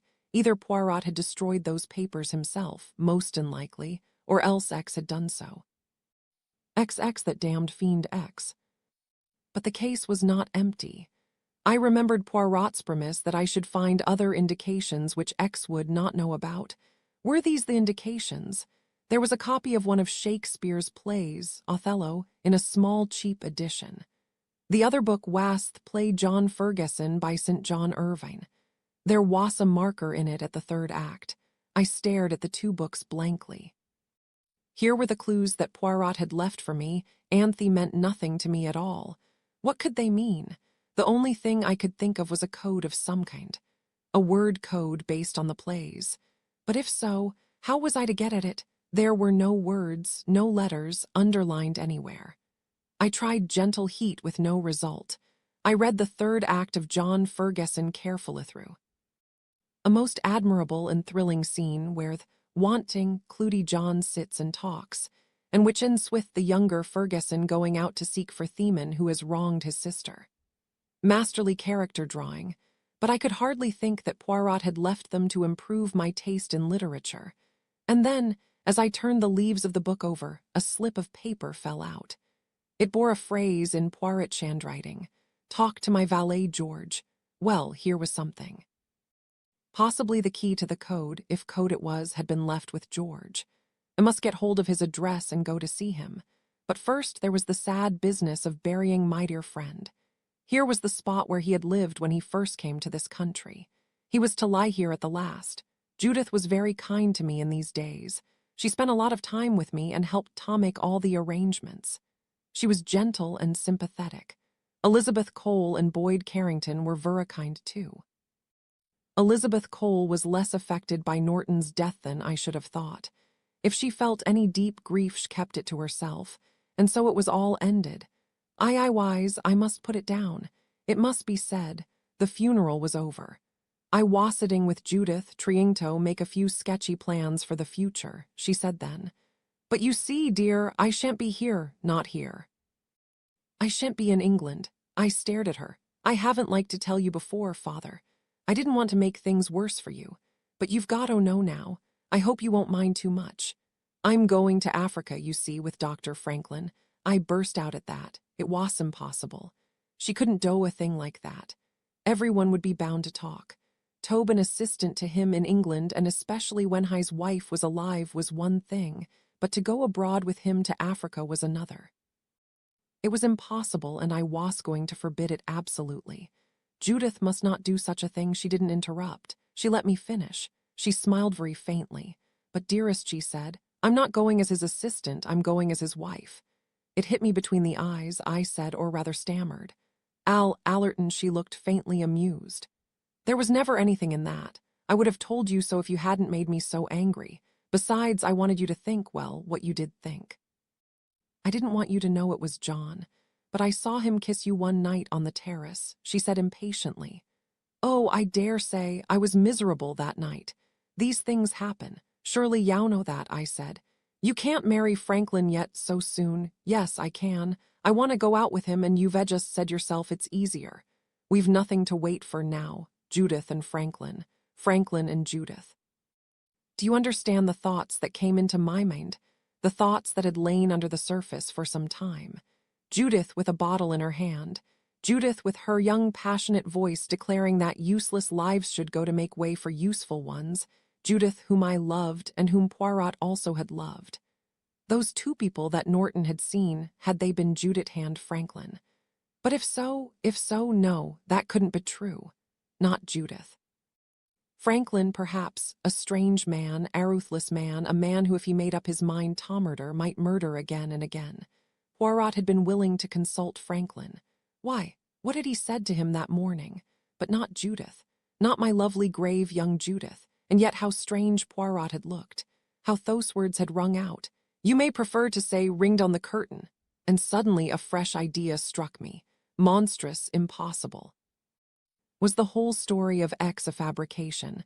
Had Poirot come to Styles because he feared a tragedy in the Franklin menage? Had he come to watch over Judith? Was that why he had resolutely told me nothing? Because the whole story of X was a fabrication, a smoke-screen, was the whole heart of the tragedy Judith, my daughter. Othello, it was Othello I had taken from the book cassette that night when Mrs. Franklin had died. Was that the clue? Judith that night looking, so someone had said, like her namesake before she cut off the head of Holofernes. Judith, with death in her heart, black square blank page, 252 black square. Chapter 19, I am writing this in Eastbourne. I came to Eastbourne to see George, formerly Poirot's valet. George had been with Poirot many years. He was a competent, matter-of-fact man, with absolutely no imagination. He always stated things literally and took them at their face value. Well, I went to see him. I told him about Poirot's death, and George reacted as George would react. He was distressed and grieved and managed very nearly to conceal the fact. Then I said, "He left you, did he not, a message for me?" George said at once. "For you, sir." "No, not that I am aware of." I was surprised. I pressed him, but he was quite definite. I said at last, "My mistake, I suppose. Well, that's that. I wish you had been with him at the end." "I wish so, too, sir. Still, I suppose if your father was ill you had to commito him." George looked at me in a very curious manner. He said, "I beg your pardon, sir, I don't quite understand you." "You had to leave in order to look after your father, isn't that right?" "I didn't wish to leave, sir. M. Poirot sent me away." "Sent you away?" I stared. "I don't mean, sir, that he discharged me. The understanding was that I was to return to his service later. But I left by his wish, and he arranged for suitable remuneration whilst I was here with my old father. But why, George, why?" "I really couldn't say, sir. Didn't you ask?" "No, sir. I didn't think it was my place to do so. M. Poirot always had his ideas, sir. A very clever gentleman, I always understood, sir, and very much respected." Yes, I murmured abstractedly. very particular about his clothes. He was thogiven to having them rather foreign and fancy, if you know what I mean. But that, of course, is understandable, as he was a foreign gentleman. His hair, too, and his mustache. Ah, those famous mustaches. I felt a twinge of pain as I remembered his pride in them. Very particular about his mustache, he was, went in George. Not very fashionable the way he wore it, but it suited him, sir, if you know what I mean. I said I did know.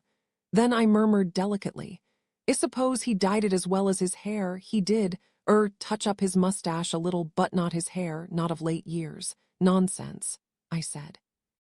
It was as black as a raven, looked quite like a wig, it was so unnatural. George coughed apologetically. Excuse me, sir, it was a wig. Poirot's hair came out a good deal lately, so he took to a wig. I thought how odd it was that a valet knew more about a man than his closest friend did. I went back to the question that puzzled me. But have you really no idea why Poirot sent you away as he did? Think, man, think. George endeavored to do so, but he was clearly not very good at thinking. I can only suggest, sir, he said at last. That had discharged me because he wanted to engage Curtis. Curtis? Why should he want to engage Curtis? George coughed again. Well, sir, I really cannot say. He did not seem to me, when I saw him, as I excuse him, particularly bright specimen, sir. He was strong physically, of course, but I should hardly have thought that he was quite the class Poirot would have liked. He'd been assistant in a mental home at one time, I believe. I stared at George. Curtis, was that the reason why Poirot had insisted on telling me so little? Curtis, the one man I had never considered. Yes, and Poirot was content to have it so, to have me combing the guests at Styles for the mysterious X, but X was not a guest. Curtis, one-time assistant in a mental home. And hadn't I read somewhere that people who have been patients in mental homes and asylums sometimes remain or go back there as assistants? A queer, dumb, stupid-looking man. A man who might kill for some strange, warped reason of his own. And if so, why, then a great cloud would roll away from me, Curtis. 256 postscript note by Captain Arthur Hastings. The following manuscript came into my possession 4 months after the death of my friend Hercule Poirot. I received a communication from a firm of lawyers asking me to call at their office. There, in accordance with the instructions of their client, the late Hercule Poirot, they handed me a sealed packet. I reproduce its contenture. Manuscript written by Hercule Poirot. Mon cher ami, I shall have been dead 4 months when you read the Sewards. I have debated long whether or not to write down what is written here, and I have decided that it is necessary for someone to know the truth about the second affair Styles. Also, I hazard a conjecture that by the time you read these you will have evolved the most preposterous theories, and possibly may be giving pain to yourself. But let me say this, you should, mon ami, have easily been able to arrive at the truth. I saw to it that you had every indication. If you have not, it is because, as always, you have far too beautiful and trusting a nature. Allah fincamo commencement. But you should know, at least, who killed Norton, even if you are still in the dark as to who killed Barbara Franklin. The latter may be a shock to you. To begin with, as you know, I sent for you. I told you that I needed you. That was true. I told you that I wanted you to open my ears and my eyes. That again was true, very true, if not in the sense that you understood it. You were to see what I wanted you to see and hear what I wanted you to hear. You complained, cher ami, that I was unfair in my presentation of this case. I withheld from you knowledge that I had myself. That is to say, I refused to tell you the identity of X. That is quite true. I had to do so, though not for their reasons that I advanced. You will see the reason presently. And now let us examine this matter of X. I showed you their sum of the various cases. I pointed out to you that in each separate case it seemed quite clear that the person accused, or suspected, had actually committed the crimes in question, that there was no alternate solution. And I then proceeded to the second important fact, that in each case X had been either on the scene or closely involved. You then jumped to a deduction that was, paradoxically, both true and false. Yao said that X had committed all the murders. But my friend, the circumstances were such that in each case, or very nearly, only the accused person could have done the crime. On the other hand, if so, how account for X? Apart from a person connected with the police force or with, say, a firm of criminal lawyers, it is not reasonable for any man or woman to be involved in 5 murder cases. It does not, you comprehend, happen. Never, never does it occur that someone says confidentially, "Well, as a matter of fact, I've actually known 5 murderers." No, no, Manami, it is not possible that. So we get the curious result that we have here a case of catalysis, a reaction between 2 substances that takes place only in the presence of a third substance, that third substance apparently taking no part in the reaction and remaining unchanged. That is the position. It means that where X was present, crimes took place, but X did not actively take part in these crimes, an extraordinary and abnormal situation. And I saw that I had come across at last, at the end of my career, the perfect criminal, the criminal who had invented such a technique that he could never be convicted of crime. It was amazing. But it was not new. There were parallels, and here comes in the first of the clues I left you. The play off Othello. For there, magnificently delineated, we have the original ex Iago is the perfect murderer. The deaths of Desdemona, of Cassio, indeed of Othello himself, are all Iago's crimes, planned by him, carried out by him. And here remains outside the circle, untouched by suspicion or could have done so. For your great Shakespeare, my friend, had total with the dilemma that his own art had brought about. To unmask Iago, he had to resort to the clumsiest of devices, the handkerchief, a piece of work not at all in keeping with Iago's general technique, and a blunder of which one feels certain he would not have been guilty. Yes, there is there the perfection of the art of murder. Notevan a word of direct suggestion. He is always holding back others from violence, refuting with horror suspicions that have not been entertained until he mentions them. And the same technique is seen in the brilliant third act of John Ferguson, where the half-witted Clutie John induces others to kill the man that he himself hates. It is a wonderful piece of psychological suggestion. Now you must realize this, Hastings. Everyone is a potential murderer. In everyone there arises from time to time the wish to kill, though not the will to kill. How often have you not felt or heard others say, "She made him so furious I felt I could have killed her. I could have killed B for saying so and so. I was so angry I could have murdered him." And all those statements are literally true. Your mind at such moments is quite clear. You would like to kill so and so, but you do not do it. Your will hasto assent to your desire. In young children, the break is a siet acting imperfectly. I have known a child, annoyed by its kitten, say, "Keep still or I'll hit you on the head and kill you," and actually do so, to be stunned and horrified a moment later when it realizes that the kitten's life will not return, because, you see, really the child loves that kitten dearly. So then, we are all potential murderers, and the art of ex wasthies not to suggest the desire, but to break down the normal decent resistance. It was an art perfected by long practice. X knew the exact word, the exact phrase, the intonation even to suggest and to bring cumulative pressure on a weak spot. It could be done. It was done without the victim ever suspecting. It was not hypnotism. Hypnotism would not have been successful. It was something more insidious, more deadly. It was a marshalling of the forces of a human being to widen a breach instead of repairing it. It called on the Bastina man and set it in alliance with the worst. You should know, Hastings, for it happened to you. So now perhaps you begin to see what some of my remarks that annoyed and confused you really meant. When I spoke of a crime to be committed, I was not always referring to the same crime. I told you that I was at Styles for a purpose. I was there, I said, because a crime was going to be committed. You were surprised at my certainty on that point, but I was able to be certain, for the crime, you see, was to be committed by myself. Yes, my friend, it is odd and laughable and terrible. I, who do not approve of murder, I, who value human life, have ended my career by committing murder. Perhaps it is because I have been too self-righteous, too conscious of rectitude, that this terrible dilemma had to come to me.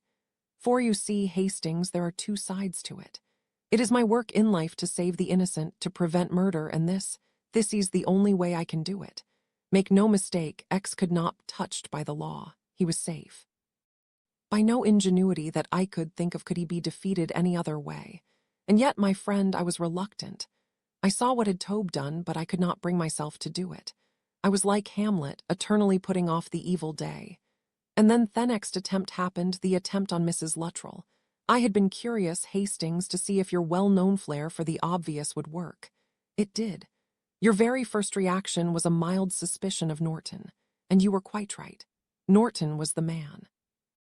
You had no reason for your belief, except the perfectly sound, if slightly half-hearted suggestion that he was insignificant.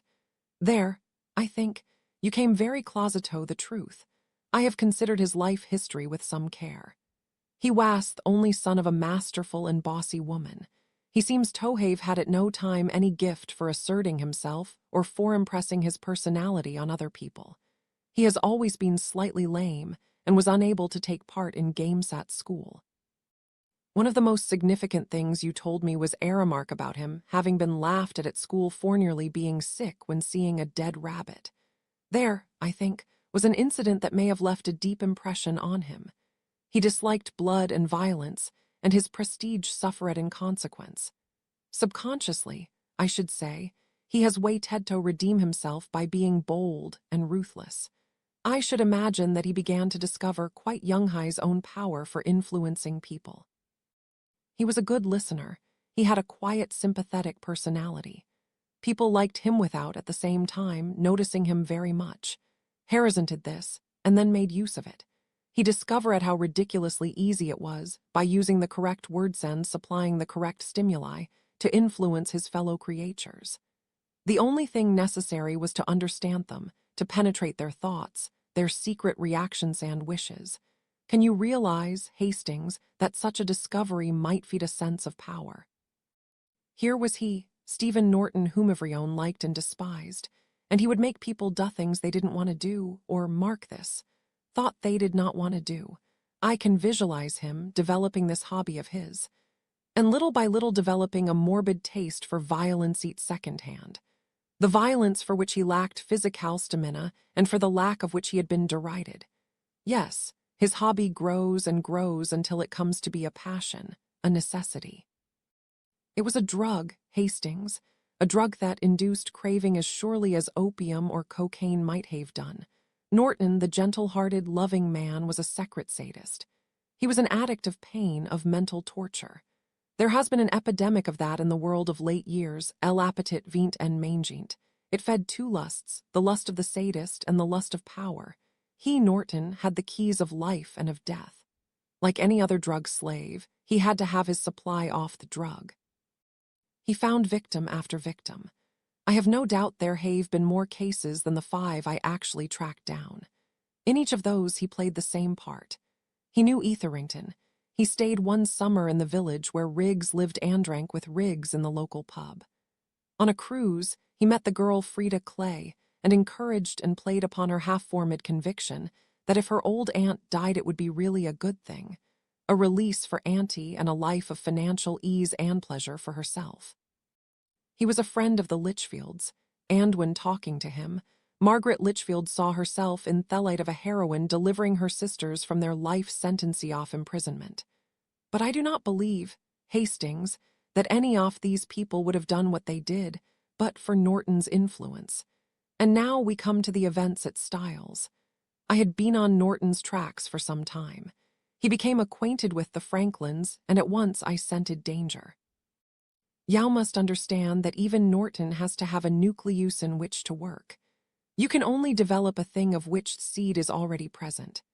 In Othello, for instance, I have always been of the belief that already present in Othello's mind was the conviction, possibly correct, that Desdemona's for him was the passionate, unbalanced hero worship, of a young girl for a famous warrior, and not the balanced love of a woman for Othello the man.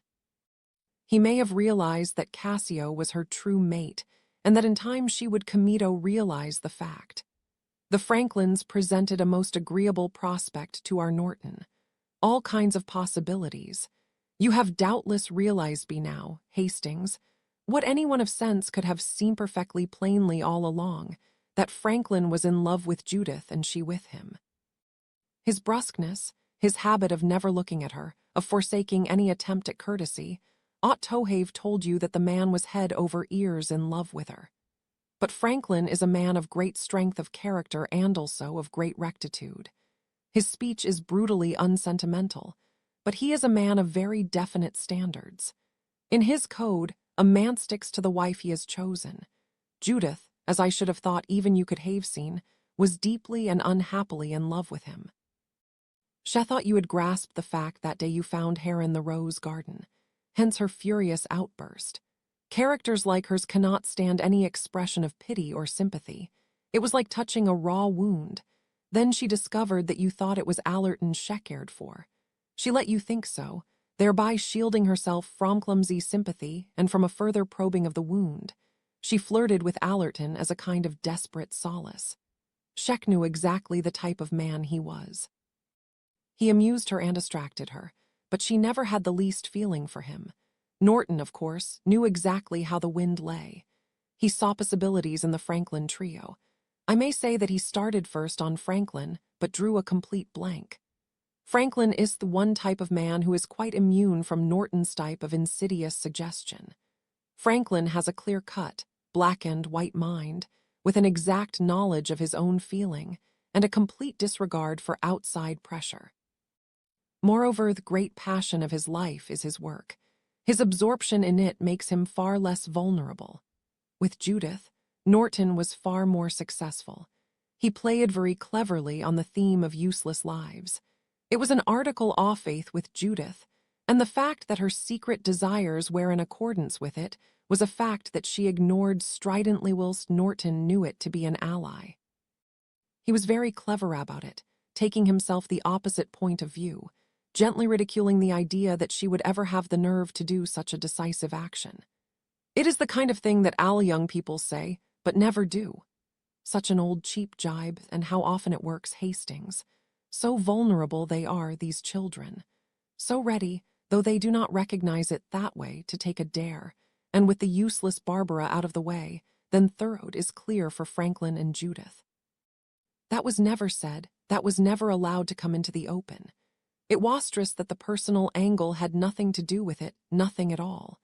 For if Judith once recognized that it had, she would have reacted violently. But with a murderer Dick so far advanced as Norton, one iron in the fire is not enough. He sees opportunities for pleasure everywhere. He found one in the Luttrells. Cast your mind back, Hastings. Remember the very first evening you played bridge. Norton's remarks to you afterwards, uttered so loud that you were afraid Colonel Luttrell would hear. Of course, Norton meant him to hear.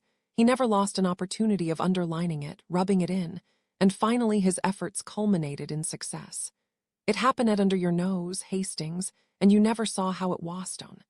The foundations were already laid, the increasing sense of a burden borne, of shame at the figure he cut in front of other men, in a deep growing resentment against his wife. Remember exactly what happened. Norton says he is thirsty. Did he know Mrs. Luttrell is in the house and will come upon the scene? The colonel reacts immediately as the open-handed host which he is by nature. He offers drinks. He goes to get them. You are all sitting outside the window. His wife arrives. There is the inevitable scene, which he notices being overheard. He comes out. It might have been glossed over by a good pretense. Boyd Carrington could have done it well. He has a certain amount of worldly wisdom and a tactful manner, though otherwise he is one of the most pompous and boring individuals that I have ever come across, just the sort of man you would admire. You yourself could have acquitted yourself not too badly. But Norton rushes into speech, heavily, fatuously, underlining tact, until it screams to heaven and makes things much worse. He babbles of bridge, more recalled humiliations, talks aimlessly of shooting incidents. And prompt on his cue, just as Norton intended, that old woolly-headed ass Boyd Carrington comes out with his story of an Irish batman who shot his brother. A story, Hastings, that Norton told to Boyd Carrington, knowing quite well that the old fool would bring it out as his own whenever suitably prompted. You see, the supreme suggestion will not come from Norton. Mon Dieu, non, it is all set then. The cumulative effect, the breaking point.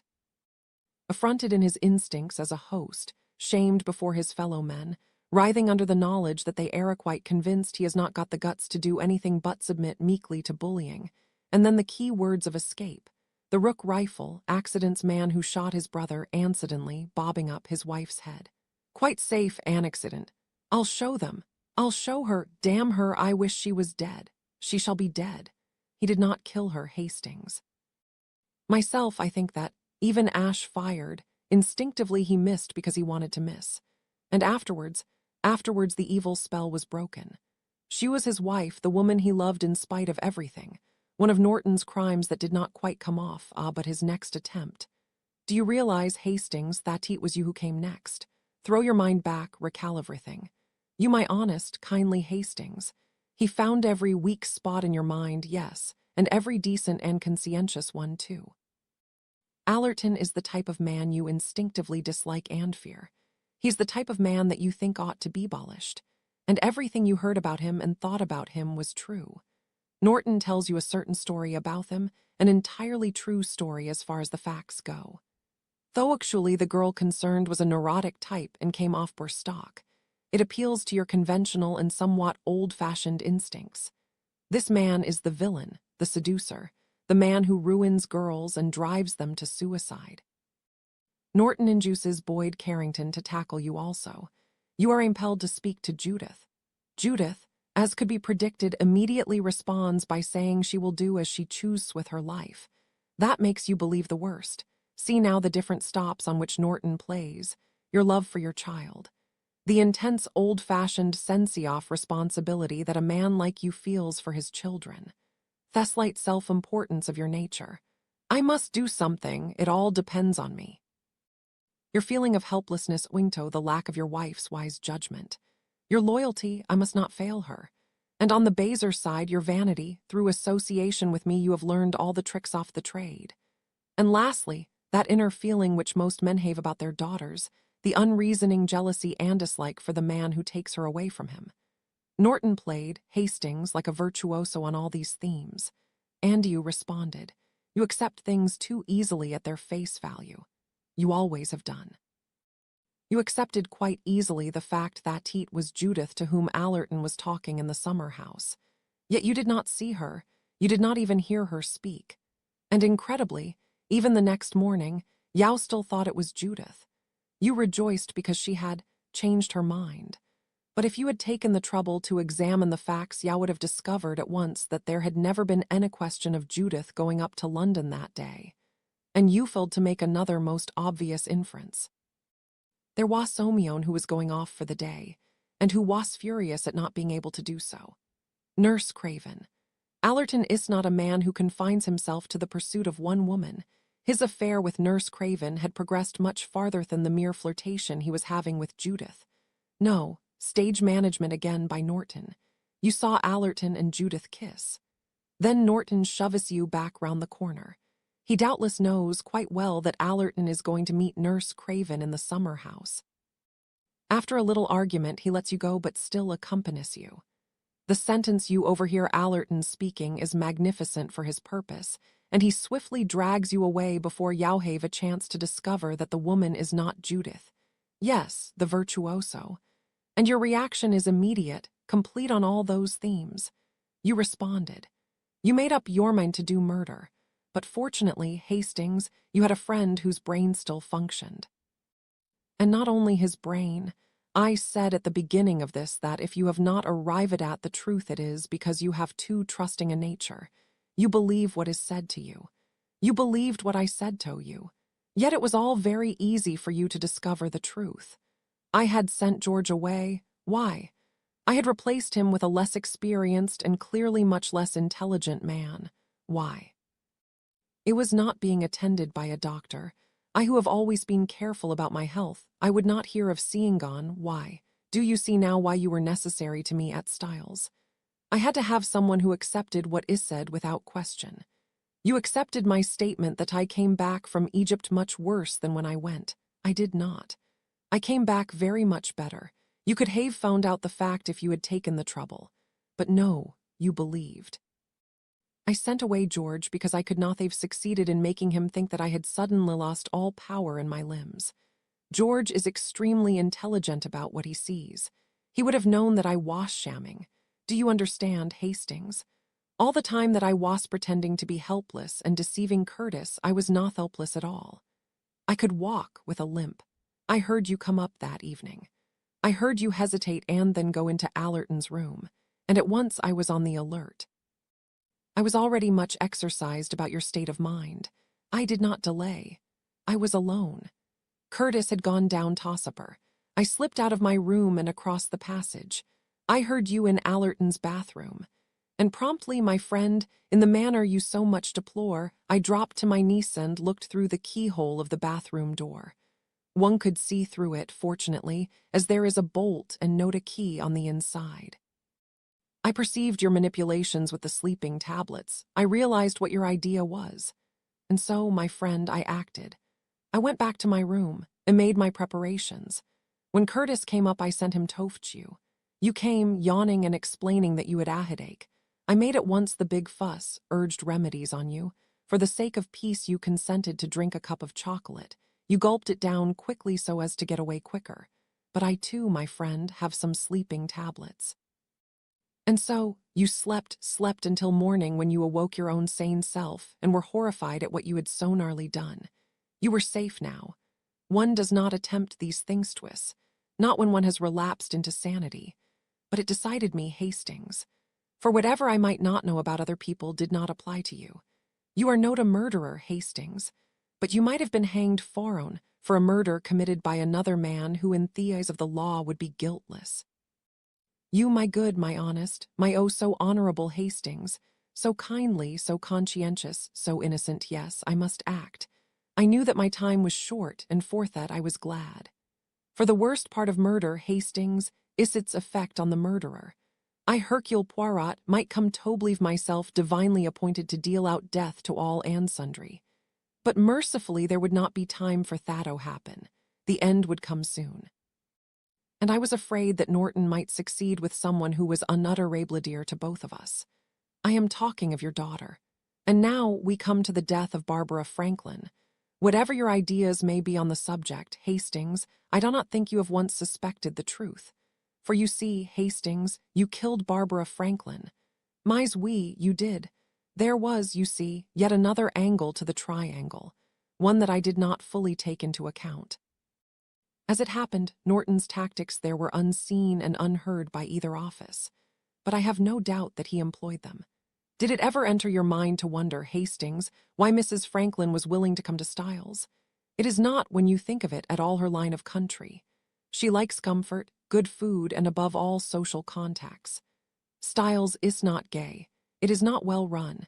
It is in the dead country. And yet it was Mrs. Franklin who insisted on spending the summer there. Yes, there was a third angle. Boyd Carrington. Mrs. Franklin was a disappointed woman.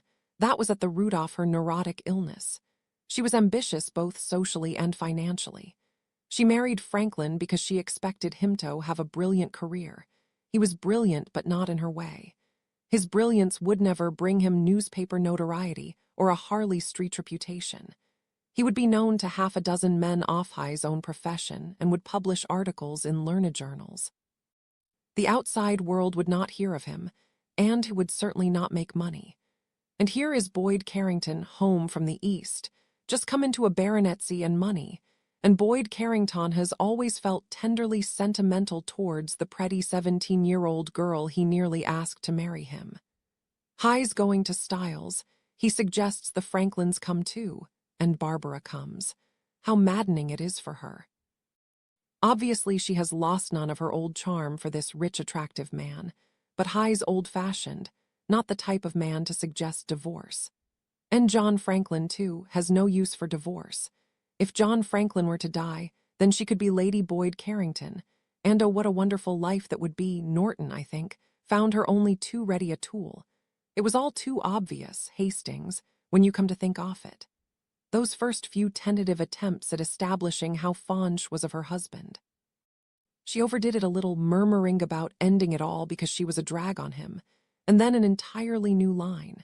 her fears that Franklin might experiment upon himself.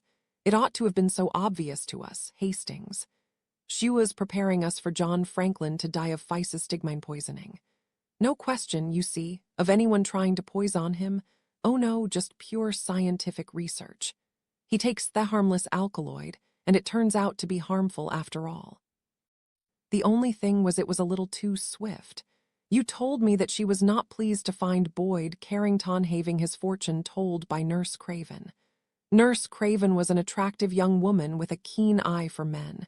She had had a try at Dr. Franklin and had not met with success. Hence her dislike for Judith. She is carrying on with Allerton, but she knows quite well he isn't serious. Inevitable that she should cast her eye on Thurich and still attractive Sir William, and Sir William was, perhaps, only too ready to be attracted. He had already noticed Nurse Craven as a healthy, good-looking girl. Barbara Franklin has a fright and decides to act quickly. The sooner she is a pathetic, charming, and not inconsolable widow, the better. And so, after a morning of nerves, she sets the scene. Do you know, mon ami, I have some respect for the Calabar bean. This time, you see, it worked. It spared the innocent and slew the guilty. Mrs. Franklin asks you all up to her room. She makes coffee with much fuss and display. As you tell me, her own coffee is beside her, her husband's on the other side of the bookcase table. And then there are the shooting stars, and everyone goes out, and only you, my friend, are left, you and your crossword puzzle and your memories. And to hide emotion, you swing round the bookcase to find a quotation in Shakespeare. And so they come back, and Mrs. Franklin drinks the coffee full of the Calabar bean alkaloids that were meant for dear scientific John. And John Franklin drinks the nice plain cup of coffee that was meant for clever Mrs. Franklin. But you will see, Hastings, if you think a minute, that although I realized what had happened, I saw that there was only one thing to be done. I could not prove what had happened. And if Mrs. Franklin's death was thought to be anything but suicide, suspicion would inevitably fall one either Franklin or Judith, on two people who were utterly and completely innocent. So I did what I had a perfect right to do, laid stress on and put conviction into my repetition of Mrs. Franklin's extremely unconvincing remarks on the subject of putting an end to herself. I could do it, and I was probably the only person who could. For you see, my statement carried weight. I am experienced in the matter of committing murder. If I am convinced it is suicide, well then, it will be accepted as suicide. It puzzled you, I could see, and you were not pleased. But mercifully you did not suspect the true danger. But will you think of it after I am gone? Will it come into your mind, lying there like some dark serpent that no one then raises its head and says, "Suppose, Judith, it may do, and therefore I am writing this. You must know the truth. There was one person whom the verdict of suicide did not satisfy. Norton. He was balked, you see, of his pound of flesh. As I say, he is a sadist. He wants the whole gamut of emotion, suspicion, fear, the coils of the law. He was deprived of all that. The murder he had arranged had gone awry. But presently he saw what one may call a way off recouping himself. He began to throw out hints. Earlier he had pretended to see something through his glasses. Actually, he intended to convey the exact impression that headed convey, namely that he saw Allerton and Judith in some compromising attitude. But not having said anything definite, he could use that incident in a different way. Supposing, for instance, that he says he saw Franklin and Judith. That will open up an interesting new angle off the suicide case. It may, perhaps, throw doubts on whether it was suicide. So, mon ami, I decided that what had to be done must be done at once. I arranged that you should bring him to my room that night. I will tell you exactly what happened. Norton, no doubt, would have been delighted to tell me his arranged story. It gave him no time. I told him clearly and definitely all that I knew about him. He did not deny it. No, mon ami, he sat back in his chair and smirked. Mais oui, there is no other word for it, he smirked. He asked me what I thought I was going to do about this amusing idea of mine. I told him that I proposed to execute him. Ah, he said, I see, the dagger or the cup of poison. We were about to have chocolate together at the time. He has a sweet tooth, M. Norton. The simplest, I said, would be the cup of poison, and I handed him the cup of chocolate I had just poured out. "In that case," he said, "would you mind my drinking from your cup instead of from mine?" I said, "Not at all." In effect, it was quite immaterial. As I have said, I too take the sleeping tablets. The only thing is that since I have been taking them every night for a considerable period, I have acquired a certain tolerance, and a dose that would send M. Norton to sleep would have very little effect upon me. The dose was in the chocolate itself. Weboth had the same. His portion took effect in due course. Mine had little effect upon me, especially when counteracted with a dose of my strychnine tonic. And so to the last chapter. When Norton was asleep, I got him into my wheeled chair, fairly easy. It has many types-off mechanism, and wheeled him back in it to its usual placing, the window embrasure behind the curtains. Curtis, then, put me to bed. When everything was quiet, I wheeled Norton to his room. It remained, then, to avail myself of the eyes and ears of my excellent friend Hastings. You may not have realized it, but I wear a wig, Hastings. You will realize even less that I wear a false mustache. Even George does not know that. I pretended to burn it by accident soon after Curtis came, and at once had my hairdresser make him a replica. I put on Norton's dressing gown, ruffled up my gray hair on end, and came down the passage and rapped on your door. Presently you came and looked with sleepy eyes into the passage. You saw Norton leave the bathroom and limp across the passage into his own room. You heard him turn the key in the lock on the inside. I then replaced the dressing gown on Norton, laid him in his bed, and shot him with a small pistol that I acquired abroad, and which I have kept carefully locked up except for 2 occasions, when nobody being about. I have put it ostentatiously on Norton's dressing table, he himself being well away somewhere that morning. Then I left the room after putting the key in Norton's pocket.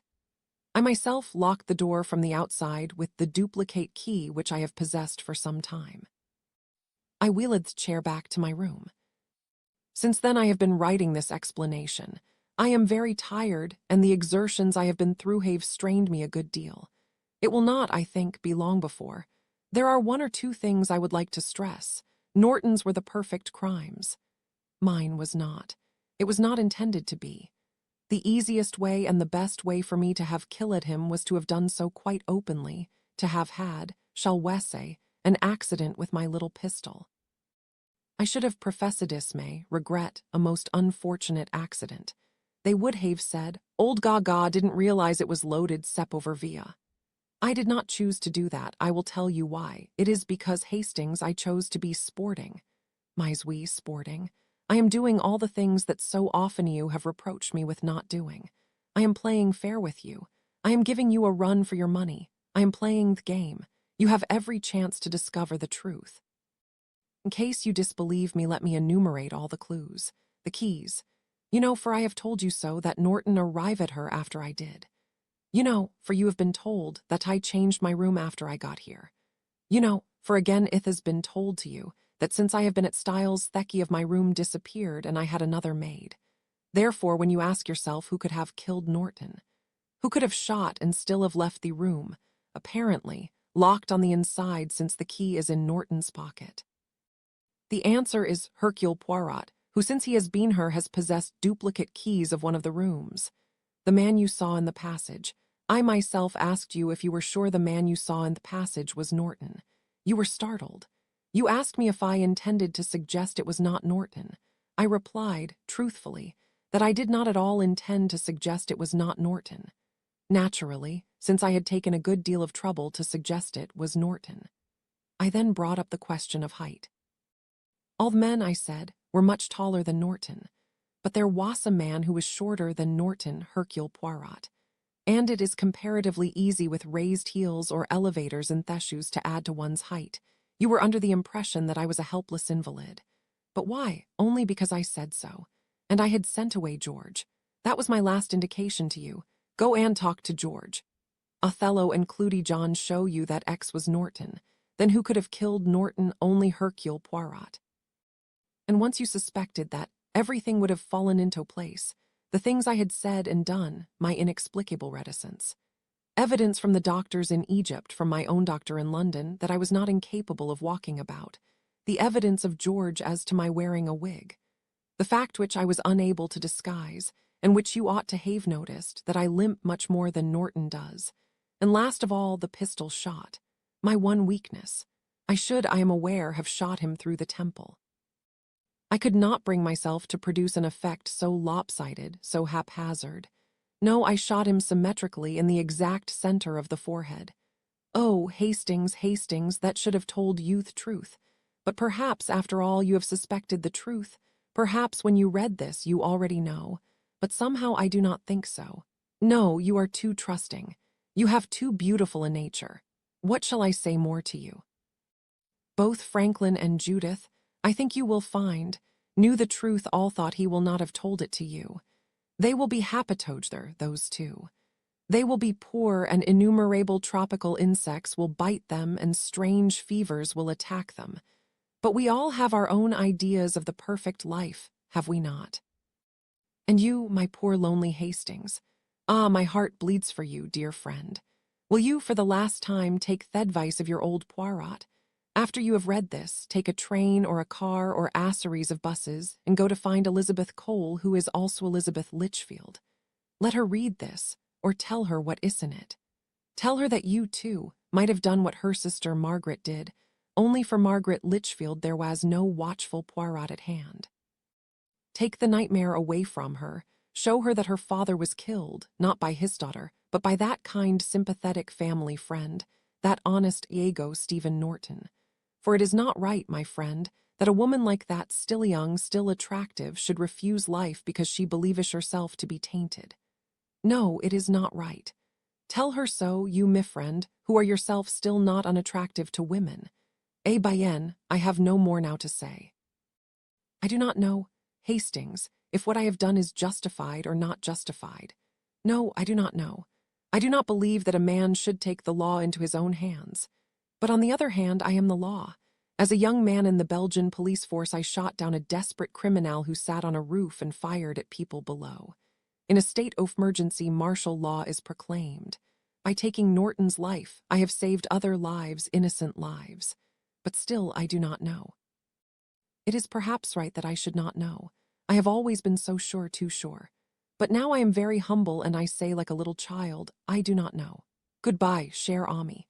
I have moved the amyl nitrate tamples away from beside my bed. I prefer to leave myself in the hands of the bon Dieu. May his punishment or his mercy be swift. We shall not hunt together again, my friend. Our first hunt was here, and our last. They were good days. Yes, they have been good days. End of Hercule Poirot's manuscript. Final note by Captain Arthur Hastings. I have finished reading. I cannot believe it all yet. But he is right. I should have known. I should have known when I saw the bullet holes so symmetrically in the middle of the forehead. Queer. It's just come to me, the thought in the back of my mind that morning. The mark on Norton's forehead. It was like the brand off Cain. .284 ebook extras, the Poirot's essay by Charles Osborne.